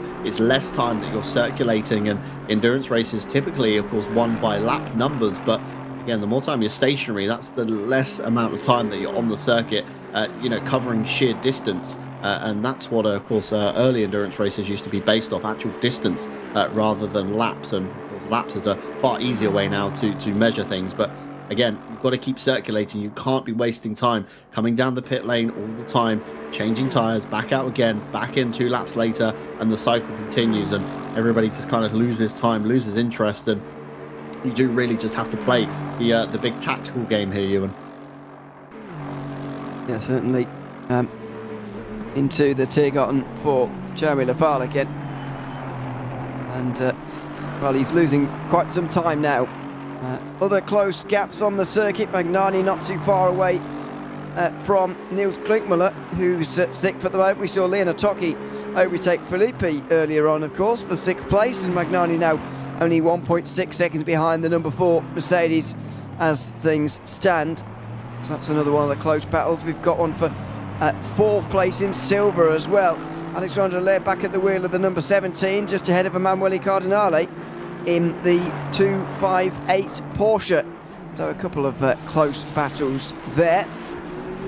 It's just over 5 hours remaining, and around 1 hour of the morning left in the sim. You'd think on a normal day the track temperatures would begin to rise, and you'd begin to maybe see the sun, but certainly not today. Not going to be seeing the sun anytime soon. I wouldn't have thought. We'll be seeing rain again, I would have thought, before the end, if things carry on as they have been so far in this race. It's what we're way more likely to see. So these drivers are going to have to deal with cool temperatures and plenty of rain as well. I don't think cool temperatures would be a disaster for them. I mean, as we talked about before, it's not just about the wet weather tyre pressures and tyre temperatures. You do need to keep on top of them in the dry conditions as well. You need to get the pressures right for the dry conditions as well. And when it's cooler like this, I guess there's a little bit more wiggle room, or at least it's less likely that you overdo it and overheat your tyres significantly, which is an upside, I suppose. But it doesn't mean that all tyre pressure discussion is off the table. You've still got to get it right, very much so. Yeah, absolutely. So, tyre pressures are crucial, but, tyre temperature is that core thing, because if you can't get the tyre into that window, it's going to be so tricky. You know, the pressures may be right, but if the temperature's not there, it's not going to give you any grip when you really need to lean on it through these corners. As we have a flick back here to Arthur Camara in the BS Plus competition, pulling out a bit of a lead, I'd say, to the 717, 28.2 seconds to the good on the Team Nitro car.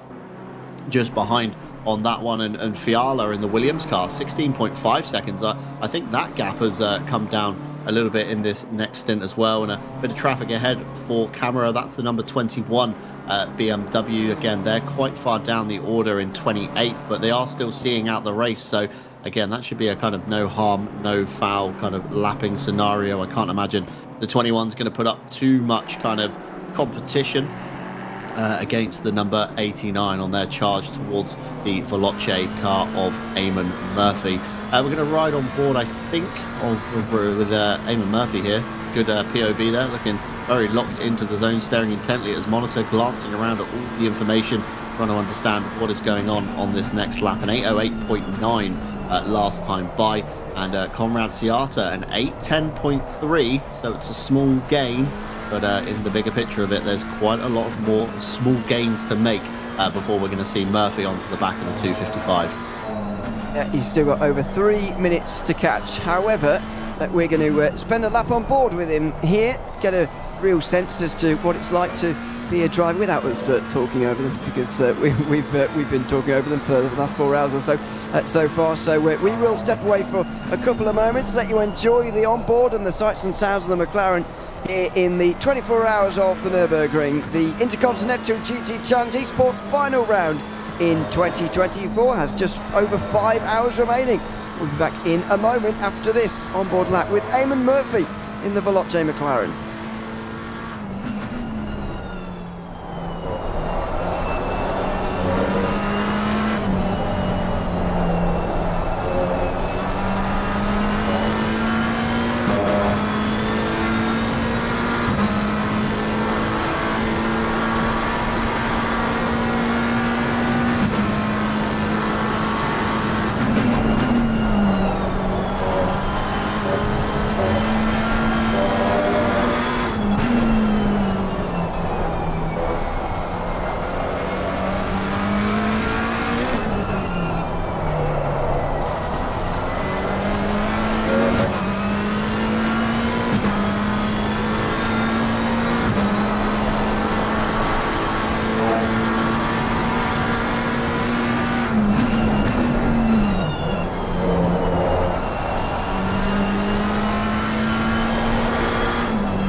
Welcome back to the 24 hours of the Nordschleife. We're following with the fan favourite BMW, well, say fan favourite, just my favourite, the Honda in 24th position, looking at another silver class position, taking off the number 96, that's Daniel Tudor just ahead and Leon Hopp behind. Myself, Ian Leary, and John Dalton with you for the next few hours or so, as we have been for the last 4.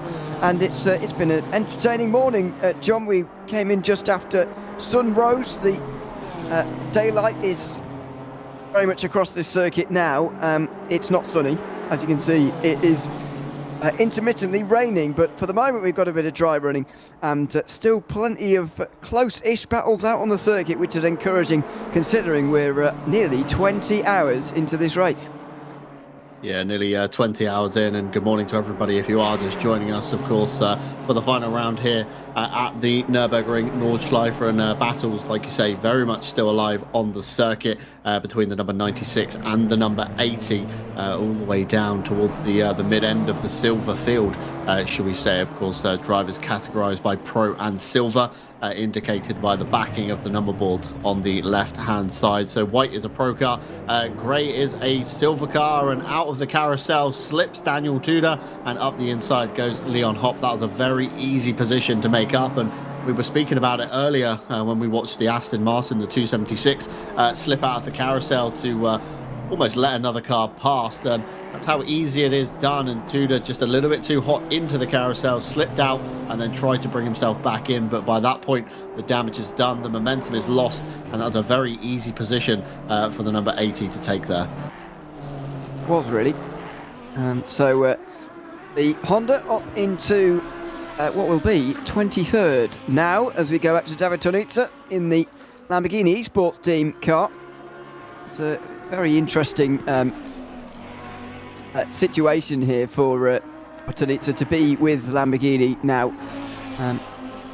He used to he used to drive for Ferrari, didn't he? I'm pretty sure he did. Pretty sure, yeah.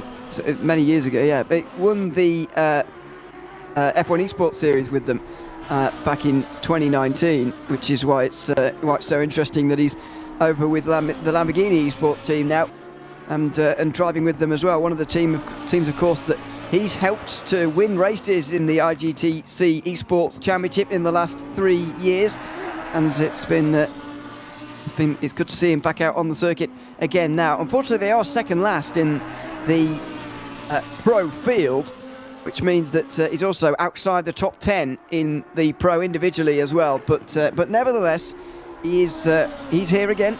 He's driving this morning and looking to make up some ground if possible, although positions ahead are a very long way ahead of him.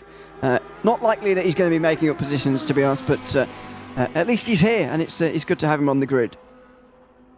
Yeah, great to have him on the grid, and there's a stack of experience and talent in the SRO field, and it's not only Tonizza you got to think about, it's of course all the other guys towards the top end of the grid as well. Most of them have been here since the very beginning, but there are new and fresh faces sprinkling their way in as well, so still plenty of opportunity there. Of course, Daniel Savini and Dario Aimulo sharing that car with David Tonizza, so a 3-driver lineup for the Lamborghini Esports team, which of course makes things that little bit harder when you get towards the mid stint of the night. Of course, trying to juggle through 2 or 3 drivers and trying to get everybody well rested and keep them interested in the race is also a tricky task as well. And Tonizza, you see there stretching as he comes out onto the Dottingerhöhe, very kind of casual Sunday drive, just kind of taking it easy through the Eifel region, having a little chat there with his teammates, definitely on Discord or TeamSpeak to something as he comes up to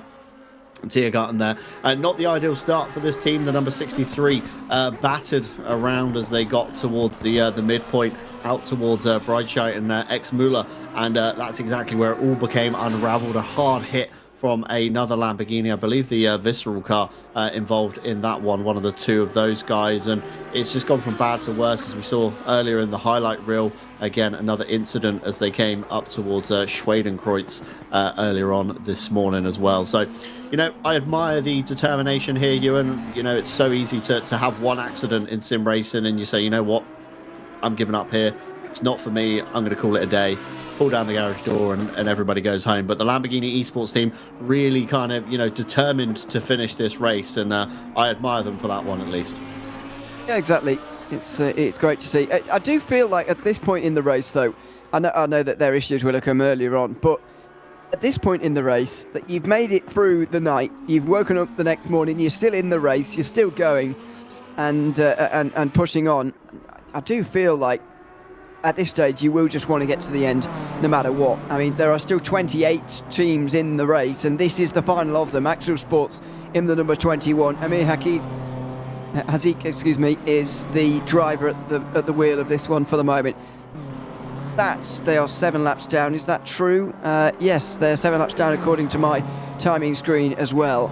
And they've got through the night now. They've had issues for sure, but they're still going, and that's a wonderful thing. You'd imagine they'll continue to carry on going now with 4 hours 3/4 remaining. I'd be surprised if we don't get 28 to the finish now, unless something disastrous happens to one of the teams that means some of their drivers are not available anymore, or whatever it is. Everyone should get to the end from here, because they've come this far. They think, well, we might as well finish off now.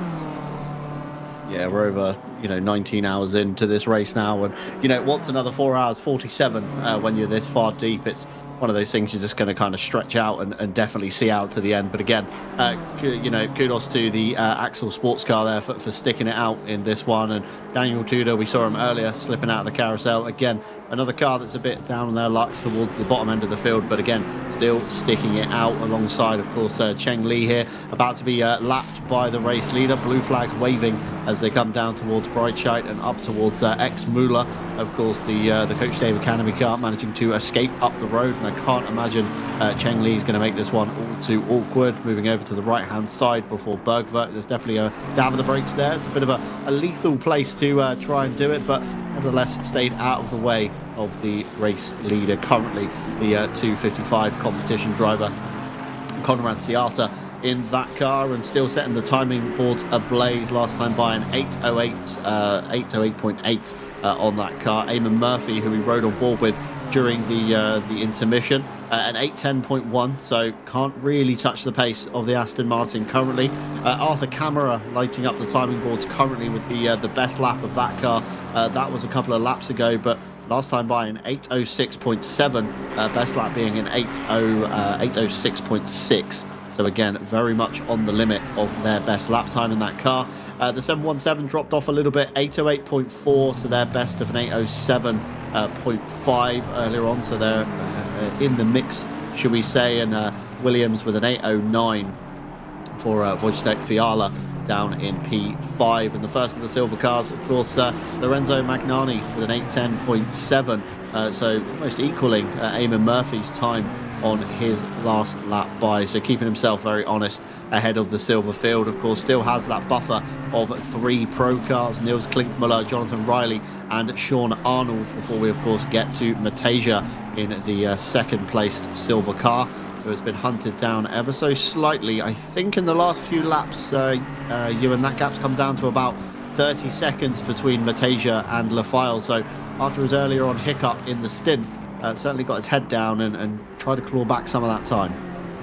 I'm not sure if that gap has come back down to 30 or whether it's just staying at 30 now, because don't forget it was not long over 20 after the pit stops. The Mustang was losing time, but it's now back on its feet again, as it were. Set the personal best during the last lap, by the way. And while we were away on board with Eamon Murphy, we saw fastest lap, I think, for Arda Camera was one of them setting a fastest lap. We also saw one further down, I think maybe for the other Veloce McLaren, or someone at the lower end of the top 10 anyway. I can't remember who it was, but there was personal best going on up and down the field. Szymanski it was the 11th place Ferrari.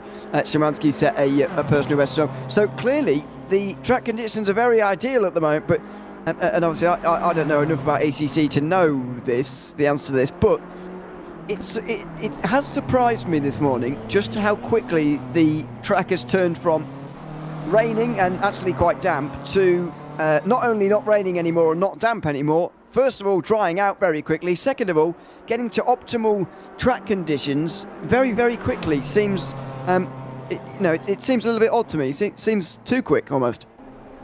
Yeah, it seems like the rain isn't enough to kind of wash the rubber buildup away. Every time it dries out, it has an awkward lap or two where it's in this kind of status in ACC they call fast before reaching optimum, and then it does turn to optimum quite quickly. So you are right there, Ewan. It is drying out, and the track is staying rubbered in. I think the fact that we're having these kind of short, sharp showers isn't enough to kind of break away that kind of build-up that we've had over the race weekend so far. And again, the air temperature 22 degrees, down on the track 27 degrees at the moment. So it's a good condition for the Pirellis. You know, it's warm enough that they're keeping that kind of heat in between the corners. Of course, the long run up Kesselchen in the cold conditions, you tend to bleed out tyre temperature again down the Dottinger Hirsch straight into Tiergarten, of course, and not really a massive high load corner for tyres down the start finish straight.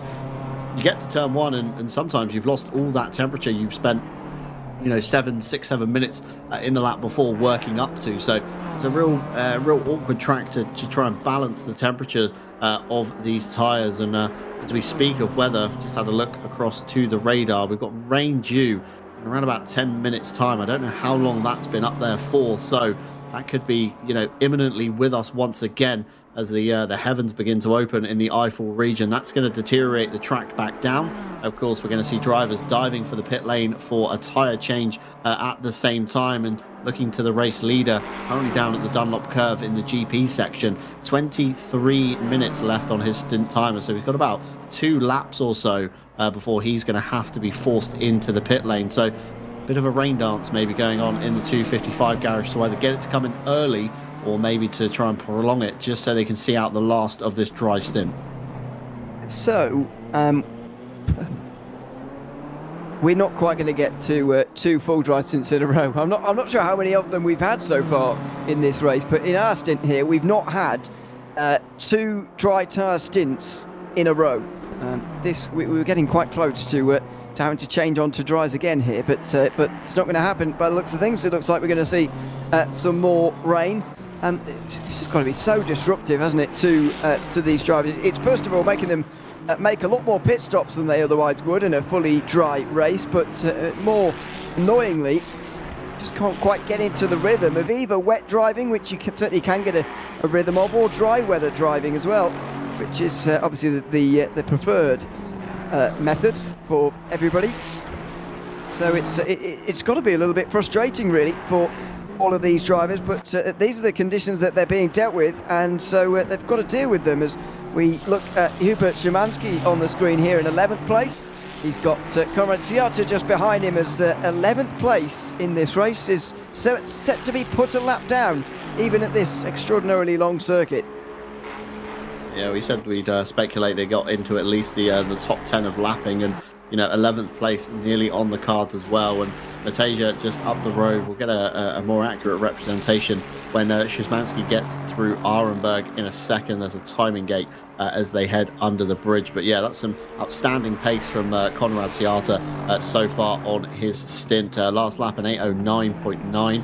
Eamon Murphy still into the 8:10s. Arthur Camara still dabbling in the 8:06s. So that's a car that's running quite fast at the moment as we cross through the timing gate. It's 21 seconds. So once, of course, Szymanski gets past Siata, 21 seconds of free running air, essentially. But, of course, the pit stops are coming into it as well. But the number 89, Arthur Camara, entering the BS competition car, looking rather quick in this kind of late morning phase of the race. And with the rain kind of coming in very shortly, will that disrupt the BMWs at all, as they seem to be quite consistent over these mixed conditions? They don't tend to fall off like we've seen with the Ford Mustang. Of course, that becomes a bit of an animal to try and drive in the wet against, we've seen Ferraris and Aston Martins dancing between the gaps on the Ford. So again, it's another spanner in the works, isn't it? Like you say, you can't really settle into a fully dry stint. You can't settle into this kind of fully wet stint either. It's a bit of a,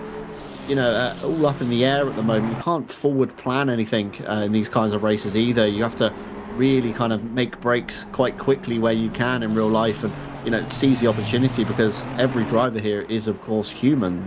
We still have to, like myself and you, and earlier on, we took a break from the broadcasting, and we're just sat here talking into a microphone versus these guys down on the track having to lap after lap after lap, 8+ minutes a lap, and still remain focused in this competition.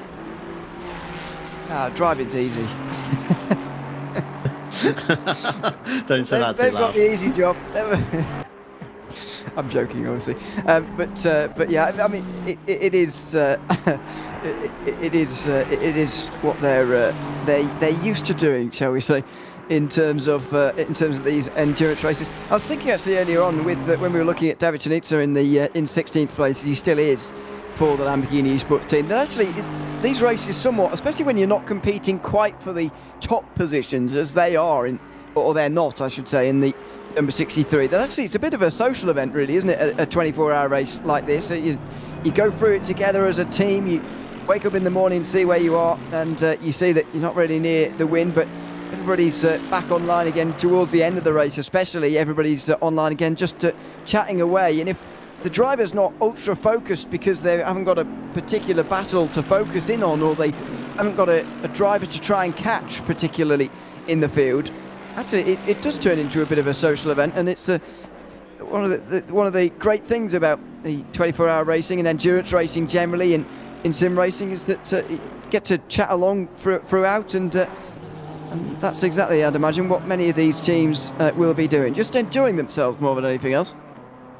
Yeah, it does become a bit of a social event, doesn't it? At times, especially during the night when there's maybe a few of you all hanging out in a cool somewhere, you're just having a laugh and a joke, and when it's time to be quiet and let your driver focus is when that kind of car appears in front of them. Fantastic aerial shot there from that going down towards Exmuller and Breitscheid, the Sheervast campsites, not only in real life, of course, but also being replicated in the game. And once again, it's a fantastic credit as to how accurate, I would say, this version of the Nordschleife is. I think across all the sim titles I've played in my time in the world of sim racing, some 15 odd years or so, it's probably one of the best iterations, I would say, of the Nordschleife that's ever been created. Yeah, fantastic racetrack, of course. As we look at Marco Bischoff making his way around it, there's another view of the surroundings. I think this is down Exmuller, isn't it? Just past the past yes, the barrier? just over Breitscheid. It's nicknamed Hotel sometimes by most people because obviously the hotel that sits to the right of the shot there. Didn't know there was a hotel there, I've got to be honest with you. So there you go. And raining. Well, this could be a badly timed pit stop for Jonathan Riley in the number 51 Ferrari Esports team, as the rain pelted down as soon as he got into the pit lane.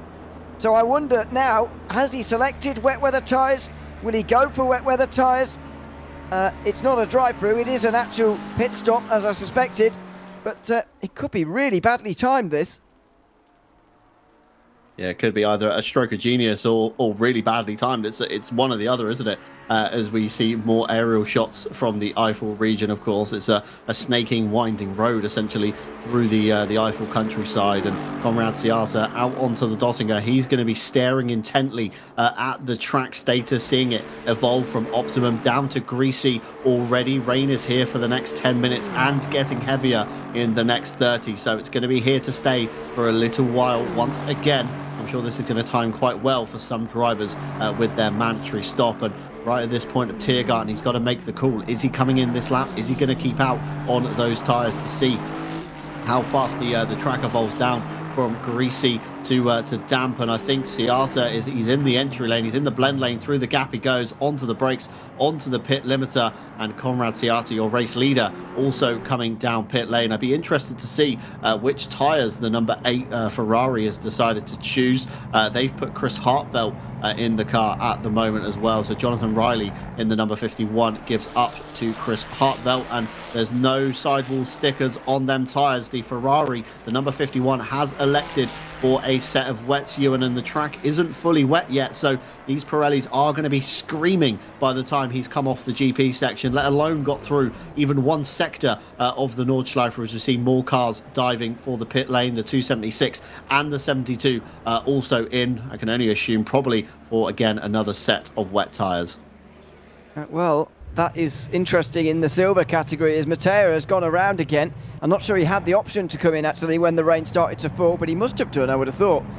Clearly decided it's not worth it. Jordan Sherritt's in for the first time this morning. The South African makes his way out of the pit lane and continues to hold up 255 competition's lead of over 3 minutes. So it's a difficult situation to throw yourself into sort of immediately here, isn't it, though? It's very, very difficult to get out there immediately and be on the pace when it's raining like this.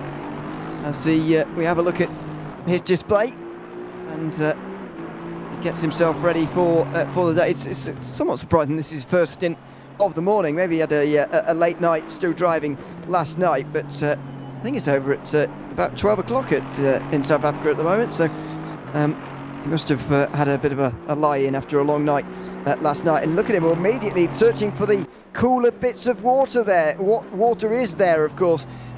You're right, these wet weather tyres are going to need to be preserved in these first few minutes while the track is just getting dampened up by the water.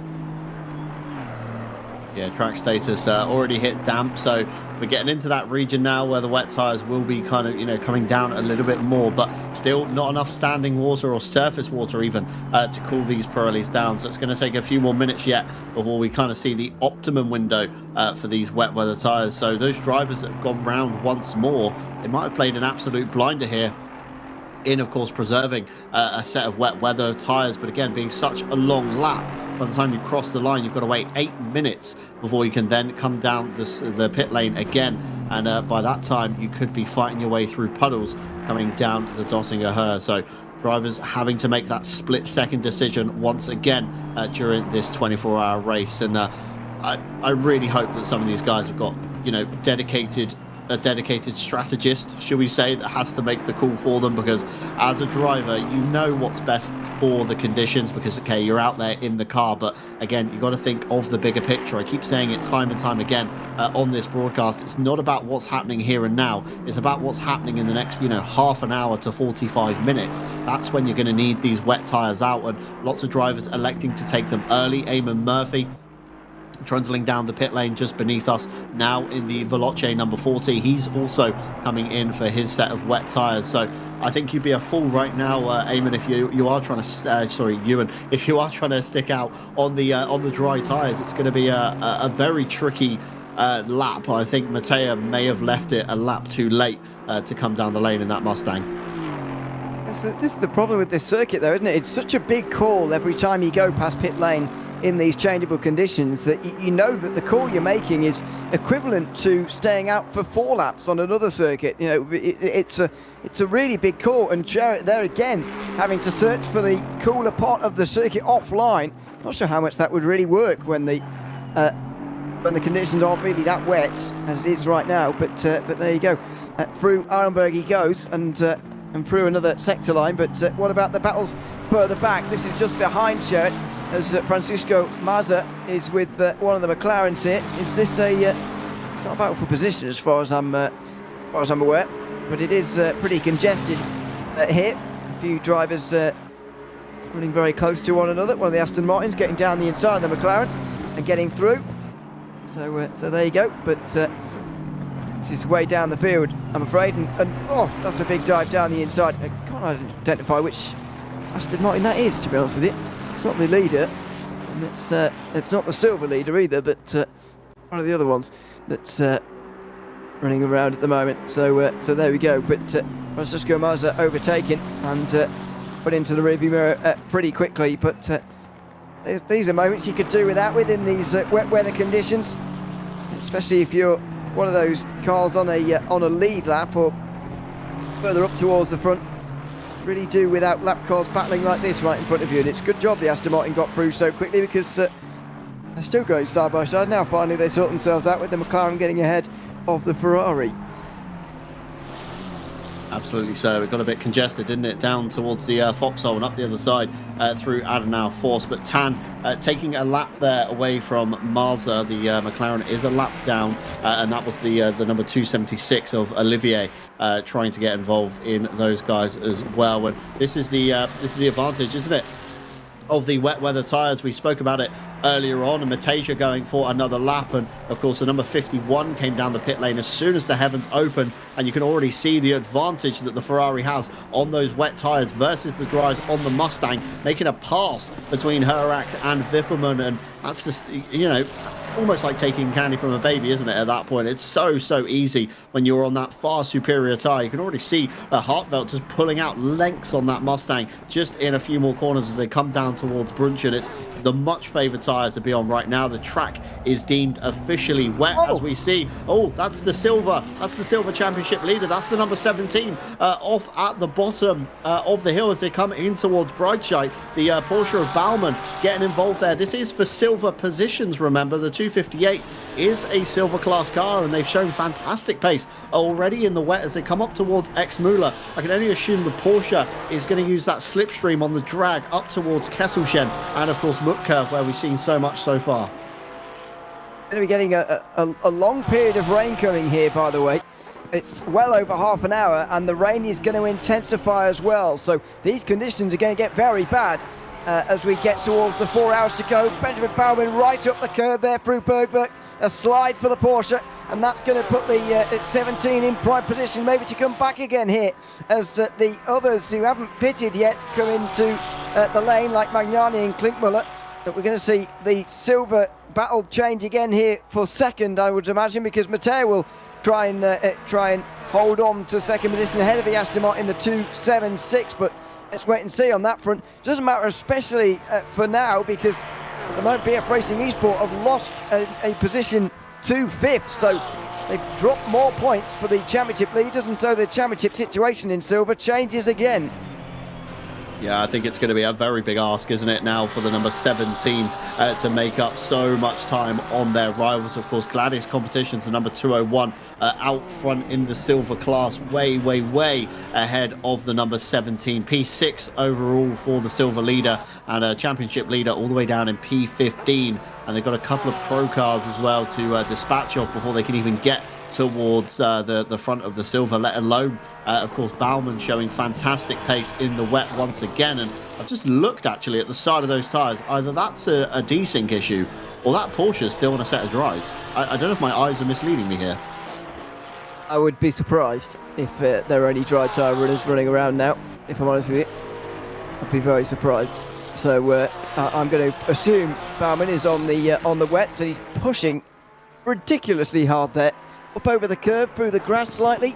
He's back on again now. Hartwelt will now get past Arnold, I would expect, in the 39 McLaren. That's Sean Arnold in the pit lane. The 51 Ferrari, of course, having made a pit stop a lap ago. So they have got probably the advantage of having those wet tyres on, even if the tyres initially would have got very warm indeed. Where is the 276 Aston Martin? Are they anywhere near to getting second in the silver category, I wonder?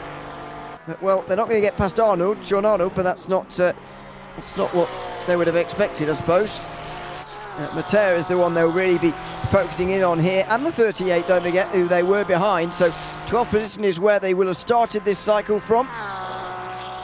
In the 276 with Jeremy Lafale. It's not Lafale anymore, it's Olivier in the 12th position now. Still not having come across the line, but Matea's still not exited pit lane either. Not expecting the Mustang to lose the lead over this, but it will lose some time, I would have thought. Matea out the pit lane, it may not be him anymore, but we'll see when we get another view of it.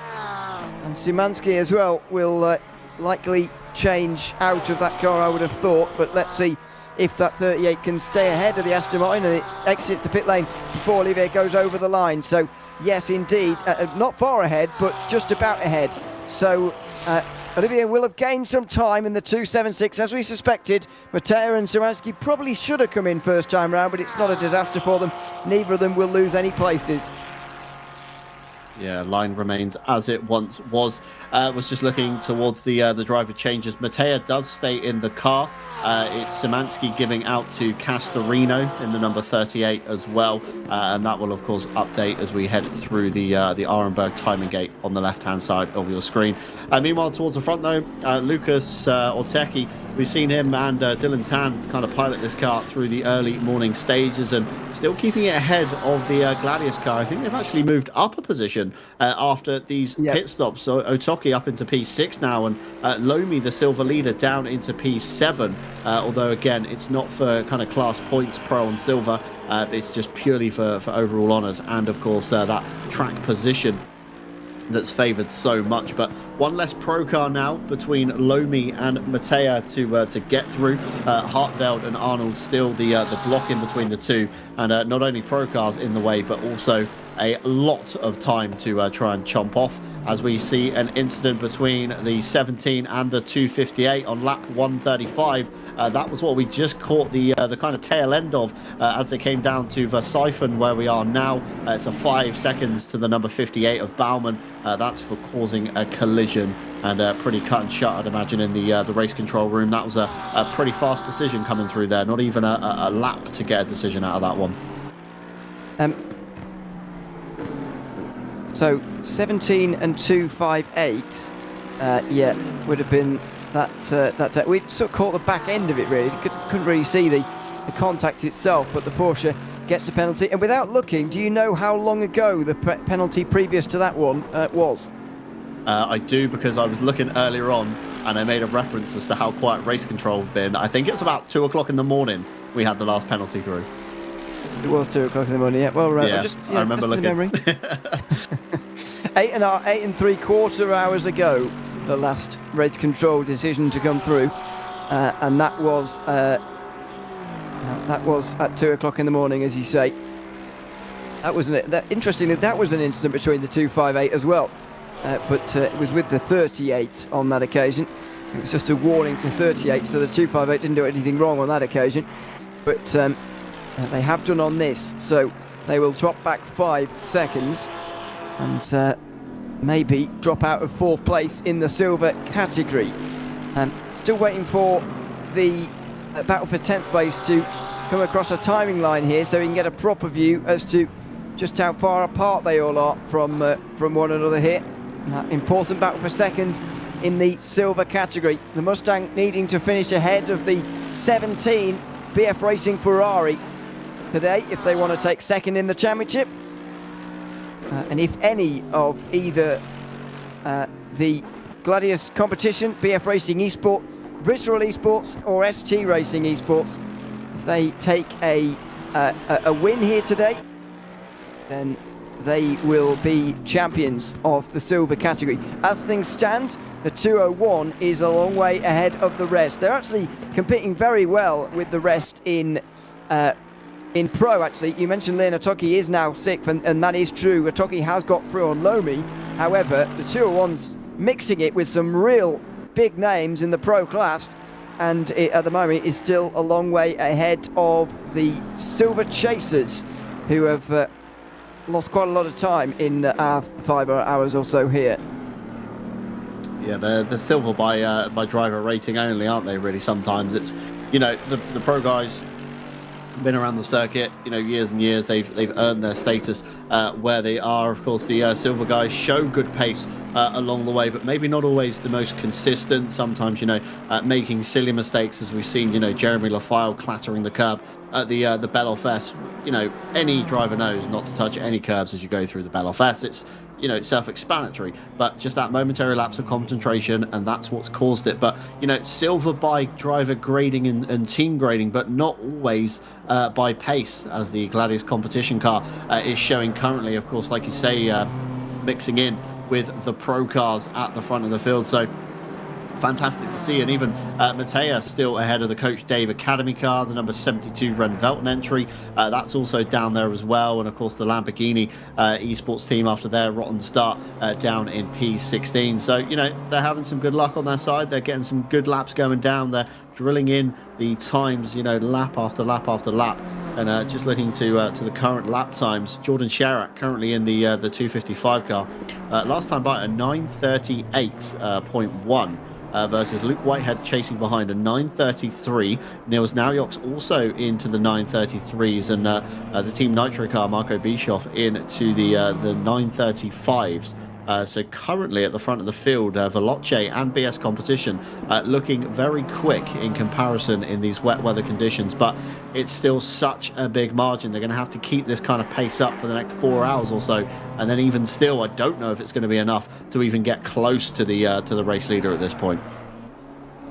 Well, the big change, I think, in the last couple of hours for this top five especially has been Naujok's going further away from Bischoff. Yes, that's been happening a little bit, but actually getting closer to Whitehead and whoever's been in the Veloce McLaren has been a pretty big moment as well here. There was a big change about an hour or two into our stint this morning with about 8 hours to go in the race or so, where Naujok's gained about, and BS Competition I should say, gained about 30 seconds over the Team Nitro BMW, and that has remained ever since, really. The gap's still over half a minute, and actually Bischoff being caught by Tinker van der Velde now.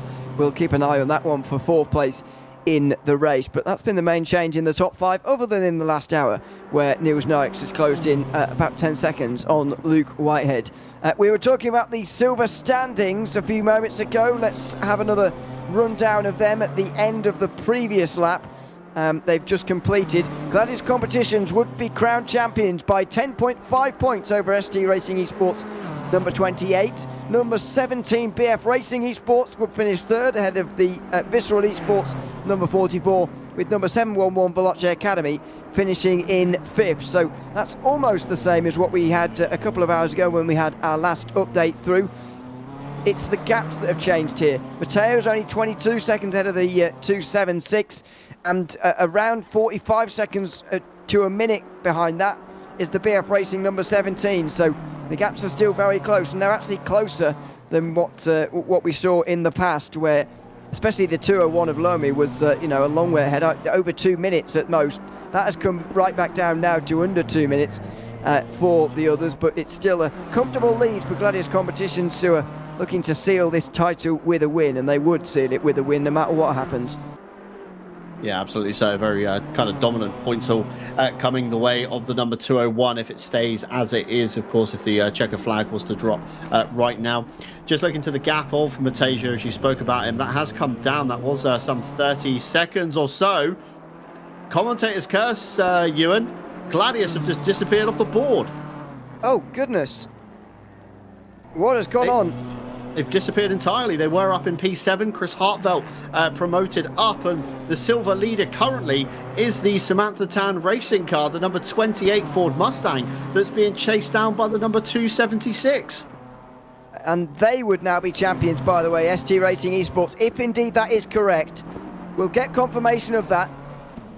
But that is a huge moment for this race. If the 201 has disappeared entirely, we'll get a view as to quite why that's happened in a few moments' time as soon as we can get it. But we have got no idea where they are now. They have disappeared completely from the left-hand side tower, which never suggests anything good particularly, I'm afraid. And it looks like Gladius Competitions might have this ripped away from them. That would be absolutely heartbreaking, with 4 hours 15 remaining in the season. To have it ripped away from you like that, it would be so cruel.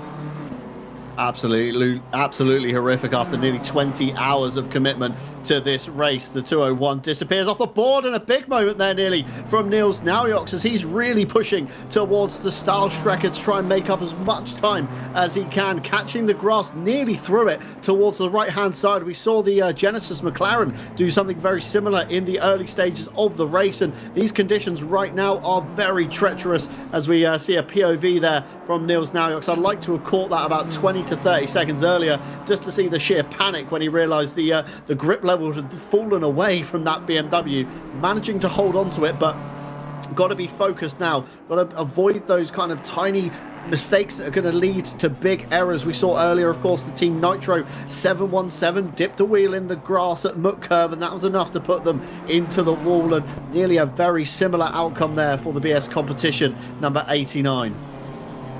Yep, I don't think he would have been panicked quite, because it's at News Nights very rarely changes expression really.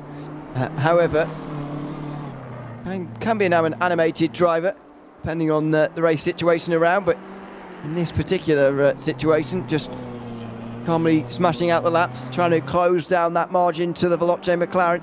Again, we're getting to the stage of the race where you know how much you're going to have to catch by a stint to get there by the end of the race, and it's going to have to be about 15 seconds a stint at this rate as Lomi reappears on the left-hand side. The 201 reappears, but they are going to tumble down the order, I would imagine. I'm not sure where the Gladys Competitions car will re-emerge onto the circuit. Will they be put back in pit lane to start that lap again? I sense they may be, as the pit lane icon comes back again. They're back in the race. Marco Lomi up on the jacks at the moment. He's putting wet tyres back on again, and he's back out again, I would have thought, but I think he'll be put a lap behind where he previously was, and so Matteo will be the new leader, I think. Yeah, it's going to be big time loss, isn't it, for Marco Lomi by the time you've joined back into ACC. Of course, you do have your controls locked for a set period of time. I can't remember how much exactly, but Lomi will be unable to get back underway as fast as he likes. And like you say, Mateja already up into the silver lead. But the crucial thing is, will he lose another position? Castorino goes through for the pro entry. That's no points lost there. It's Olivia goes through now in the number 276 Aston Martin. So Lomi tumbling down the silver order. Rex is the next car up, although quite a way back. And then Bauman, of course, will be the next car, the 258, that will affect points. There goes the number 72 through as well. And all the meanwhile, Lomi is tumbling down the order, and he can't do anything about it at this stage, and he just has to sit there and wait for that timer to go down. And Mateja already down towards Callenhart. That's the kind of lead the Samantha Tan racing car has at the moment. The number 28 Mustang has been struggling with these wet weather conditions. They've been hemorrhaging time to the number 276, but almost gifted the silver lead at this stage of the race. Just over 4 hours to go, but they've still got to keep it clean for the next 4 hours or so. We've already seen a big mistake just a few hours ago from the ST Racing camp that put them in the pit lane for an extended period. So it's not all kind of, sunshine and flowers in that camp either. It's going to be a big ask to try and hold on to this, and I'm sure when the Gladys competition car gets underway, they'll be setting those lap time boards alight once again. Well, this is huge drama. Huge drama with just over 4 hours to go in the season. There goes Marco Lomi back out onto the circuit again, but he'll continue to drop down the order. 15th place is what it says there. And so that means it's 5th place for the 201, but more importantly, we believe 4 minutes and a bit behind the leader, ST Racing Esports. So the new order in the silver category is the number 28 leading the ST Racing Esports Ford Mustang by about 25 seconds, just under 25 seconds to the 276 Aston Martin. They're not involved in the championship fight, by the way, which it drops them. They're outside the top 5. It is in third, the 258, a further 50 seconds behind second, and then a further 5 seconds behind them is the BF Racing Esports team, who were the championship leaders coming into today. There's a 5-second penalty, of course, there for the Porsche as well, by the way. Hearing that the Gladys competition car desynced, and they've rejoined in the server now, so that's what's happened to them. Such disappointment with so little time remaining left in this season to lose out on championship winning position in that fashion is heartbreaking. It's not over yet, of course, but goodness me, they're a long way behind now. Yeah, Matteo Morano, the team manager, reporting that the driver can't see any other cars on the server at the moment, so definitely suggests a connection issue plagued that car, and very unfortunate. Like you say, Ewan, with 4 hours to go, it's almost one of those things you want to happen, isn't it, at the start of the race, where you've got 22, 23 hours ahead of you, and you've got plenty of time to try and undo what has just happened. But very unfortunate timing for the number 201 Gladius car. They will dip a further position down behind Campanella in the Visceral car as well. That's another car, I believe, that's in the Silver Championship fight, although a little bit too far down, I would say, to to capitalise on any points at this current stage. We do need either Tom or Ryan to try and run the silver standings once again, because it's all been tipped on its head just as we had it kind of set in stone. We thought, we know how this is going to play out. The 201 looking so dominant, the 28 struggling in these wet conditions, the 276 being a bit of a dark horse to upset the championship kind of points haul that drivers could walk away with. Of course, Baumann blistering pace in that Porsche, taking away a position from the number 17, and a 5-second penalty to boot on Baumann might shuffle him a bit closer to the number 17, but they're 6.2 seconds apart now, so I don't even think come the pit stops that's going to change position either. So very unfortunate, like you say, for BF Racing. Came into this round championship leaders, but just haven't had the pace in that Ferrari today to propel themselves towards the top end of the field. Well, they're decisively fourth now, because the 258 Porsche has gotten 5 seconds ahead of them. So even with that penalty, they will be they'll be ahead and in the podium places. So Lucas Matea is the new leader in the new Ford Mustang, just 24 seconds ahead of Olivier in second position. That's Jack Olivier in the Aston Martin, number 276, and so we'll see if that gap's going to come down again, because as we saw in the previous rain shower, the Mustang was losing time. We were speculating what that might be down to. Was it be down to the speed of the Mustang, that it's a bit slow, or was it just the drivers being comfortable or uncomfortable with the track conditions? Not entirely sure, but goodness me, what a big turnaround in these last couple of moments. So the new order, as things stand, looks like this. ST Racing Esports, the car on your screen, are now the leaders of the silver standings. BF Racing Esports are up to second, Visceral Esports are up to third, and Gladys Competition down to fourth. That one disconnection has cost them 3 positions in the silver championship standings. Yeah, absolutely heartbreaking, isn't it, at this point? But you have to see how they can do on the kind of comeback in the next 4 hours or so before the checkered flag inevitably drops. A bit of a weather update from you guys. It's going to be staying wet for the next 10 minutes, getting a little bit heavier before decreasing in the next 30.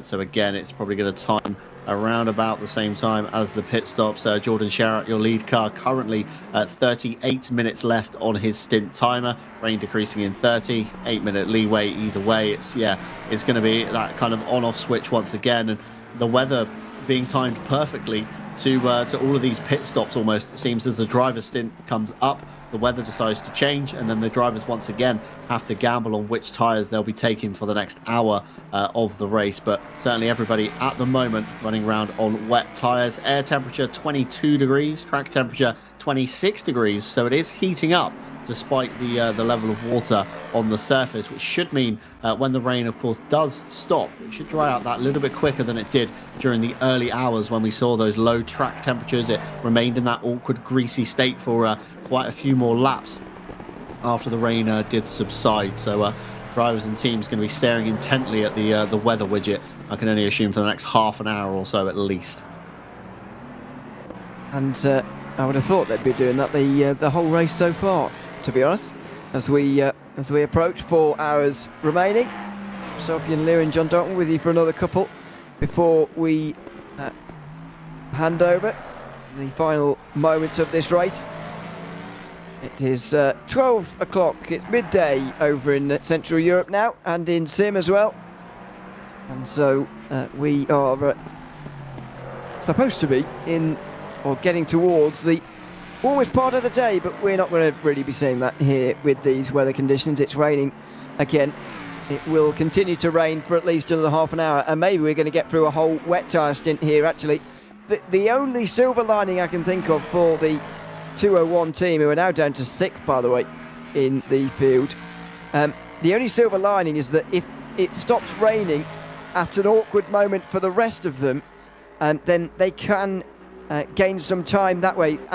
So I'll give you an example. If it stops raining just after everyone's made a pit stop to go back onto wet tyres again, because everyone's on the same strategy effectively here, if that does happen, then the 201 will be able to cut out a pit stop in that sense and get that little bit closer. But even if they manage to cut out a pit stop somehow, they're going to be behind Lucas Mattea, and they're really hoping for issues for the drivers ahead of them, unfortunately, for them to do anything here, because that's how far behind they are at the moment.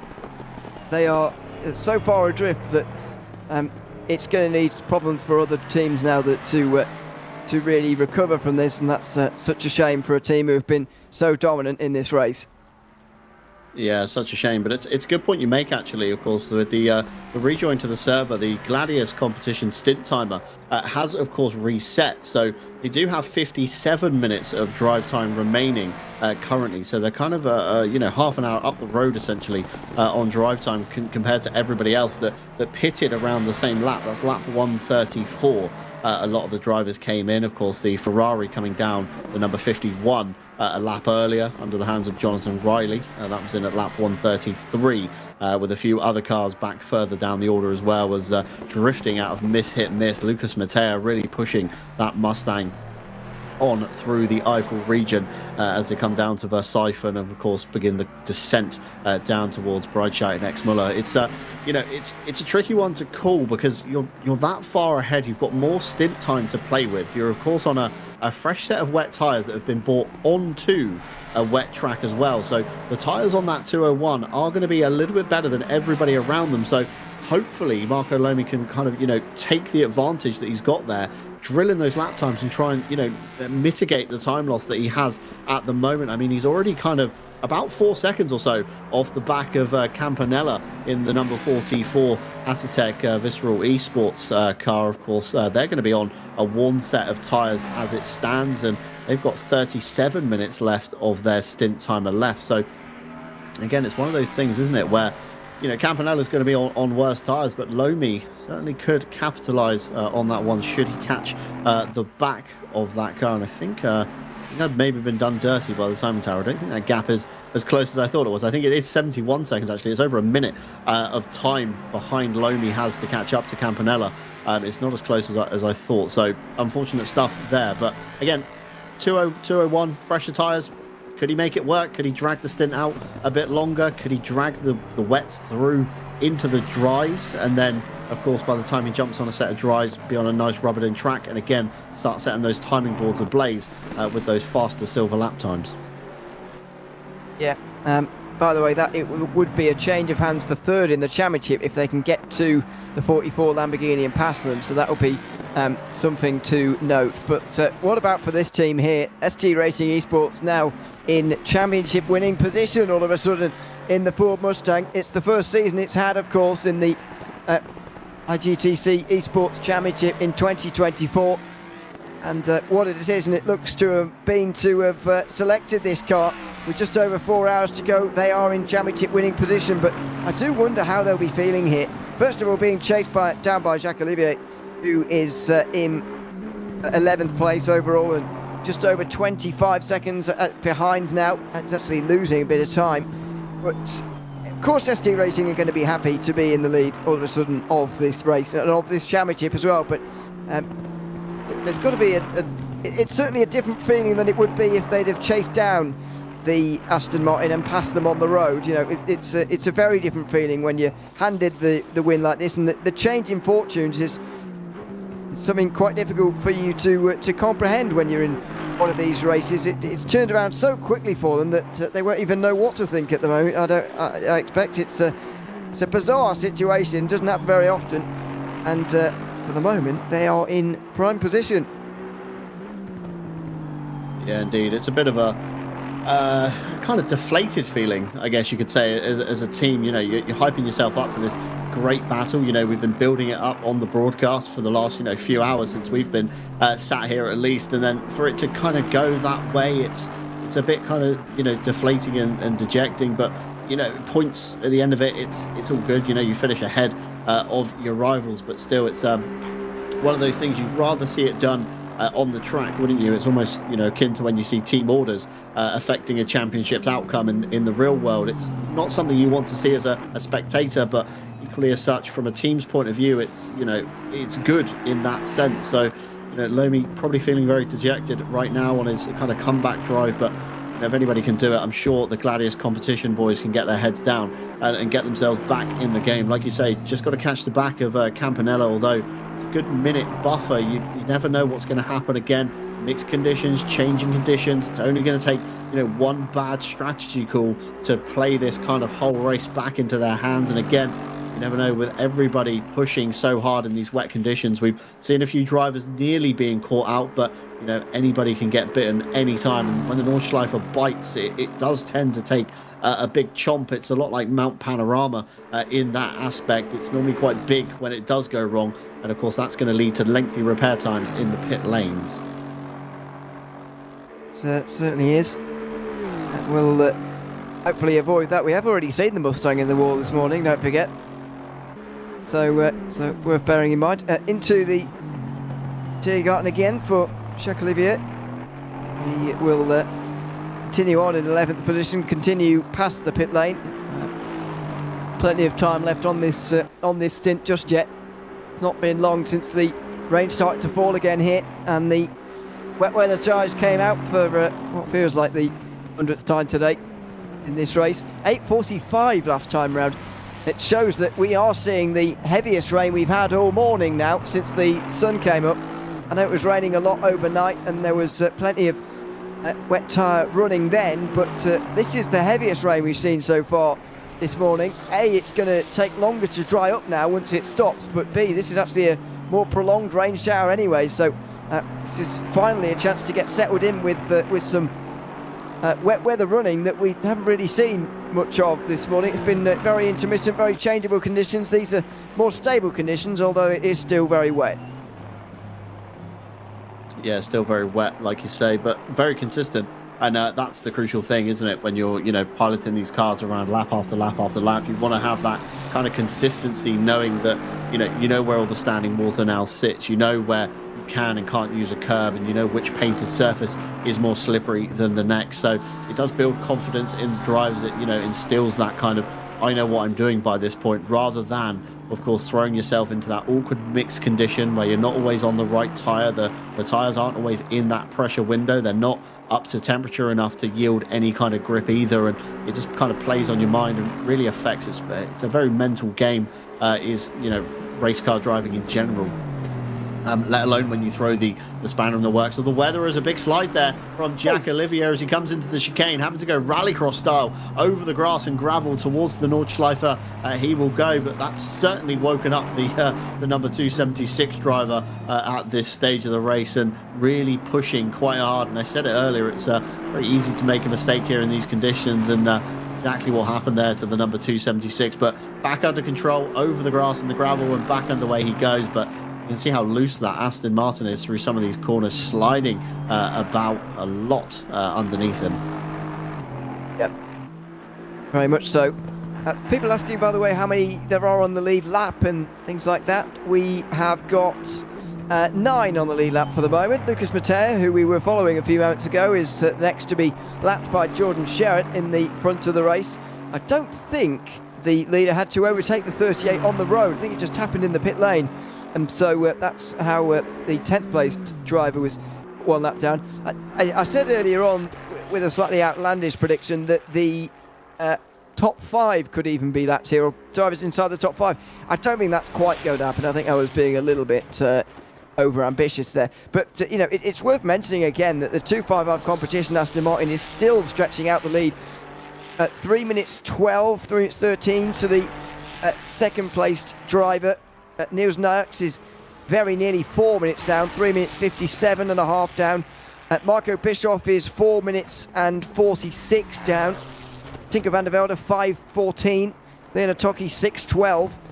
These are a long way back at the moment in the field, and it's not. That's why I said earlier on, it's not inconceivable to see the top 5 starting to be lapped. Again, I think that was maybe slightly over-ambitious, but it's putting into perspective just how quick 255 competition have been today, even in relation to others inside the top 10. Yeah, outstanding pace, isn't it, from the 255 camp on their crusade. At the front, Jordan Sherratt currently in the car. Lap times beginning to tumble a little bit for him. He's down into the 8:42.4s last time by. Luke Whitehead 8:43.2. We've got Nils Naujoks just inside the 8:43s, 8:43.1. We then got Marco Bischoff dropping off the pace a little bit, 8:45.3. Tinko van der Velde equally dropping off, 8:46.9. And Leonor Toki on an 8:44.5. So a bit of a dark horse gain there from the number 4 Mercedes. Chris Hartwell, 8:46.1. Jaroslav Honzik, 8:46.2. Lucas Mattea, quicker than Honzik actually, 8:45 flat last time by. And Emilio Castorino, 8:44.1, rounds out your top 10 of previous lap times. So Jordan Sherratt, leaps and bounds ahead. Whitehead and Naujoks trading 8:43s between them, and everybody else in the kind of 45 to 46 range, which, like you say, it is the heaviest rain we've seen so far this morning. You can definitely see there's a drier line forming, but still a lot of standing water, and you do get either side of that racing line, which is going to make passing very tricky if and when it does happen for any of these guys battling it out currently.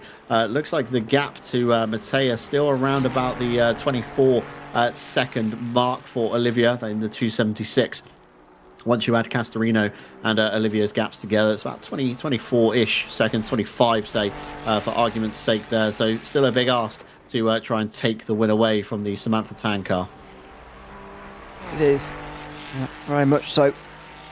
Especially with the gap going out the way it is for the moment. Although Castorino is showing that it is possible to catch the ST Racing Esports Mustang. It's not for everybody. It's proving to be a bit of a struggle for Jacques Olivier at the moment.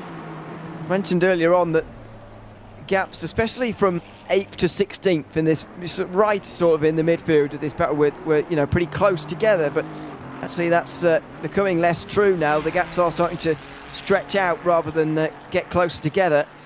I'm not sure we have one below 10 seconds anymore in this field, which is a bit of a shame. But the relentless rain and then drying periods of this race is creating that a little bit, really. Making it difficult to really create these battles that we were seeing once earlier on in the race. And Castorino is catching Mattea, but it's a pretty irrelevant battle for this stage in the race, to be honest. Slow lap last time round from Jonas Reck a little bit, as Benjamin Baumann will continue to close in on him. He's got a 5-second penalty as Baumann, of course, so any gains made will be slightly put back again, and in any case he's nearly half a minute behind. Fabrizio Campagnella is going quite quickly, which is not good news for Marco Lomi, who would like to catch him, pass him for 4th place, because those two are fighting for 5th place in the race, 3rd place in the championship for those two, 16th and 17th in the field. And as I said, 6th and 7th in 5th and 6th, I'll get it right one day, 5th and 6th in the silver category. Vanilla over a minute behind his fellow Lamborghini. The best place of the Lamborghinis is now the Lamborghini Esports team, number 63, Savini at the wheel rather than David Tanitsa. Marco Lomi is not really very close to Campanella at all, as things stand. There is the Lamborghini Esports team car, looking fantastic in the green as always. On board we go with this car. Sounds very similar to the Audi, of course, of which we only have one in this race, because of course they have the same engine. It's a sound that a lot of people seem to enjoy. I'm not sure I'm a huge fan, but there's the Audi as well. Good to see an Audi in the field. Actually, it's becoming a rare car now. The Audis used to be everywhere in sports car racing once upon a time. About 10 years ago, you couldn't stop seeing Audis winning.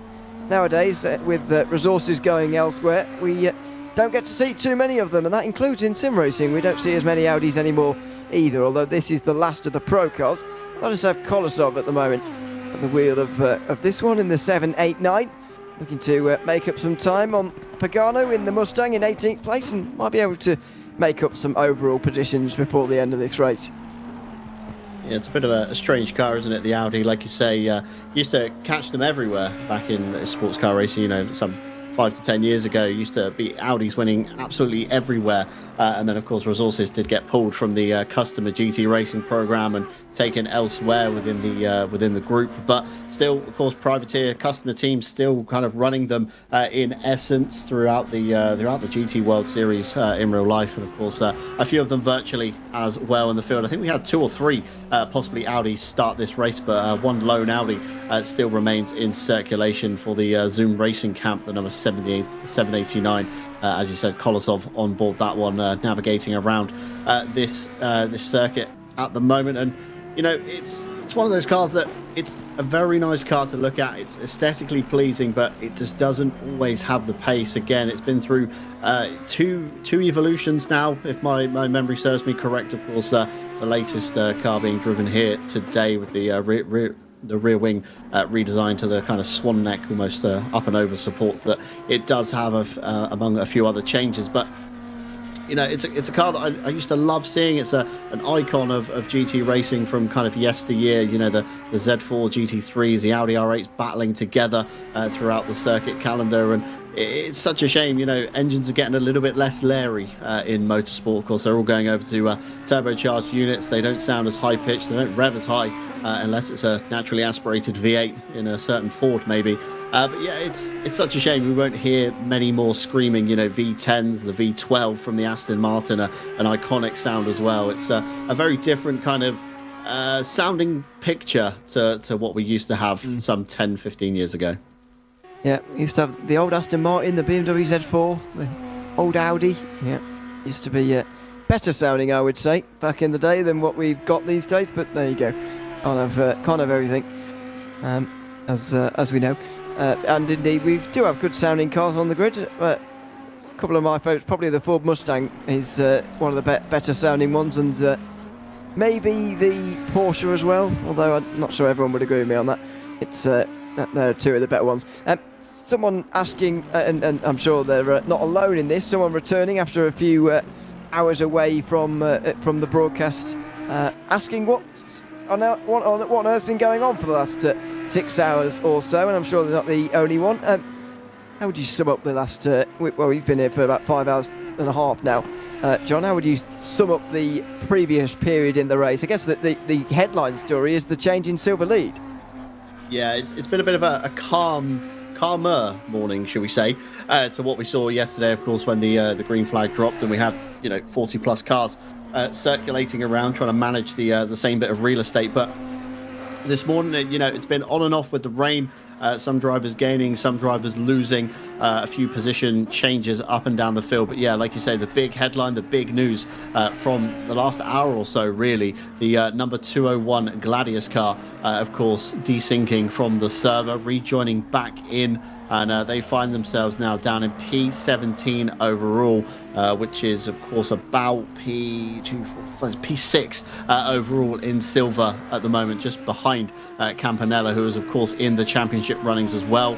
The number 28 Samantha Tan racing car way at the head of the silver category, up in P9, mixing it in once again with the pro cars. So they've just got to kind of see that car home now through the next 4 hours or so, but they can't afford to take their eye off the ball, because if they do, the number 276, they've been showing some great pace through the morning, but again, not without mistakes. They've seen a few kind of sideways hairy moments, a few battles with pro cars along the way, and a little bit of traffic to manage as well. So the 276, don't discredit them from the standings, because if the 28 slips up again, the 276 is going to be in prime position to capitalise on that one as well. And, it has been a very interesting last 5.5 hours, but yeah, that big moment has come in the last hour. Number 201 dropping down to 6th position, and showing no signs that, because it's very difficult, that they're going to be able to make up all of those positions that we saw a few moments ago.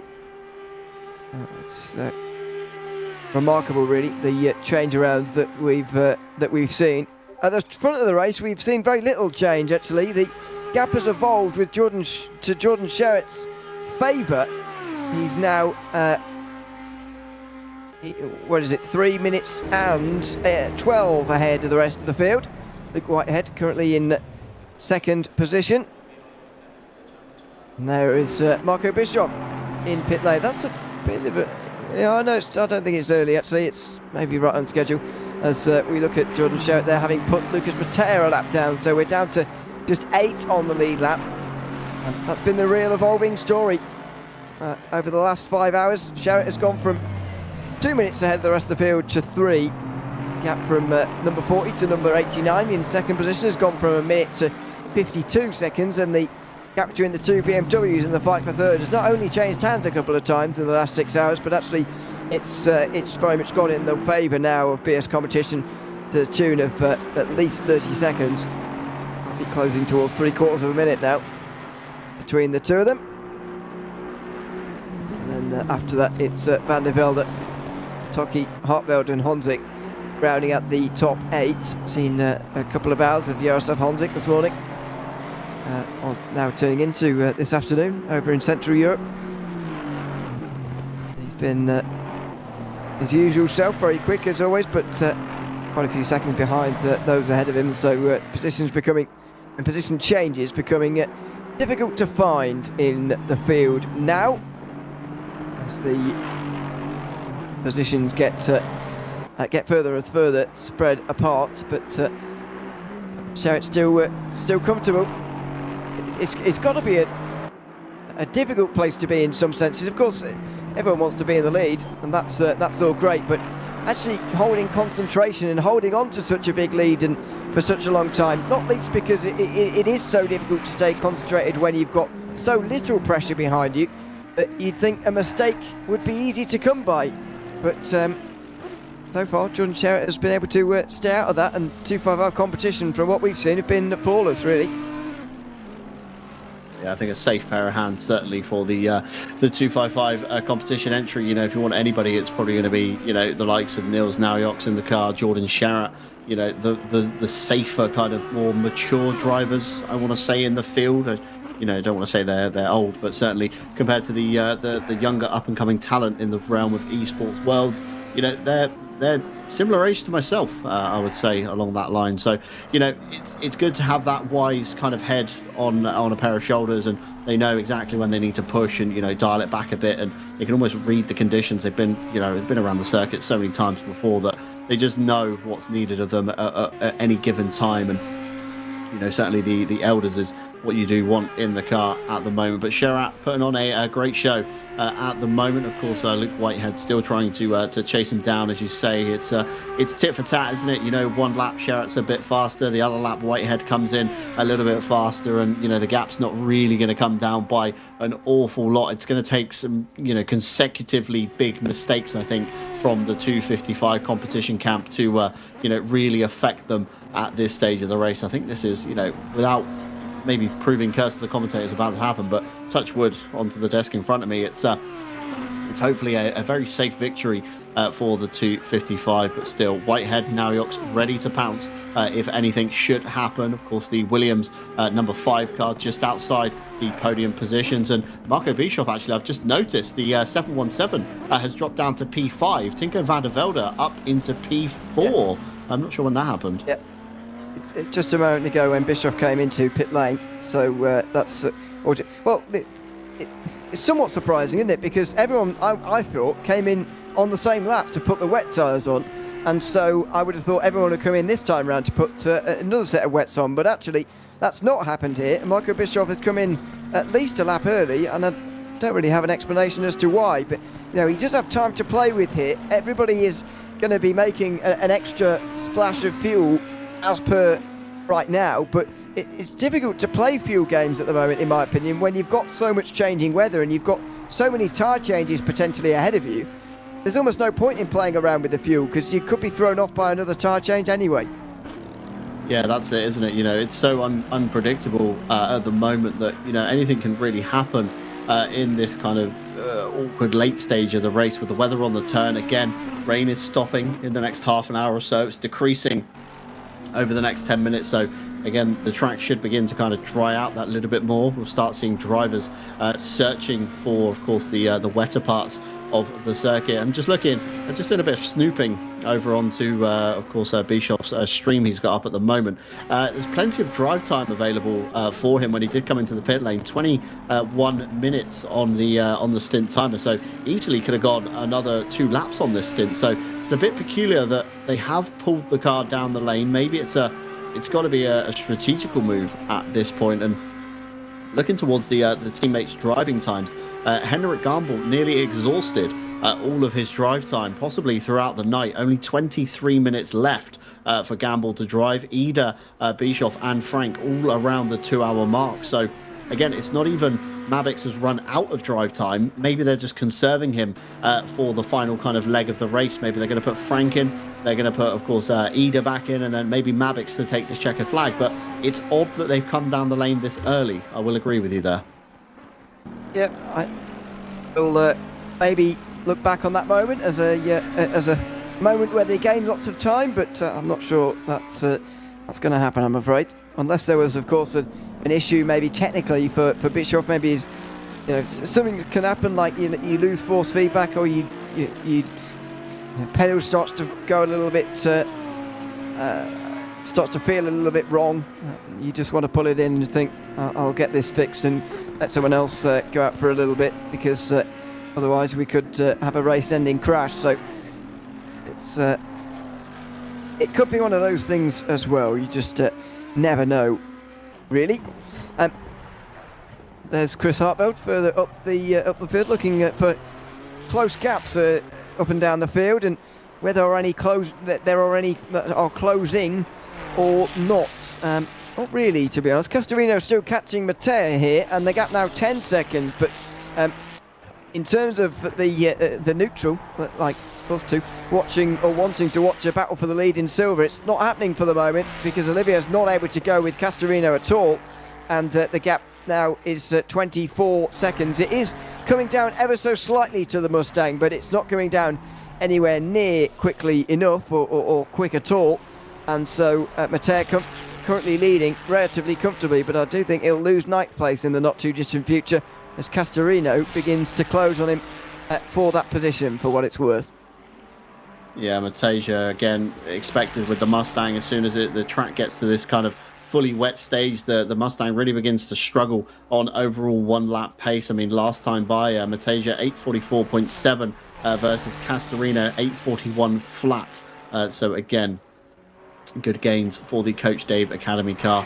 Niels Naujoks down the lane as well for his, I can only assume, mandatory service. Once again, does seem a little bit early in comparison. I mean, Jordan Sharrett still has 8 minutes down at the ex-Muller section on his stint timer, so logically take 4 minutes off that. Naujoks should have had at least another kind of lap in him. Should have had 12 or 15 minutes on his drive time to go, so easily would have got 1 more lap in, as Hartveld nearly looks like he slipped out of the carousel, then tipped the car in, and the back end went up the bank, and as the front end went down towards the bottom of it, and very well held from the Ferrari Esports driver there. Not seen too much of Hartveld in this race so far. It's been kind of overshadowed by his teammates a little bit. Of course, Statsenko and Gillison chopping and changing when myself and Ewan O'Leary jumped in the booth earlier this morning. Seen Jonathan Riley for a brief flash in the interlude as well, and now Hartveld has taken over the wheel once again. Of course, done a fantastic stint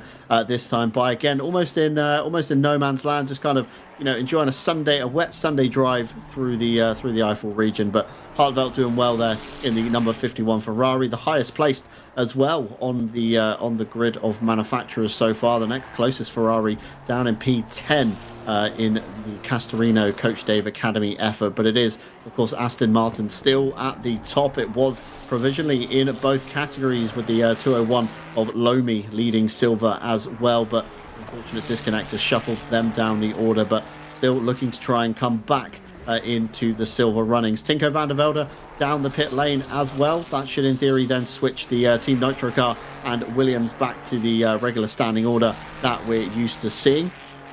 Niels Naujoks with a relatively textbook pit stop, 109 from pit in to pit out. No real time loss there for the number 89, so they should propel themselves a little bit further forward towards the back of the Luke Whitehead car. Still out, of course, on their stint at the moment. Last time they came down the pit lane, lap 134. We're now on lap 141, so they're about due this time or next by. But rain is easing, pit stops are coming again, Ewan. It's making it awkward, isn't it, for these teams to decide what to do. And if you kept your Pirelli wet tyre in a healthy region, you know, this could massively benefit you.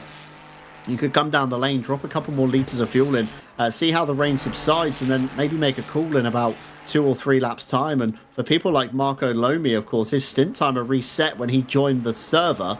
Rain is due to stop in 30 minutes time, and Lomi has plenty of drive time to go towards that dry track. Okay, so what I said might happen, I think will then in that case, where he'll sort of catch a pit stop, and eliminate a pit stop because of the fact that effectively when you disconnect the ACC and you go back to pit lane to sort of restart and reboot again, you are effectively taking a pit stop when you're leaving again, so your stint timer does get reset, and he should have the fuel on board as well to complete this stint. So Lomi should benefit in the ways I was talking about earlier on. Everyone else will have to make a pit stop onto another set of wet tyres, whereas the next pit stop Lomi will make will likely be to put on a set of dry tyres. We saw Tinker van der Velde in the pit lane, by the way, in the top 5 not so long ago. Chris Hartveld is also now into pit lane. I can't really explain why these pit stops are so wildly all over the place here, but in these wet weather conditions, everybody's seemingly coming in at different times, deciding to put on a new set of wet tyres at different times. Maybe they're not putting on new wets, to be fair, and just getting some more fuel, resetting the stint timer. But this is the biggest spread in terms of pit lane time that we've seen all race, or all of our morning anyway. Here we generally haven't seen this kind of, you know, difference in pitting laps and stuff like that. We do tend to see a follow the leader, don't we, here? One car blinks and then the rest kind of follow it down the lane, and you get this kind of 10, 11, 12 car train all trundling through pit lanes, stopping at various points. Back out onto the circuit they go to, you know, resume their positions to where they once were. Interesting fact I've just spotted, though, the number 5 Williams, Tinker van der Velde, stays at the wheel. Last time down the pit lane, Ewan, it was a 49-second stop. So what that indicates to me is Williams have read the scenario well. They've seen the weather subsiding in a few laps' time, and they've decided to just put fuel in their car, send Tinko back out for a few more laps, and then they're going to make the decision when the rain does eventually stop on where they're going to stand. And that's going to be some good time gain, of course, for the Williams camp. That's saved them roughly about 15 or 20 seconds, somewhere around that margin, in pure kind of track position. So they should find themselves a little bit further up the road from where they once were. We'll see if they can break into those positions currently held by the BMWs, especially just up ahead of them. Van der Velde is currently in 5th place. I wonder if he's any closer to Marco Bischoff. He was catching and continues to catch it. It's Maximilian Frank now, of course, but we'll see in a few moments' time when the actual gaps correct themselves to what that's going to be. Pit lane for the 2nd and 3rd place cars in silver, Olivier and Baumann, both into the pit lane. Baumann, of course, taking that 5 seconds hold before the actual work begins on that Porsche. So we'll see that car drop back another 5 seconds, but Alexander Lair is so far behind now after dropping so much time throughout this stint that he's not going to be able to threaten anymore that Porsche, despite the contact that they both had. There, meanwhile, is Leon Atoki right behind Van der Velde. Wow. So I don't believe Atoki's pitted yet in this cycle, has he? But he's right behind Van der Velde now for a legitimate 5th place battle. Yeah, Toki last down the lane, lap 134, so 6 laps prior to when Tinko's last come down the lane. So it's a bit of a misleading fight at this sense, isn't it? But still, nonetheless, it's a fight on our screens at the moment for essentially P5. with Otoki behind, trying to size up. Tinko is going to try and go the long way around, and Bergwerk be very careful going that high as the track falls away. Of course, the lowered cambered line of Bergwerk is much more preferred, but trying to do the old switcheroo, the old up and under as they come out to Kesselchen. It's going to be side by side heading up towards the Mut curve. There's no slipstream being gained from Otoki. He's going to try and go the long way around like we saw earlier on with it was two BMWs going side by side up here. We've now got two Mercedes towards the Mut curve. They will go tucking in behind is Otoki. You can see how much he's tweaking the wheel, just feeling out the grip as he comes up towards the back of Tinko van der Velde. They're going to hold line of stern, I think, as they go towards the Stahlstrecke, and there's going to be not much passing through sector 2 unless a mistake is made from van der Velde. Well, it's I'd say misleading battle, but very interesting at the same way. If you see, think about the way F1 pit stops work. When you come out the pit lane, you got new tyres on. Generally, you'd be a bit quicker, but actually, in endurance racing, in sports car racing like this, when you come out the pit lane, you're full of fuel and a lot heavier than Leon Otoki will be, who's on his final lap of his stint. I wouldn't imagine Otoki's going to go around again, and I wouldn't imagine he's got another lap of fuel on board to be able to go around again anyway. So what we're going to see here is that the lower fuel Mercedes getting very close to passing the heavier fuel Mercedes, and so it's not going to matter for the grand scheme of things for this race, but it says a lot about sports car racing and what happens when you come out the pit lane, that Van der Velde is struggling to stay away from Otoki, and the number 4 looks just a lot quicker. Yeah, exactly that. You're bang on the money there, Ewan. It's Otoki with 6 minutes of drive time left, so he'll be down the lane this time by, and that, of course, releases Van der Velde back out into kind of no man's land with nobody really behind and nobody really ahead to kind of affect him. So should be able to drill in some more lap times as the weather begins to subside here in the Eifel region. Rain stopping in approximately 10 minutes time. It's going to stay dry for at least 30 minutes, but again, never say never here in the Eifel region, as the number 80 thought the bonnet was maybe lifted on that car, but coming out of the pit lane, it can't be. It's possibly a desync bug, although I'm hoping that's a desync bug on the ACC's side of things, because you wouldn't necessarily come down the lane and not fix any damage. And I can't imagine they've hit anything pulling away from the pit box. So logically, I'm going to chalk that down to a bit of a desync.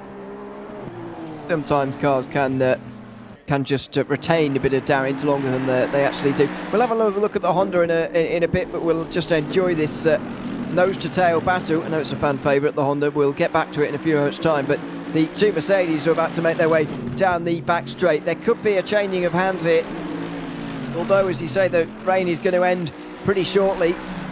Leon Otoki can't go on much longer in this stint, and so he's going to have to come in. Does that mean he's going to leave it Van der Velde be and just not pass him, or will he decide to put a move on anyway? They're only 20 odd seconds behind Frank, by the way. This is a lot closer in the battle for 4th place than we initially imagined, as Leon Otoki moves to the left hand side. Van der Velde sticks it down the middle of the road as if to say, you've got the choice here and you can go through if you want to, but we all know you're coming in. It's dead level between the two Mercedes under the Bilstein Bridge, and they will remain so into the Tiergarten. Somebody's going to have to back off here, surely, and they both sort of do it at the same time. Well, they eventually get single file by the time the brakes are properly slammed onto, but that was a slightly awkward moment in towards the chicanes, and finally Leon Otoki comes into pit lane. So all of that for Otoki just to give it up immediately. Van der Velde ends up losing a bit of time, to be honest, because he didn't tuck back in behind Otoki, and you wouldn't expect the driver about to pit to do so either. So he actually cost himself a little bit of time in that battle, but Otoki comes in now and should retain 6th place once he's made his pit stop. That was a classic no after you moment, wasn't it, when, you know, both people try and walk through the same door and both people want to yield the other person, and a bit of a communication breakdown maybe between the two Mercedes. You saw Otoki and Van der Velde both dab the brakes as they came over the rise of Tiergarten, and it just made it very awkward by the time they went side by side into the main braking zone, of course, as you get to the escape road on the left-hand side of things. But both drivers exercising a lot of caution there. Of course, we saw earlier on both cars tried side by side in the early stages of the race in dry weather, and that went wrong as well. I've just noticed Kolosov out of the pit lane for the Zoom Racing 789 Audi. He's on a set of dry tyres. You see the yellow Pirelli stickers there circulating around. There's a big puddle at the top of the hill just after the Schumacher S. So still lots of standing water, and those Pirelli dry tyres aren't going to be best pleased with the conditions going on at the moment. Just touching back on the Honda as well, we did see them coming out of the pit lane. They have had some kind of big incident along the way. The last pit stop, lap 139, we're of course on lap 142 now, the race leader. Of course, the Honda being a few laps down. That was a 2 minute 18 pit stop. So that's lengthy repairs. An average pit stop around about the 1 minute 9, 1 minute 10. So that's a minute of damage that's been accumulated somewhere. I can only assume out on the Nordschleife. Let's find out. With the Honda, was indeed out on the Nordschleife. It's just before Flansgarten, but after Brunchen. Getting on the power here. It's further towards Flansgarten. Actually, just clips the inside curve, gets in the outside one, and then slams into both walls on either side. So there is where the Honda picked up damage. It's lost over a minute in that pit stop phase as a result of that. And again, the curves rear their head. We talk about it here all the time. You've got to avoid the curves around the Nürburgring Nordschleife. Otherwise, you will be bounced up into the air. You'll be bouncing into the walls on either side of the circuit as well. And unfortunately, it's exactly what happened to the Honda there. Yeah, very unfortunate indeed. It's not the first driver we've seen do that down towards Flansgarten. Of course, we mentioned it earlier, the number 20 Mercedes yesterday doing almost the same thing. Hit the inside curve, bounced off to the right-hand side, and somehow managed to pirouette their way down Flansgarten towards the apex and got rejoined relatively unfazed. But the Honda, not so much luck, of course, in the wet conditions. Much harder to catch the car once it does go, and unable to keep it out of the barrier there. Jordan Sherratt will go through for another lap. Of course, they've only just pitted 2 laps ago, so plenty of drive time still left for them. 56 minutes on the clock, and it was a shorter pit stop for Sherratt as well. They've read the situation the same as Williams, 51 seconds from pit in to pit out. So they put a little bit more fuel in than what Williams have done. Of course, Williams 49 seconds, so about 2 seconds more worth of fuel, providing that's the reason for the time loss. Luke Whitehead again in the Veloce McLaren just behind, remaining in the car. Once again, another short pit stop, 51 seconds for the McLaren. Of course, Nils Naujok's 1 minute 9, along with the Team Nitro car 1 minute 9 as well. So both BMWs with a full service, and every car around them looks like they've done the old splash and dash. Leon Otocki, again the same, that's a full service for him, 1 minute 9. Jaroslav Honzik mirroring the sister Veloce car, that's a 51 seconds down the lane. Chris Hartvelt again, 48 seconds.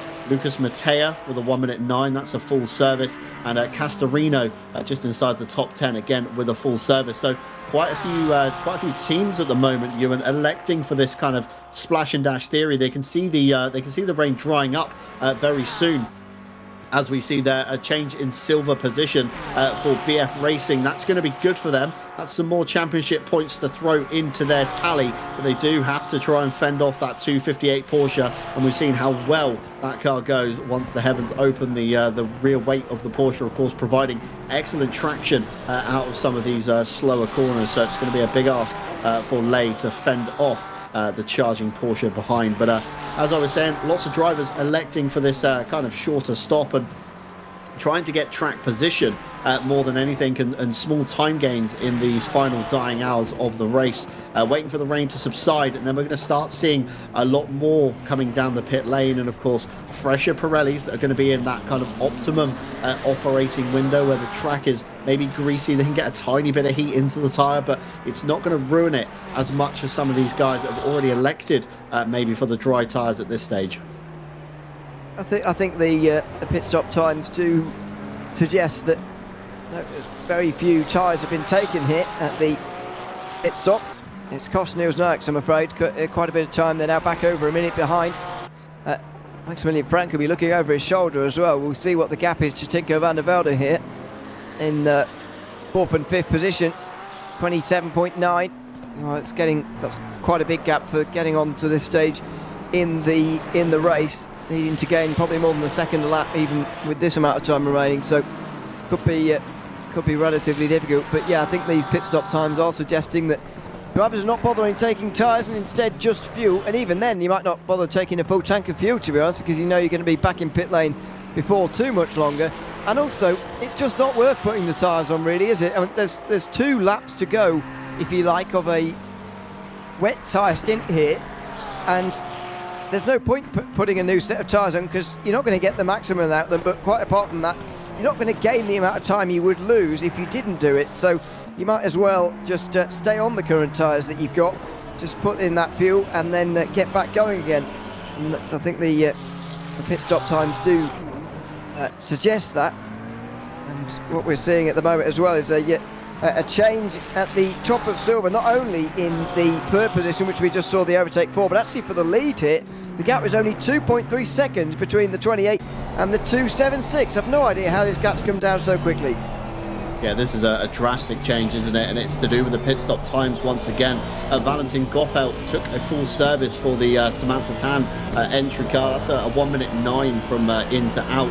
And Jack Olivier, 51 seconds taken from pit in to pit out. So Olivia is suggested that they are, of course, on that reduced fuel load. Again, they're not going to be on a full tank such as Goppelt, so they're going to be immediately quicker just by the weight difference in these 2 cars. Of course, Goppelt's going to be on fresh tyres. Whether or not they're wets or dries, we'll have to try and figure that one out from our TV cameras. And we've had a question in the Twitch chat. How do we know which car is on which tyres? And it's all to do with the sidewall as they go streaking past. The dry tyres have yellow Pirelli writing. Makes it quite obvious when that's spinning around in a giant circle as it blasts past the camera. And you can see here Marco Lomi in the pit lane. No sidewall markings on his car, so he is on the wet tyre. As you see there on the Honda, perfect timing there actually. The yellow writing indicates the dry tyre. So the number 80 back down the pit lane for some reason.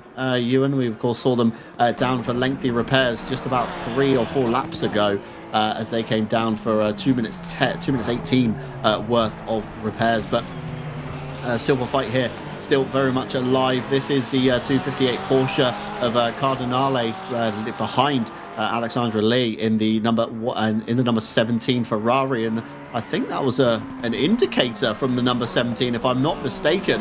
I think the number 17's maybe got kind of deja vu moments from the impact they suffered from that same sister Porsche as they came down to Verstappen just a few hours ago. Yep. We'll continue to follow on here with this. These battles, especially in Silver. Van der Velde is in already, so maybe this is an early call for the dry tyres for him. But again, I would say that's pretty early, to be honest with you. And by the way, to allude to that question about what tyre people are, the way I tell is that John tells me what tyres they're on, and then I know.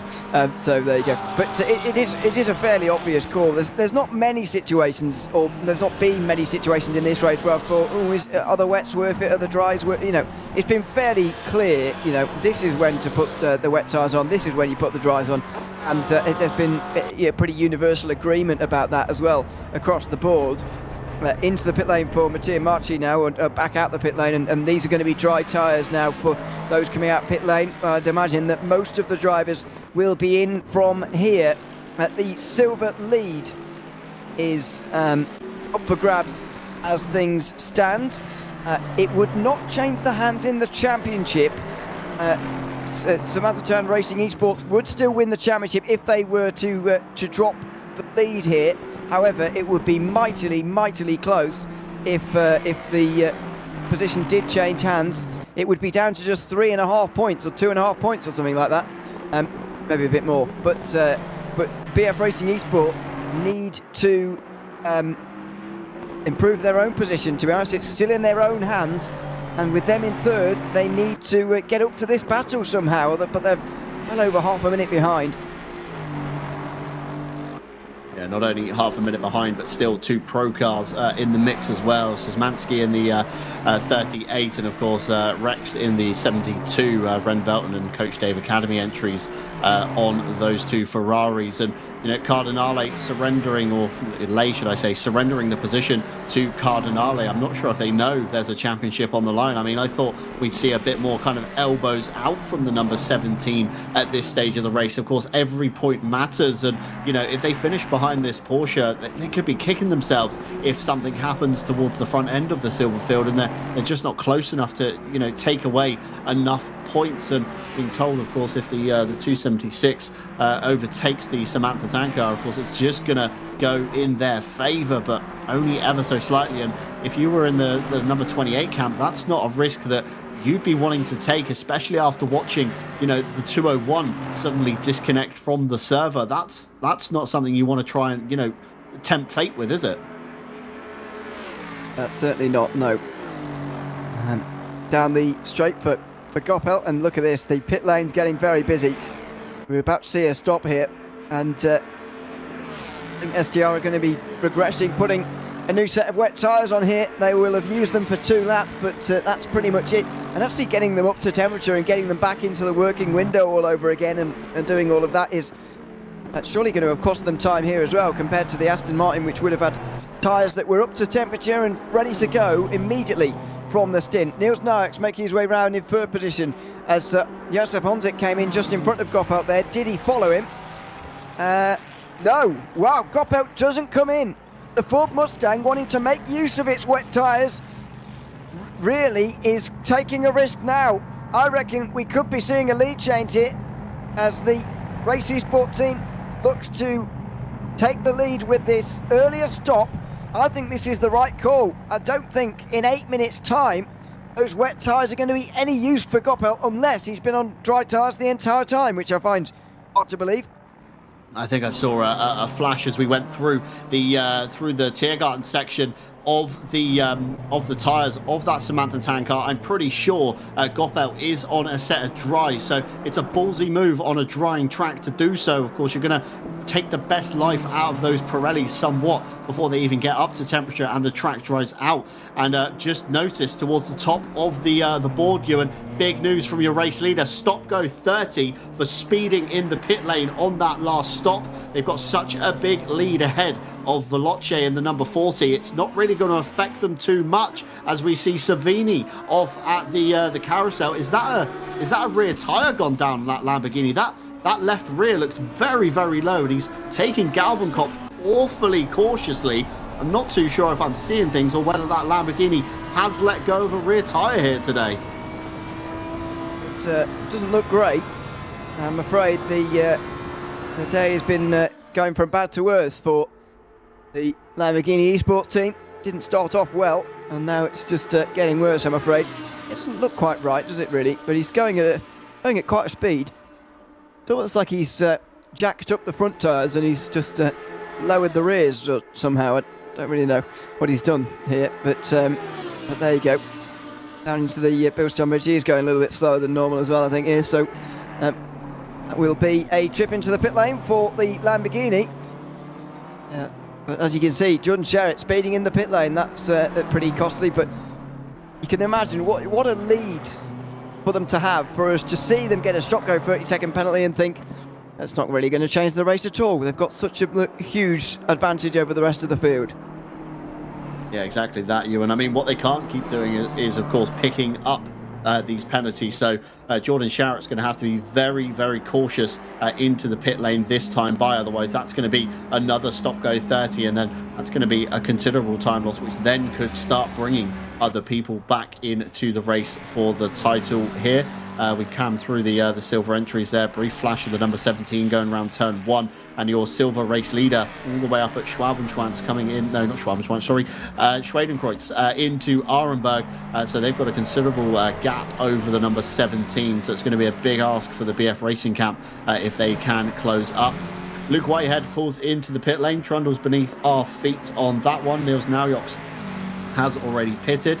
Of course, the Maximilian Frank car pitted a lap prior to them. So lots of full services coming in this time, which of course does indicate everybody is now beginning to make the switch to dry tyres. The track just not being wet enough to cool down those tread blocks on the Pirellis. Track is officially deemed greasy at the moment, so there's still patches of moisture around, normally in the grass, the AstroTurf, the curbing, and in some obscure places where trees tend to overhang. I think heading up to Muck Curve just after, there's a tree overhang which retains a lot of moisture in that part of the circuit as well.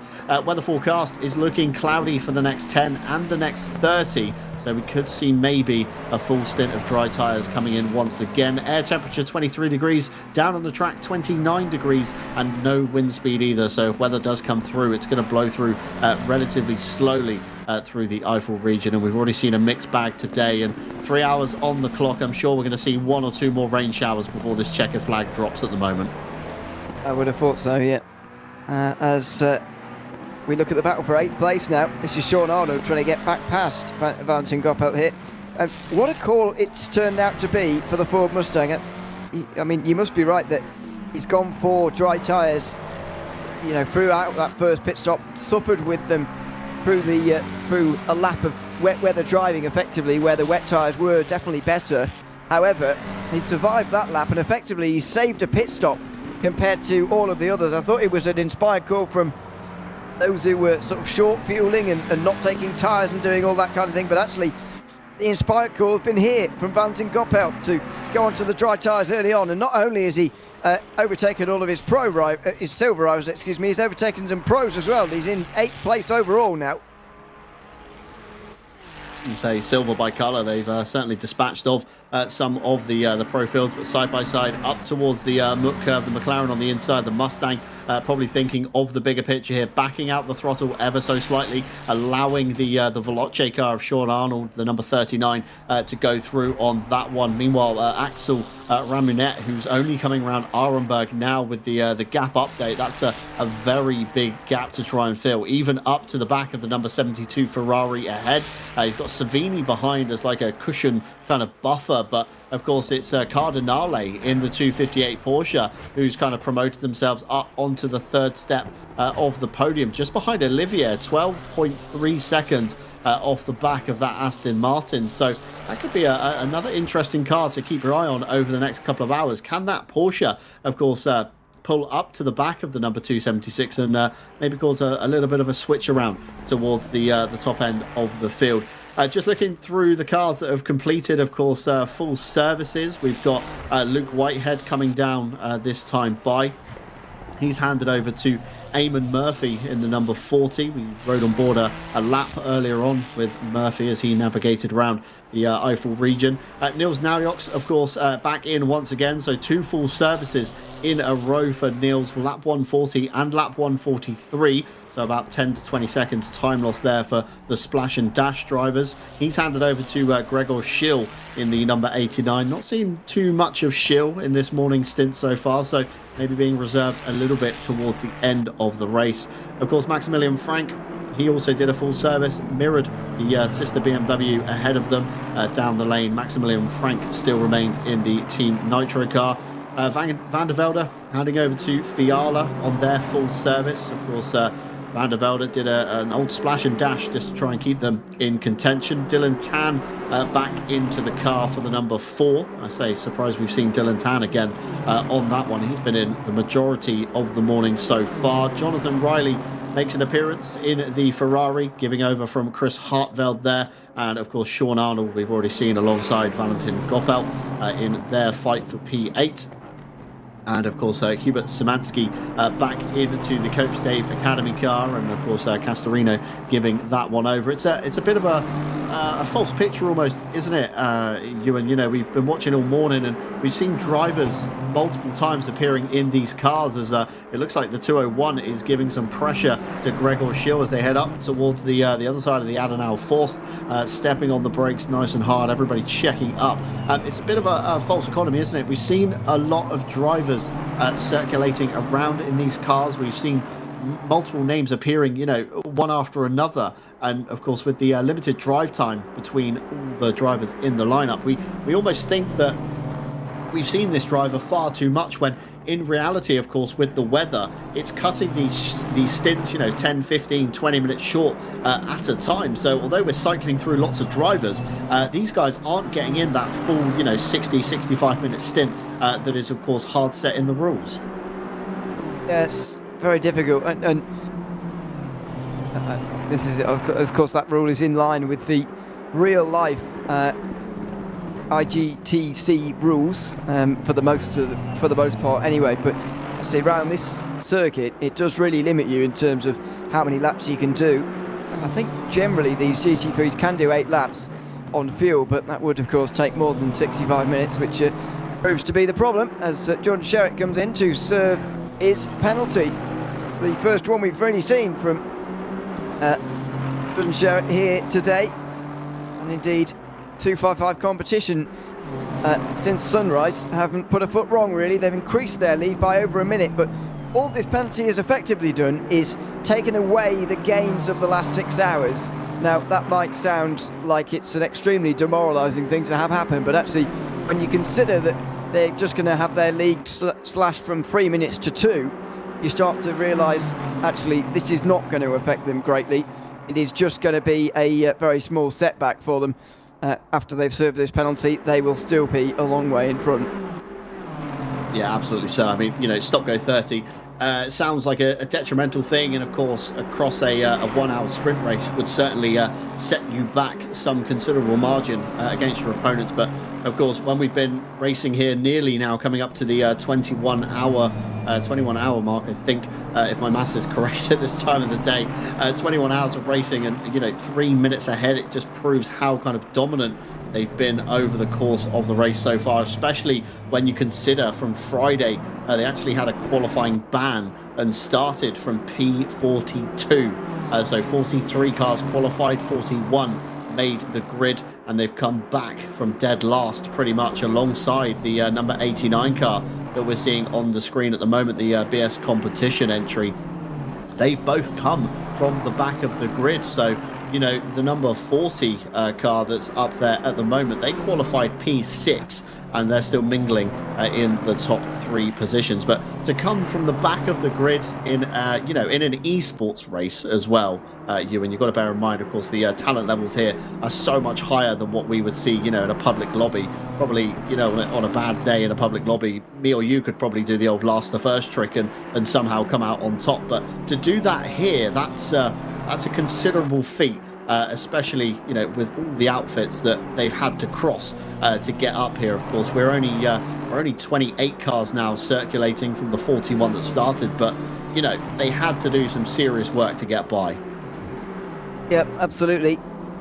Even if some of those positions will have come for free, they've still got to be there to get them. Meanwhile, Szymanski is catching Valentin Goppel at the moment for 9th position.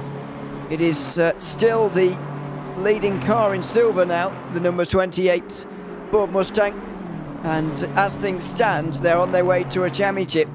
The only way they can be denied is if the BF Racing Esports number 17 actually gets through and overtakes them here, and that at the moment is looking pretty unlikely. The more this race continues to unfold, with just over 3 hours to go, it's looking like an inspired call to wait it out as long as possible on those wet weather tyres, then come into the pit lane when on the normal hour-long stint, after the normal hour-long stint, and then put dry tyres on, even though it was still raining, knowing that the rain would soon stop, the track would soon dry, and it's looking like that has bought them 55 seconds, a gap that at this stage in the race, this late stage in the race, may be enough to for them to bring it all the way home. They'd need to lose 20 seconds an hour to the team behind them if they were to lose the lead from here, and that's about 3 seconds a lap almost. So they would need to lose a lot of time to lose on pure speed, but as we said earlier, we don't expect that last rain shower to be the last, and so there are more chances to gain and lose in this game of snakes and ladders in the silver category. And of course, people were handing the 201 the win earlier on, and look what's happened to them. So you just never know. Yeah, you just never know, indeed. And, that's the magic, isn't it, of endurance racing. It's why it's one of my, favorite forms of motorsport, both virtually and, of course, in the real world. You just never know what is going to happen. Of course, cast your mind back a few years at Le Mans, Toyota breaking down on the line before the race even ended. The heartbreak at 23 and a half hours to, kind of get to that stage. It's, destroying. But again, nobody saw it coming. And that's the kind of magic of it. Just as you think, the championship's wrapped up, we've been, harping on all day about the number 86 Team MSI, how they've wrapped up the season already before they got here. So their DNF today doesn't affect their championship standings. They're still going to walk away SRO champions in Pro. But alternatively, when you look at the silver category, of course, we've been speaking, all of yesterday into the night, all of, the majority of this morning when myself and Ewan obviously came into the booth. We've been speaking about the 201, how dominant they are, how they're mixing it in with the pro categories. And then all of a sudden the rug's been kind of pulled out from underneath their feet. Just as you think it's all kind of signed, sealed and delivered, all they've got to do is nurse the car home. It turns on its head once again. And like you say, the 28 looking relatively untouchable. But again, never say never here, because we've seen the 201 fall out of contention. Fingers crossed the 28 doesn't suffer the same fate in these late stages. Don't forget as well that disconnections actually cost you more around the Nürburgring Nordschleife, and I know that's going to sound quite odd to say, but I believe it to be true. On a normal circuit, let's say 2 minutes in a lap time, you could be 1 minute 50 away the round and then disconnect and then have to do that lap all over again, effectively losing yourself 1 minute 50 seconds plus the amount of time it takes for you to reconnect and get back onto the circuit again. But when you're on the Nordschleife, I'm not sure what point the circuit the 201 actually was, but you could be 8 minutes, nearly 7 minutes around a lap and then disconnect. Then you put back to the pit lane, then you've got to reconnect, then you've got to do those 7 minutes again before you can continue on your progress. So it actually can cost you more around the Nürburgring Nordschleife than it would on any other circuit. I'm not saying that on another circuit, more normal length, they would have retained the lead, because that isn't true. I don't believe that's true. However, they may have lost less time and have been able to salvage something. But a real shame for the number 201, who are still in this race, and they're still trying to catch the Visceral Esports Lamborghini as well. If they can do that, they'd rescue third in the championship. At the moment, they're 30 seconds away from doing so, in so doing, passing that fifth placed Silver Cup car. It's going to be a big ask, isn't it, for the 201 to gain anything in this late stages. But again, never say never. Of course, Kevin today in the number 44, down in P16, leading, of course, like you say, 30 seconds to the good over the 201. And, like you say, it's one of those tracks, isn't it, where, 7-8 minutes into a lap, you have your connection kind of pulled out of the, out of the server, and you've got to rejoin, wait for the controls to unlock before you can get back on your way. Whereas, somewhere, say, Brands Hatch, maybe 1 minute 30, 1 minute 40 GP lap possibly on that one. Of course, you have the, the plug pulled out there. You're not losing a huge amount. Okay, you lose physical lap numbers more than time, but it's easier to gain that back because you're still relatively within reach. Whereas, if you have the rug pulled out at Dossingerhöhe, you're screwed. You're all the way back to the start of the previous lap, and you've got no chance of even coming back into this one. So it's a big ask for the Gladius guys, but they're not giving up. They're still kind of going on, much like the 63 Lamborghini. Again, admiring lots of kind of grit and determination in the field at the moment. And like we said earlier on in the broadcast, if you made it this far, no matter what happens, you may as well just see it out to the end, because you never know what's going to happen come the checkered flag. No, certainly don't. We've come back to watch Maximilian Frank here, by the way, in fourth place, because he is being caught by the likes of Wojciech Fiala and by Dylan Tan as well, who is very close to the back of the Williams Esports car. Maski is also close to Goppel again here, 1.2 seconds between those two. So there's some battles re-emerging here now, and that's pretty encouraging to see. There was a stage about an hour or two ago where actually maybe close to an hour ago, the gaps were all over 10 seconds, but that has very much gone away now. and we've got some closer moments out on the circuit. Szymanski at the closest of them, just 1.2 seconds behind Valentin Goppelt. You can't imagine that the silver car will put up any resistance here to the Ferrari, but it's worth watching nevertheless. Goppelt will want this overtake to happen as pain-free and as easily as possible, because they don't want to lose any time to the people they're really racing, starting from 11th place with Jacques Olivier. Yeah, it's thinking of that bigger picture, isn't it? Again, that word that we've been saying a lot more. It's not going to affect Goppelt at all if he just lets Szymanski go. Just needs to kind of pull over, of course, and gift the 38 the space on the track, and then can follow in the wake, maybe even using it to his advantage in a bit of a slipstream scenario. And the Ferrari of Szymanski there really pushing as they came out of Hoheneichen towards of course the Flugplatz section, where the Mustang in theory should be able to pull out the lead slightly more, using the grunt of the high revving V8 engine towards Schwedenkreuz they go. And we should see the Ferrari coming back into this fight once again when they get nearer to the kind of middle section towards kind of a siphon down towards Exmüller, before we see the climb up through Kesselchen. The Mustang will propel itself forward a bit more, and then Szymanski should come back into it in the final sector of the lap. So it's one big game of cat and mouse here at the Nürburgring, and if you're racing it kind of for the first time, don't be too disheartened if you see your rival pulling away in one sector, because by the next two sectors you may be all over the back of him once again in order to take that position. So different cars, different manufacturers, of course, have different strengths and weaknesses within ACC, so it's crucial that you kind of understand that in the journey into the endurance racing calendar, and maybe even into the sprint race, depending if you're taking it on solo or not. But Goppelt still not putting a foot wrong this lap so far, keeping it relatively tidy through Adenauer Forst and up the other side through the foxhole.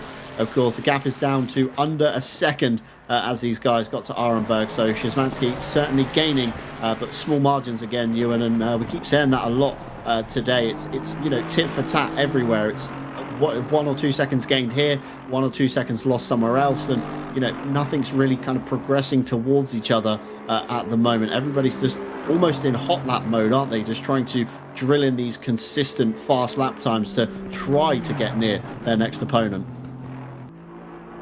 And well, we can see an actual gap between first and second for the first time in ages. 2 minutes 11 now, as opposed to 3 minutes 12, which is the most it has been pretty much all day.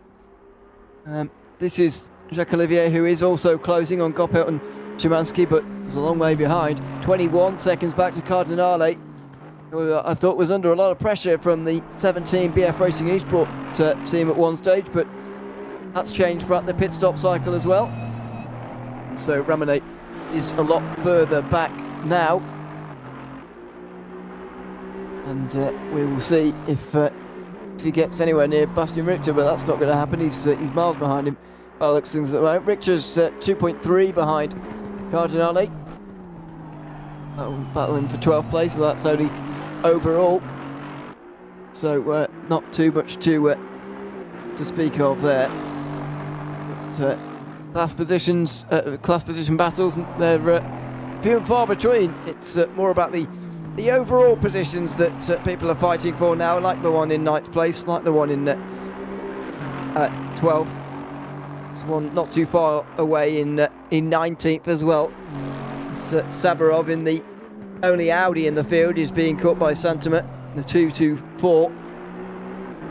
It is only overall positions being fought over at the moment. Szymanski loses another bit of time. Goppelt somehow is bringing gap down to Arnold, or at least did that last time round. What that generally suggests is that Szymanski is not quite as quick as Sean Arnold here, and so a battle for 8th place in Pro doesn't look to be on the horizon anytime soon. The McLaren looks comfortably clear for the moment. Yeah, Szymanski there losing out a little bit in the last sector gate. It's up to a second. Of course, it was under a second, I think, at the start-finish line. Of course, waiting for the next gate to appear, and that will be the start-finish line as they all come through sector 3 on that one. So, not as quick as maybe we thought Szymanski, and we saw it earlier on, didn't we? Battling, I think it's with the 276 Aston, if I'm not mistaken, trying to get past those guys. And just trying to find a way through to try and drive away, and it just kind of seemed that kind of tit for tat area again, didn't it, where we couldn't really call either car was better than the other, and both cars had their strengths and weaknesses across a lap at the time. But the 17 on your screen at the moment, of course, championship leaders coming into this round, but they're still going to have to climb a few more places up yet if they do want to try and have a shot at that title. Cardinale, of course, the next car on the road, although they're a considerable way off the back of them. Cardinale, just for reference, is coming up to her act just after the carousel, so it's going to be a big ask for the BF Racing Esports crew. I mean, they're going to have to pray for the downfall, aren't they, of the 258. We've seen Baumann, when he's been in the car, been a bit of a loose cannon almost in his driving style, kind of sliding the car everywhere, really working for the grip of that Porsche. And we've not seen Pisano this morning either. So again, if they have a driver change, could it be a pace difference enough to bring the BF Racing camp back into the race for the title? It's be getting pretty desperate for them now. 2 hours 50 remaining, and they will be really hoping that something happens up ahead here for them to be brought back into the game.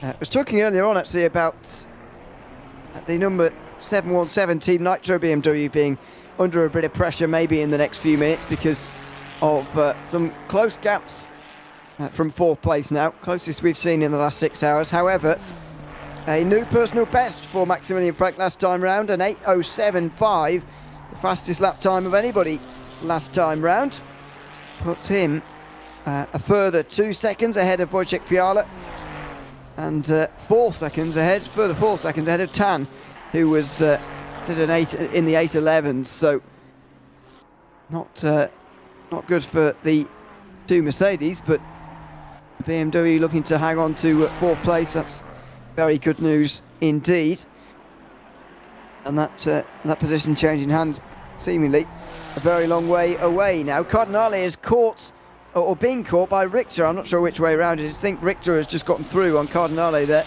and so as those two crossed the last timing loop, they were only a couple of tenths apart, but in reality they'll be many tenths apart very shortly. Bastian Richter looks a lot quicker than the Silver Cup driver. He'll try and catch the next 25 or so seconds to Olivier, and then try and catch Simalski as well, I suppose. But that's going to be pretty tricky as we go back to the 201 that disconnected earlier on in the race. Looking to recover 3rd in the championship. Even that is becoming pretty difficult as Kevin Tadej in the 44 hangs on to position, and here's Jordan Sherritt over the line, side by side with somebody, one of the Ferraris. He's putting a lap down here. Speaking of which, the number of teams a lap down has gone up. It's gone down recently. There's now 12 cars on the lead lap, as opposed to about 8 or 9 as they were earlier on. That stop and go 30 has brought a lot more people back onto the lead lap again. Good in a way, of course. Lots more people on the lead lap, of course, gives them a bit of a sense of hope. It's actually the other way round that we're watching at the moment. The 255 has had a lap taken off them by the number 72. So the 72 has unlapped themselves coming down the Dottinger. It was Sherritt leading Richter as they came towards the Bilstein Bridge, and that has somehow switched hands when we've got onto the GP Strecker. So again, the 72 wants to try and make up something towards the end of this race, of course, after starting so strongly, qualifying, of course, on pole in yesterday's Friday's qualifying. Now actually we're into Sunday on this race, and qualifying Friday on pole, trading with the Williams car. I had in my notes that the 5 and the 72 could be the two cars to keep your eye on, but of course the number 5 in P5 currently, and the number 72 in P12, and it's a bit of a dark horse race, isn't it? I don't think nobody could predict the 255 doing as well as they did from the back of the grid, and alongside as well the BS competition coming all the way from the back of the grid. But not to discredit the 717, they started P16, so they've made some good gains in the early stages. The number 4 Mercedes qualified P4 as well on that one, so they've lost a few places. The number 51 Ferrari Esports entry. They were on the second row of the grid in P3. So although the qualifying, we always say qualifying isn't as important in endurance racing, it can be to a degree because it does keep you out of the clutches and all the accidents and incidents that go along the way as well. And it's a key thing, isn't it, at the Nordschleife, is to get around all the chaos at the start, the turn one pinch point that always happens with the switchback nature into two, of course, the right-left sequence, rather than heading out into the Mercedes arena. It's quite a tight first opening lap, and we did see on the highlight reel everybody somehow getting through turns 1 and 2 relatively clean, a little bit of elbows out in the mid-pack, but nevertheless everybody making their way out onto the Nordschleife successfully. A bit kicked off, I think, at the first chicane as we got near the Nordschleife entrance, and then of course the big one as we got down towards X-Muller with the number 63 Lamborghini. But relatively all in all, I would say it's been a relatively calm race, should we say. We've seen a bit of elbows out from everybody across the field. Stewards have had to hand out a few penalties in race control, but nothing too serious. We've seen one big one. I think the night was relatively relatively kind of phasing as well. A big high rate of attrition though through kind of disconnects and problems across various teams. I've got in my notes the number 45 Visceral car crashing out at some point during the night as well. The 86 of course suffering that disconnect, but no real harm because they're of course already championship leaders. First insight into the cockpit, I would say, there of Hubert Szymanski, and if we're keeping a tally between myself and you, Ewan, of course another ultra wide looks to be on that rig. Yep, tot another one up. There's been quite a few in the sim racing world these days. There are quite a few. This is the closest battle on the circuit though, which is why we've come to watch it. Goppert versus Szymanski. Ferrari cruised up to the back of the Ford without too many problems actually, but ever since then has been struggling a little bit to really get anywhere. So we'll see how he can maybe manufacture a move on this occasion. It's of course running in 9th place in the Pro class behind the Silver class leader. Those being of course the two classes we have in this series. You mentioned the 45 Visceral Esports Lamborghini. Don't forget that there are two of those Visceral Lamborghinis, or there were two in this race. The 44 is still going and is still running in 5th position in the Silver class, 32 seconds ahead of the number 201. So Visceral do still have one bullet in the gun, and that is the car that's currently challenging for the championship at the start of the day, but now it's just fighting for 3rd place with the Gladius Competitions 201. So that will be a championship battle for position if indeed it materialises. At the moment looking unlikely, nearly 33 seconds apart. And of course you mentioned the lack of penalties overnight. There have been, or there was, a run of 8 hours and 3/4 without any penalties earlier on, from 2 o'clock in the morning to about quarter to 11 this morning. That's UK time, of course. So 3 o'clock in Europe to quarter to midday. And so that was a very long, clean part of the race with no real issues. Only crashes sort of alone with driver versus circuit sort of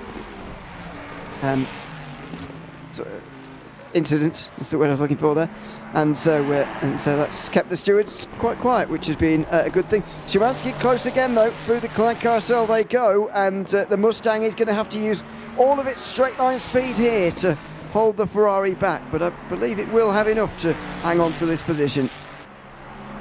Yeah, through Galgenkopf they go, of course, the Mustang punching a big hole in the air for that low-slung Ferrari. You can see Szymanski, bottom right-hand side of your screen, really working the steering wheel, feeling the grip through Galgenkopf, and it's incredible how close these drivers get to the white line in the midpoint of the corner. I always think one of them is going to dip a wheel at some point and throw themselves off to driver's left, but it hasn't happened yet that we've witnessed during our stint. And Szymanski using the hole that the Mustang is punching in the air very nicely, although struggling to tow up to the back of it. Under the Bilstein Bridge they go, side by side towards Tiergarten. Surely Goppert's going to yield, and he does. He backs out the throttle ever so slightly. Szymanski goes ahead, standing on the anchors for Tiergarten. Both drivers pulling up in time for the right-hander, and they will trade positions. Szymanski up into P9 overall, and Goppelt down into P10. But once again, it's a pro on a silver fight, so again, it doesn't affect the championship scoring for either car. It's just for kind of overall honours at this point. And Goppelt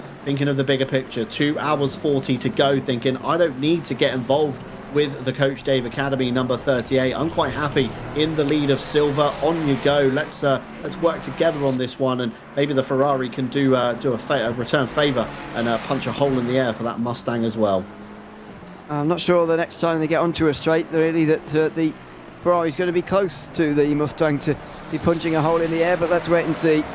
It's going to be about Szymanski now trying to catch up to Sean Arnold, who's in 8th place, and that would be a class position changing hands.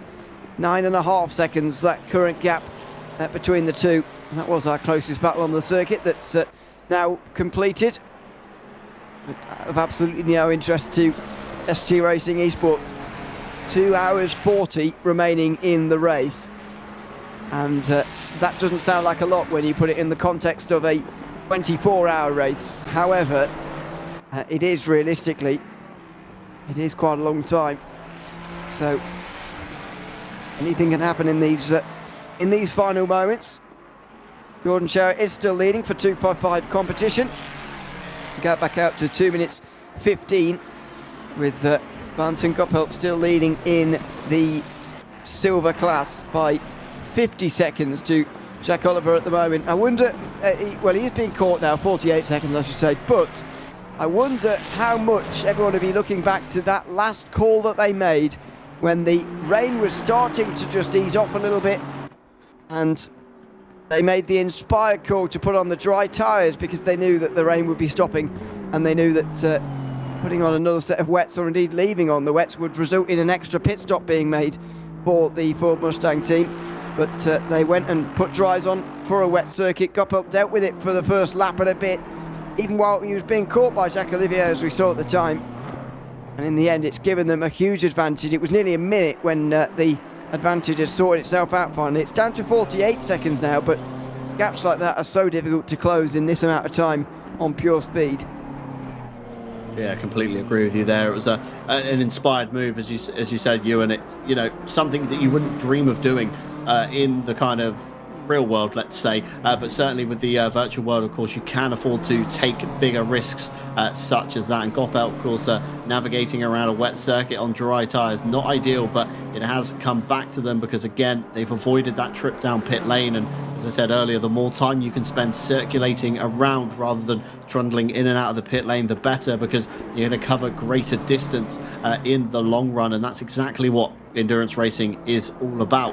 Just looking to the weather forecast, a stark change in the weather. It's not rain. I hear you scream from home. It's actually the sun is beginning to peep out from behind the clouds. It's a mixed cloudy sun at the moment, it seems, and the sun is trying to break through in the sky, and that's going to be here for the next half an hour or so. Track conditions, of course, are still optimum. 24 degrees in the air, 30 degrees down on the track, so heating up very nicely, and it does look rather grey over the Döttinger at the moment, but in the next few minutes or so, hopefully that should come back out, and I'm sure Dynamic going to be scrabbling for the camera so he can get some pictures that aren't either at night or in the pouring down rain here, and really show the beautiful wonders of ACC.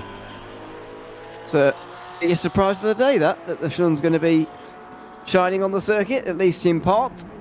As we have a look at Arenberg here, this is a view as to just how much sun there is, and not much, but hoping that it does clear away and we can have some sunlight for the finish. It'd be nice. There's another view onto the front straight of Gregor Schill, who's pulling away from Maximilian Frank. That's been happening for some time now, of course. The gap is 45 seconds up to Murphy ahead. That's come down, in fairness, but the gap to Frank has got up to about a minute now. So not only in that moment, a couple of hours into our stint here, where the gap went from basically nothing to 30 seconds, it's doubled from there now as well. In the last 5 hours, it's doubled. So that's not a great view as to how Team Nitro's race has been going in the BMW. Do wonder what the rest of this race has in store in terms of pit lane. Now, are we going to see any more wet weather tyres? And if we don't, I do wonder how they're going to get to the end of the race from here, because everybody is going to have at least 3 more stops or I would say 3 stops remaining in this race. To be honest, they can't be too far away from making their next scheduled pit stops. And though, as you note, we're not quite at the hour yet, so that means that surely some splashes and dashes in that final hour will be required. Yeah, absolutely agree with you there. Just looking towards stint timers up and down the field. Race leader Jordan Sharrett, of course, served the stop go 30, and it doesn't, of course, affect the stint timer. That has no effect when you come back out of the pit lane. The stint timer remains as it was when you entered. He's got 26 minutes left of his time, just beginning the climb up Kesselchen. Eamon Murphy through Flugplatz, he will go just under half an hour on his stint timer. Gregor Schill, again, just beginning the Hatson back half an hour on his stint timer. So pit stops should come just before we reach the hour mark, setting drivers up, of course, to go to the end. But I think some people may require that little splash and dash. Again, depends if the the race goes that +1 lap, or whether it does remain as it once was that we were watching earlier on, and the checkered flag comes out and the driver honorably slows down on the last lap to, of course, avoid going for that +1. But the +1 could really throw some people out of their pit stop cycle here. Now let's see, 1:30, by the way, in virtual standard time, and in Central Europe as well. So we are approaching on that 4 p.m. finish. Just over 2.5 hours remaining in the final round of the Intercontinental GT Challenge for 2024. And it is still Jordan Sharrett leading, as he has been for some time. There are no real close battles on the circuit anymore. Szymanski got through on Koppel last lap and has just pulled away by 1.3 seconds or so. But the lack of close gaps is really what you'd expect at this time in an endurance race. We're speaking about the same thing 2 hours ago, but there can't be battles on the circuit all of the time. It's really waiting for that next pit stop phase, that next, well, I was going to say next bit of rain, but that might not come for things to really be shaken up here, because generally in these races, with everybody doing the same amount, especially this happens at the Nordschleife, especially with everyone doing the same amount of laps in every stint and basically doing the same thing in every pit stop, it does mean that there is pretty little difference between how they can get from here to the very end of the race. And when the only difference really is drivers, you don't get much difference because of the quality in the field, throughout the field. So really, you're waiting for something unexpected to happen. If it's not going to be rain, then you're really looking at something unexpected, as I say, and maybe beginning to accept where you are in the field and look around a little bit for sure about what you might be able to get before the end of the race. But mostly people would be accepting, I think, where they are in the field and that they might well finish there in 2.5 hours' time.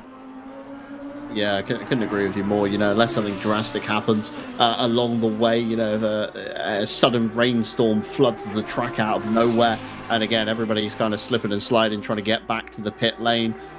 Somebody makes a slightly different strategy call. Again, it's not going to be big enough to kind of make up the margins that we're facing between a lot of the drivers here. So you've really got to just kind of lock in and just get ready for, of course, the checker flag to drop in about 2 hours 32 minutes. We're not too kind of far away from the top of the hour, and the only thing I could kind of think of doing right now is, if you're going towards the end of the race, you're coming into the to the last pit stop, of course, overfuel the car in that last stop.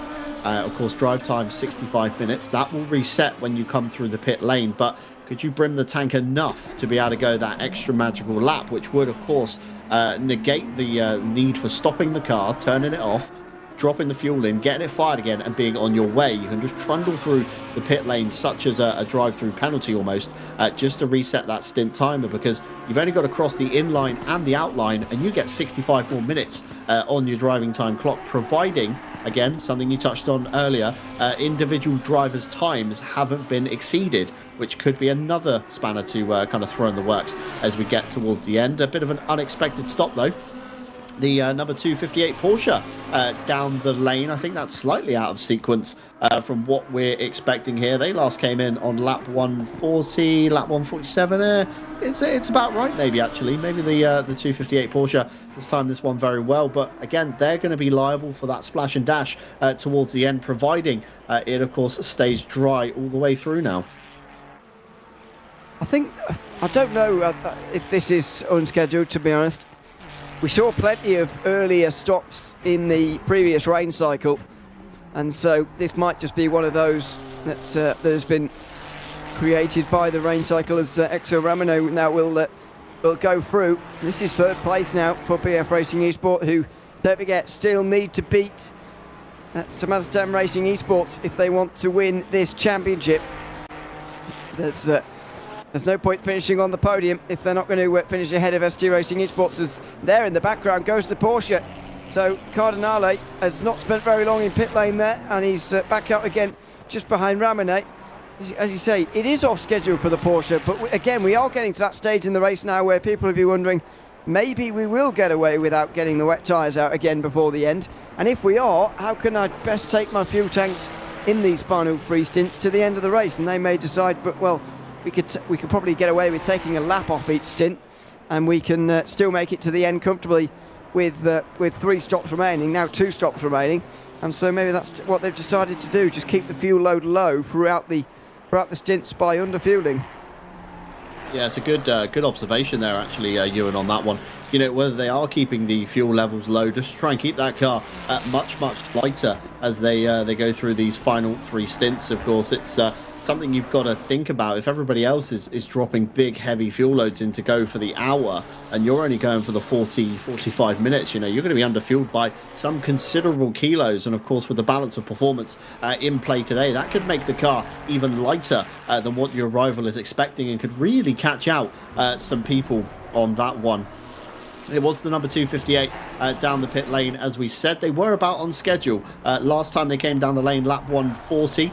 They are currently beginning lap 148, so came into the lane at the end of, you know, the 7th lap, essentially, of that stint. So it's about right, I would say, on where we expect to see them on that one. Cardinale has given up to Pisano, so there's a new driver in that car, so they've slipped down to P14, where obviously Axel Ramirez currently sits on the timing tower on the left-hand side of your screen, but that will update when we get through the timing gate at the end of Sector 1, just after Arenberg, so we should see a position switch there. That will, of course, promote BF Racing provisionally up into P3, although still Bastian Richter to get past, and then catch Olivier in the 276. So it's a bit of a big ask. I think BF Racing at the moment, they've just got to keep this one clean to the end now. They've got to minimise risks and avoid fights that they don't need to necessarily get into. And if my eyes weren't mistaken, then I think I saw the glow of a pair of Porsche headlights as Axel Ramirez crested over Flugplatz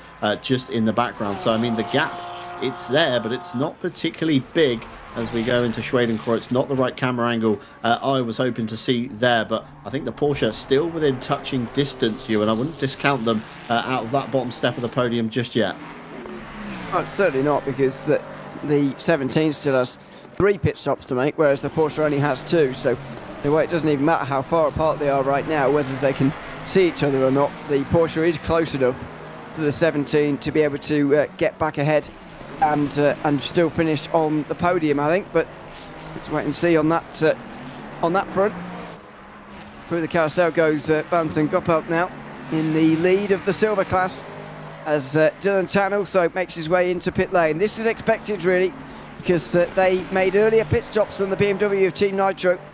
Although what is surprising is that Wojciech Fiala has fallen to nearly 30 seconds behind Frank, when his gap was about half of that not so long ago. And that surely is a big dent in their hopes to try and finish 4th.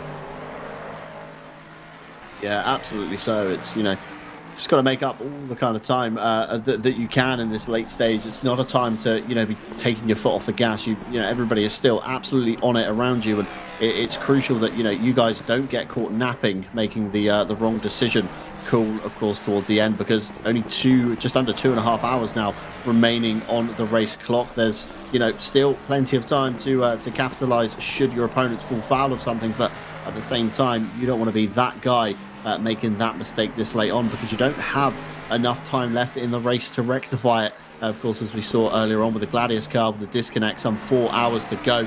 They joined back in the server. They're still where they joined back. They haven't made any progress in position-wise. Of course, time-wise, they're still trying to chip away at the number 44 Lamborghini, but just not enough in pure pace right now to try and climb their way back up through the silver field, as we see a few more cars coming down the pit lane. The number 20, I believe the Mercedes of Klopper, just down in P21 at the moment. They've come down for their scheduled stop, and it's all about breaking up this final stint into 3 equal stops, I would say. Of course, not negating the splash and dash that may come towards the end of the race. The number 4 serve their pit stop. Back out they will go. That's a 1:10, so that's a full service, fuel and tyres, and a driver change. Lars Kisser now finds himself into the number 4 Mercedes. Dylan Tan handing over on that one. And that might be the last time we see Dylan Tan this season, unfortunately. It's from Singapore. The time will be getting on there now in the evening, and might leave it to the Europeans. Here's the Honda again. Marvin Butzin, who's in the Honda at the moment. How wonderful to see this car out there on the circuit again. I'm not sure it is the fastest of the GT3s, to be honest with you, although I don't know. It's not because it's not been taken up by any of the top teams, really. However, it is one of the best looking. You don't get to see it very often in real life, nor in the sim, and so how wonderful to have it here, still running in 24th place. Yeah, it's a very pretty car, isn't it, in real life, in road going form, and even more stunning in GT3 form, with of course the extra wings and canards and diffusers bolted on everywhere. And fantastic, like you say, to see it still running in the order after a few big kind of impacts. We've seen lengthy repair times for the number 80. I have seen a few number 80 fans in the chat as well since we've come on air, so a well-loved team, the Myrtle Motorsport number 80 there, as they negate through the kind of middle sector of the lap, and still keeping it on the straight and narrow down in P24. But again, another team that hasn't given up along the way, coupled with kind of everybody down that end of the field. Of course, the number 21 hasn't had an ideal race, 8 laps off the pace. The 204, 5 laps down. The 996, 4 laps off. The number 11, 3 laps down as well. So it's one of those things, isn't it, where the gaps are so large at the bottom, everybody's just cycling around in their own kind of favorite space, let's say. Of course, nobody ahead, nobody behind, no real stress, just kind of a nice drive through the Eiffel countryside. But it's great to see everybody sticking it out, and the sheer determination of some of these teams along the way. It's fantastic to see. And as earlier as I mentioned about the sun, Ewan, the clouds have rolled back in again. The forecast looking cloudy for the next 10 minutes. The next 30 minutes is cloud as well. Temperature still quite high though, 24 degrees in the air, 30 degrees down on the track. So Pirelli should have no problems maintaining some heat currently at this stage of the race. But never rule out the rain on the horizon. Clouds roll in. You know what that's followed by, especially from the race we've had so far for the last 22-ish hours or so. I was going to say, yeah, that's not a good sign if the brief moment of sun that we were having is going away. Probably means that we are due for some more rain that we've endured throughout a lot of this race so far. So we follow Eamon Murphy here in the Veloce McLaren. Very experienced ACC driver, of course, is Eamon, for Veloce especially. Currently in 4th place in the Pro Championship, and I believe as things stand they'd be overtaking, they would be overtaking the 51 and 63 in the field to finish 2nd in the championship, just as they are in this race. The 255 so far this season have only managed 7th in the race, in the championship I should say. Their best finish coming at Indianapolis earlier this season, where they were able to to finish in third place, I think, third or fourth, and that's in that race. So that's where they've been roundabout. But here at the Nordschleife, it has just clicked for them. The Aston Martin getting on well with the circuit, the drivers clearly too, and they are leading at the moment by over 2 minutes. It's going to be, I was going to say over 3 very shortly because Evan Murphy's in, but he's going on one more lap. But this just shows you the variety we were having and the changeable nature of the running order we were having throughout the previous rain period. That's happened about an hour ago now.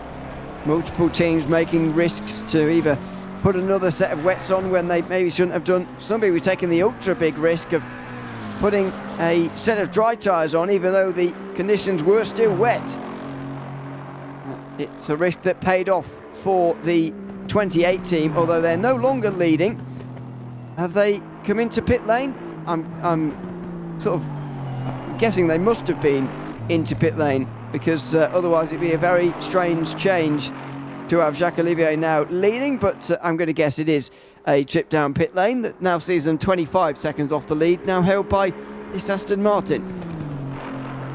Yeah, absolutely correct there, Ewan. The Samantha Tan car down the pit lane last time by Valentin Goppel, staying in the car, sorry, not giving it up, staying in the car. It was a 1:10 through pit in to pit out, so a regular full service for the Samantha Tan car, tyres and fuel to boot. Whether or not they're going to try and, extend this stint as much as they can or run a slightly lighter fuel load, of course, as soon as you tick tyres in the ACC pit window, it does default that pit stop to 30 seconds regardless. So it becomes a little bit hard to try and judge fuel loads on where people sit, and you do have to kind of just compare everybody around. But for now, the number 276 will inherit the silver lead by default, although they came through last time by on lap 142. This was one of those cars, remember, that did the splash and dash some 2 laps prior during the drying out phase of the circuit. Came in, dropped a couple of 20 litres, 30 litres or so in, and went back out again before coming back into their pit box to fully service the car with a nice fresh set of dries. So it looks like a big lead at the moment, although Jacques Olivier should come down the pit lane relatively shortly to get their mandatory stop ticked off and then naturally tumble back down the order once again. Yep, there is Axel Ravenay in third. BF Racing Esports currently only 3.6 seconds ahead of the 258 of Pisano. So not a big gap at all there for BF Racing Esports, who, don't forget, came into today leading the Silver Championship. We're just in a pit stop cycle, so not really worth going where they'd all finish if they finish as they are now, but it's certainly ST Racing Esports who are in control. Only 4 points behind the leaders, BF Racing Esports at the start of the day, don't forget. Such an incredible Silver Championship this season. Across the 5 races so far, the top 4 still only covered by 4 points. The top 6 only covered by less than 20. It's been a really remarkable season. However, going to come to an end here, and whoever wins this title is going to have thoroughly deserved it. That much is certain. As we see more pit stops here in the pro class, Wojciech Fiala is now into pit lane. And we've also had a driver change for the number 4 when they pitted 1 lap ago. Lars Kisser now at the wheel of that one. I wonder whether the early pit stop will have just helped them slightly. I think the gap with the gap between the number 5 and the number 4 being at nearly 15 seconds has really stifled any ambition for the number 4 to end up in 5th place overall. However, being on a slightly different strategy might just help, you never know.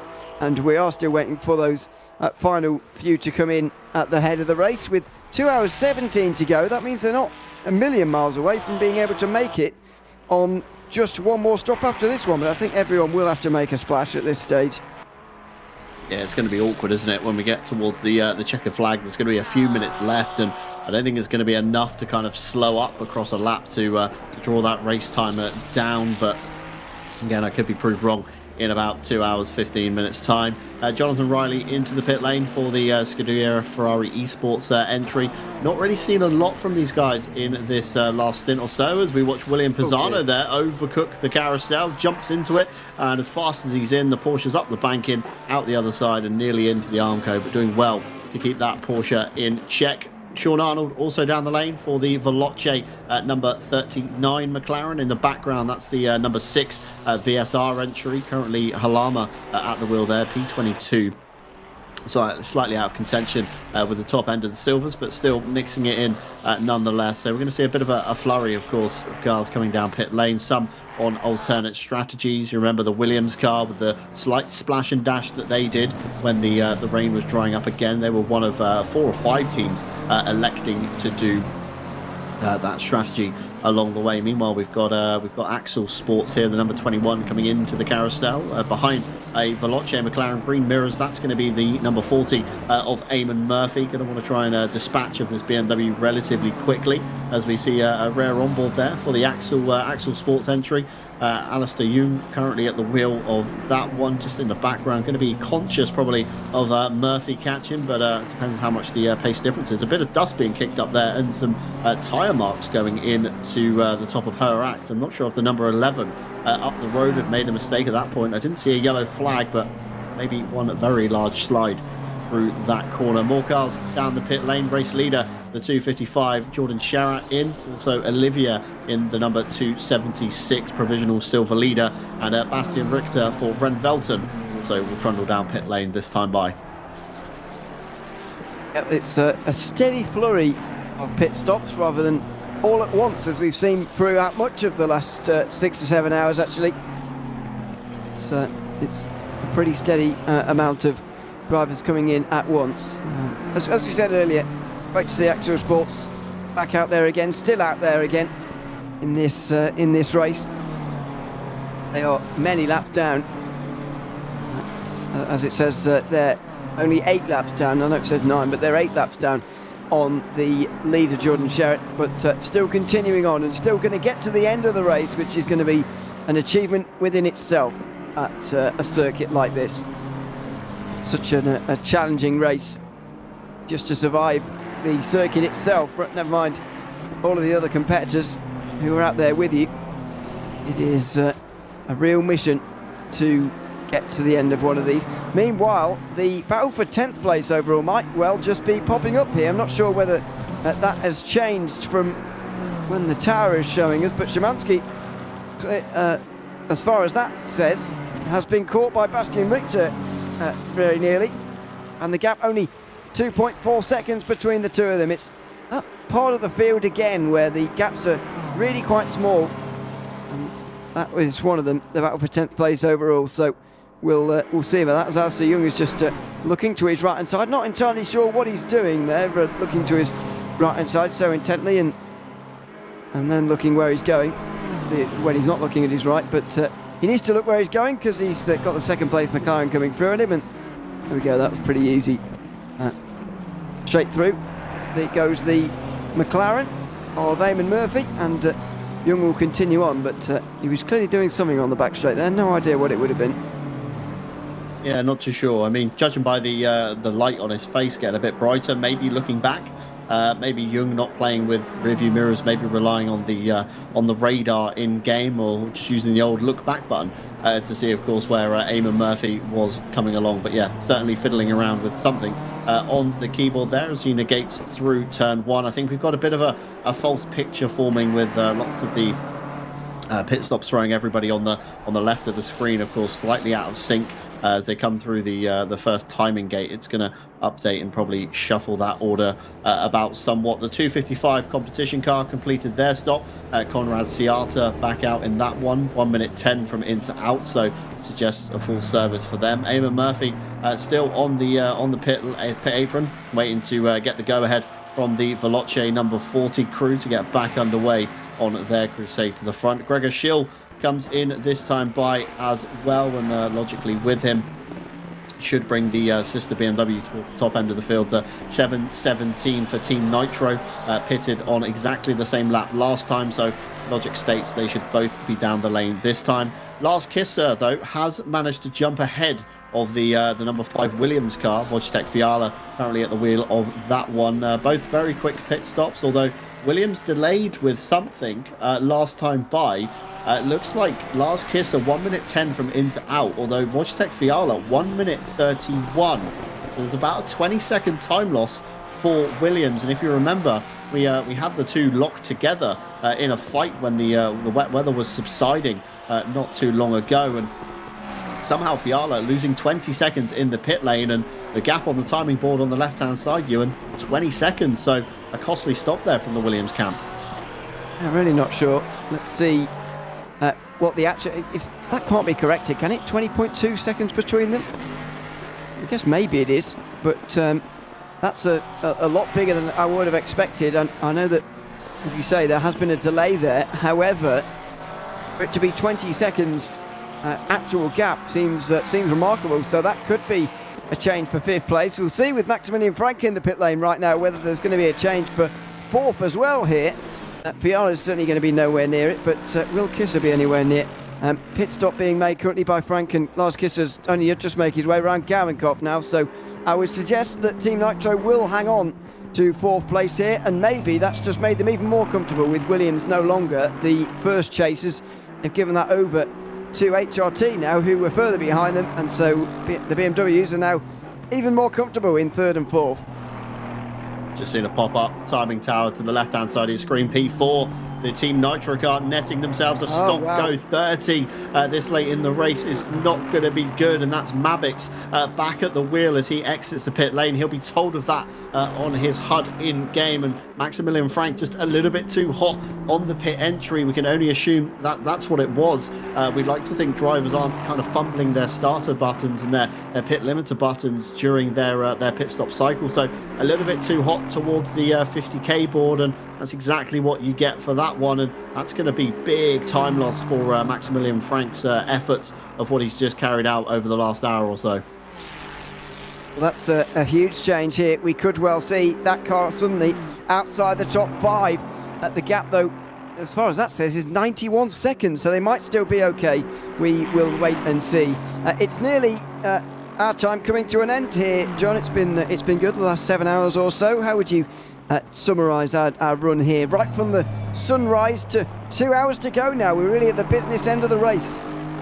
Yeah, I'd love to say the sunrise, but we really didn't see much sun during our morning stint, did we? Briefly trying to crack through the clouds about an hour or so ago, but you know, it's been great racing once again. It's exactly what you kind of expect from this level of competition. Of course, we started yesterday 41 cars, a high rate of attrition overnight. We saw the silver lead ripped away from the number 201. It's such a heartbreaking thing to happen, and no real chance, judging by what they've done in the last 2 hours or so since rejoining. There's no real chance to claw any position back, and it's such a heartbreak for the Gladius competition car. The Samantha Tan entering the number 28 has kept it honest throughout the morning. They've been consistent. We saw them with a big lick into the wall just before miss before they got to, of course, Siphon, and that was a lengthy pit stop, but they've managed to undo that one as well, and the number 276 keeping them very, very honest in their endeavours towards the front, with the 258 being a bit of a dark horse in the silver fight, but it's,